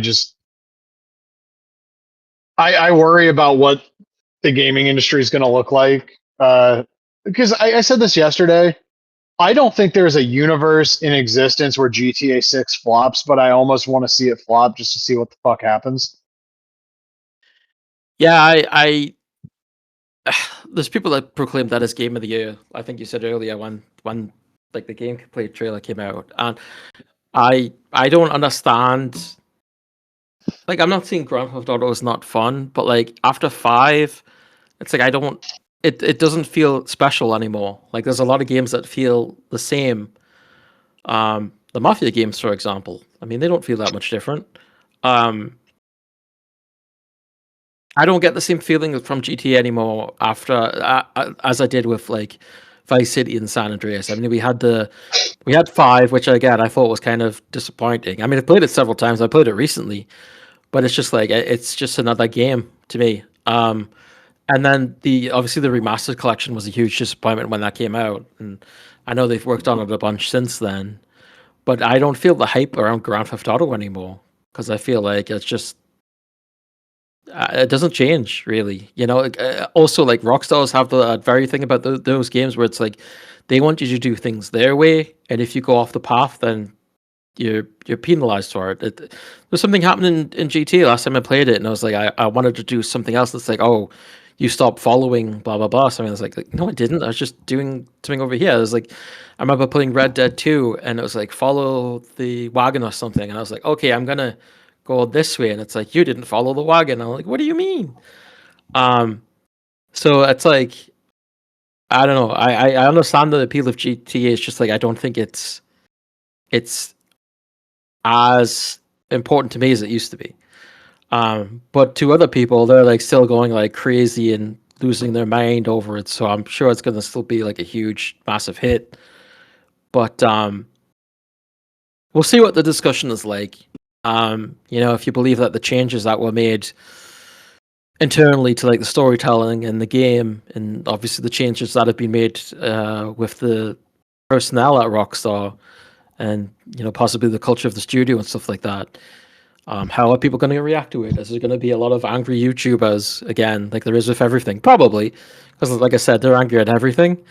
Um, what's the general public's reaction going to be? What are people going to be talking about when it actually comes out? We'll see. It should be interesting, if nothing else.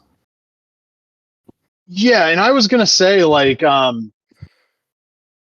game design philosophy at Rockstar has not changed since the Right. PlayStation 2. It's gotten more rigid, if anything. Yeah. Yeah. It's. I mean, there was a guy. This guy did a whole video on it. I don't remember his name, but he's like sitting on a beanie bag, and he was Oh, talking about his. Nakey Jakey or whatever. Yeah, his video was what made me realize like that was my biggest problem with Rockstar games is like no, they're still steep in like Yeah. very rigidly scripted PS2 shit.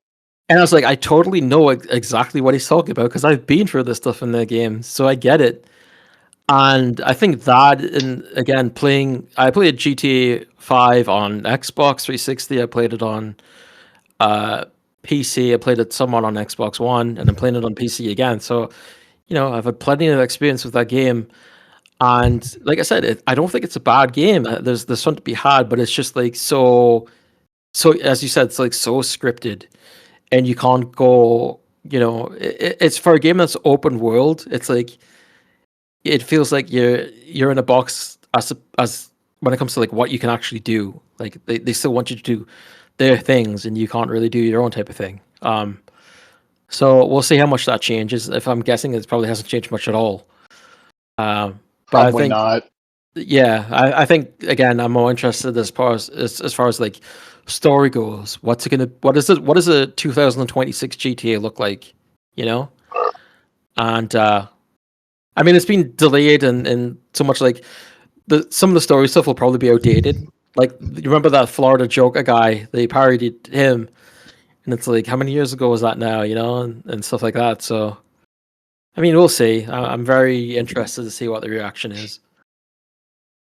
Yeah, I the writing's going to be really interesting because 5 was steeped in like that early 2010s like Rick and Morty type shit. Yeah, definitely. And you know all of the adult film actresses they had, you know, doing their browsers noises for the things in that game. Like I don't know that would necessarily fly now. Yeah, it's quite a different business, you know. It's oh god, like I can already see like going on YouTube and getting hit in the face of all these grifter videos with woke in big red letters and slop and pictures of Lucia, you know, in the thumbnail. It's gonna be fun stuff. No, all they got to do is give her like giant fucking hooters and put her in a bikini top, and those guys will shut up. Well, yeah, sometimes it's not enough for them though, you know. Well, I'm just saying that's like a really good way to quell some of the uprising or whatever the fuck you say about That's like true. we've gotten to such a stupid place with video games, man. Like Did you hear like the backlash against First Light? I saw okay, so I was sent screenshots of like one account that was talking about how badly the game sold because it didn't hit like certain millions of units in the That first day, but it that's ended probably up the doing really well, and then the guy fucking did like a 180 on it because it sold well, which is an incredibly lame thing. well. There's a guy in there called Yorch who like still proclaims that it sold poorly, even though it sold like 3.2 million copies in its first few days or whatever. And he's sticking by that. And there's a guy that's right up his ass agreeing with him. That's also a domestic abuser. So those type of guys like Oh, stick that together. JDA guy, yeah, he bitches about comics, and every time somebody catches them saying some stupid shit, they just bring up that he's an abuser, and then he gets really mad about it. Yeah, they post his But the picture of the police report or whatever it is. my thing is, if you don't like people posting that you're an abuser, Maybe don't don't be do it. one. Yeah. Yeah, but they were also saying stuff like oh, girl bosses and uh Bond takes orders from women, and yeah, a character that's been played by Judi Dench for years. And of course there's women of color in it, and they didn't like that. You know, Money Penny and some of the other characters in the game, they couldn't stand that, right? So, typical bullshit. Yeah, that's It's really terrible. stupid. It is really it's amazing how shitty these people are, and the fact that there's an audience for it. It's just like you look in the if you read the comments from any of this stuff, it's like everyone is miserable. Every single day these people are miserable, and it's like, how do you live your life like that? I don't know. I don't fucking know. Just to wrap things up real quick before we extend. This is like some real 2023 shit. Jesus Christ, we have just been going. Um, I don't want to eulogize Ted Turner as like the guy that owned WCW because that feels like such an insignificant part of who he was. Um, but obviously WCW was very important to me. Cartoon Network was super important to me. The city of Atlanta is what it is because of Ted Turner. Cable television is what it is because of Ted Turner. Like, no good billionaires is a thing, but like, if you had to make a short list of ones that might have actually been a little bit good, he'd be on the list, probably. Yeah, like so much influence over our childhood. Like, obviously, the first thing as a wrestling fan that comes to mind is WCW. But then you think of like, Cartoon Network. You think of Warner Brothers as a whole. I think of stuff like Space Ghost and like Captain Planet, and I mean, obviously, he had Turner a big Classic hand. Movies. Yeah, obviously, he had a big hand in Captain Planet, but like all the stuff like that, it's like holy shit! Like a lot of stuff that I watched was from Turner Networks. Yeah, and it's a big part of why I watched a lot of NBA the last fucking 15 years because I'd fallen out of love with basketball, and I was like, oh, they still air NBA on it, fucking TNT, and they had the studio show. I Yeah, love that shit. It's part of why, as angry as I get about certain things about AEW, I'm always going to loop back around to watching it because I know it's not the TBS and TNT I grew up with. I know that the Warner Brothers that exist now is not. It's like a fifth generation fucking mutation of what I grew up with, yeah, but that shit still resonates with me, and it wouldn't fucking exist without Ted Turner. WCW on a lot of days is my favorite wrestling promotion of all time, and yeah, it was around for 13 years, and yeah, it really was only profitable for like 3 of them or whatever the fuck people say. Some of the greatest fucking memories I have of wrestling, both in real time and watching stuff I didn't see in real time, and just going back to relive stuff. I have more positive memories of WCW than fucking almost anything except maybe ECW. Mm-hmm. Maybe like that dude had a huge fucking like footprint on my childhood, and I was really bummed out. And the floodgates opened when that news happened because I had like 10 people message me about it, and I was just like, "Fuck, man!" And I was like at work, just kind of sitting there, like, he hadn't really done anything significant publicly in a long time, but like, kind of sucks that guy's gone. Yeah, I mean, but WCW is a big part of it as a wrestling fan because it wouldn't have been. I mean, it really wouldn't have been what it was if it wasn't for him, right? If it wasn't for Nitro. Nitro is a huge part of my childhood. Same I mean here. that alone, right? So, yeah, I mean that in itself. Obviously, he was one of the most important people in the history of pro wrestling, and yeah, it was And sad. can I just say, I know the Observer Hall of Fame is what it is. The people that argue against him being deserving, when for 13 years he provided a mainstream platform that had a huge impact on two different generations of wrestling fans. He owned like the station that prior to WWE getting back together with USA had the longest track record in terms of cumulative time airing professional wrestling out of any channel in this country, in this hemisphere. Yeah, Like, he wasn't afraid to showcase pro wrestling, which is I think one of the best things about him you could say as a fan. yeah, and like the idea that, well, it wasn't successful. If you put, it's one person tried to argue if you put him in, you have to put Dixie Carter in. And no, pro wrestling as a whole, not just from, Crockett going under onward. I'm talking the modern history, 50 fucking years of professional wrestling in this country looks completely goddamn different if WTBS never existed, Exactly. much less if he bought Crockett. I mean, he was going to fucking start his own wrestling company on that channel if Crockett went under. So it was just a Yeah. happy accident that he was able to buy them. But like, wrestling as we all know it is so different. Fucking if Ted Turner doesn't buy WCW, if he doesn't have WTBS, like, to say he's not a worthy Observer Hall of Fame inductee, it's complete fucking I mean, nonsense. Horse it's pocky. it's like some of the most significant impacts to pro wrestling and the history of pro wrestling. Yeah. It's I don't know how you can argue against them being put in the Hall of Fame. Yeah. Well, we're probably not going to live to see it, but like there are going to be arguments against Tony Khan in a similar way in a few Yeah. years, and like I don't see an argument against him. Not only did he, not to make the Ted Turner segment about Tony Khan, but like in a similar way, pro wrestling looks completely different without him. But you're going to see the argument against him too. I think the idea of this person like Ted Turner, who has such a profound impact on wrestling, he's not a first ballot Hall of Famer, but fucking Kota Ibushi is. Yeah. Give me a fucking break. Shinsuke Nakamura was a first ballot Observer Hall of Famer, but Ted fucking Turner isn't. Yeah, Open the that's fucking schools, man.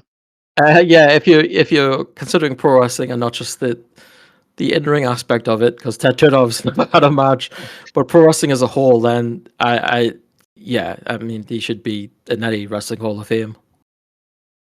Absolutely agreed. I do think I have the next 2 Sundays off, so we'll jump on some weekly recording stuff. Okay. Do you want to do Mania for the Amiga next week? Yeah, why not? So I no longer have the erroneous memory that we recorded a show about it. Yeah, it can't be much worse than European Rampage, just based on visuals alone. So There's a lot more to look at, and the gameplay, while similarly monotonous, also like there's actual moves. So yeah, major upgrade all around. But that'll do us. I don't think there's anything else, right? Like we've been going for a fucking minute in here. Yeah, I think we've done a good job of like recapping everything the past month. 4 fucking hours. Well, I hope everybody that's missed us over the last month enjoys this fucking shit. Next week we'll be back with a much shorter episode talking about WrestleMania for the Amiga, and we'll probably talk a little bit about the Xbox showcase and whatever other dumb shit hits our peripheral knowledge or whatever. But until then, take care and don't be an asshole.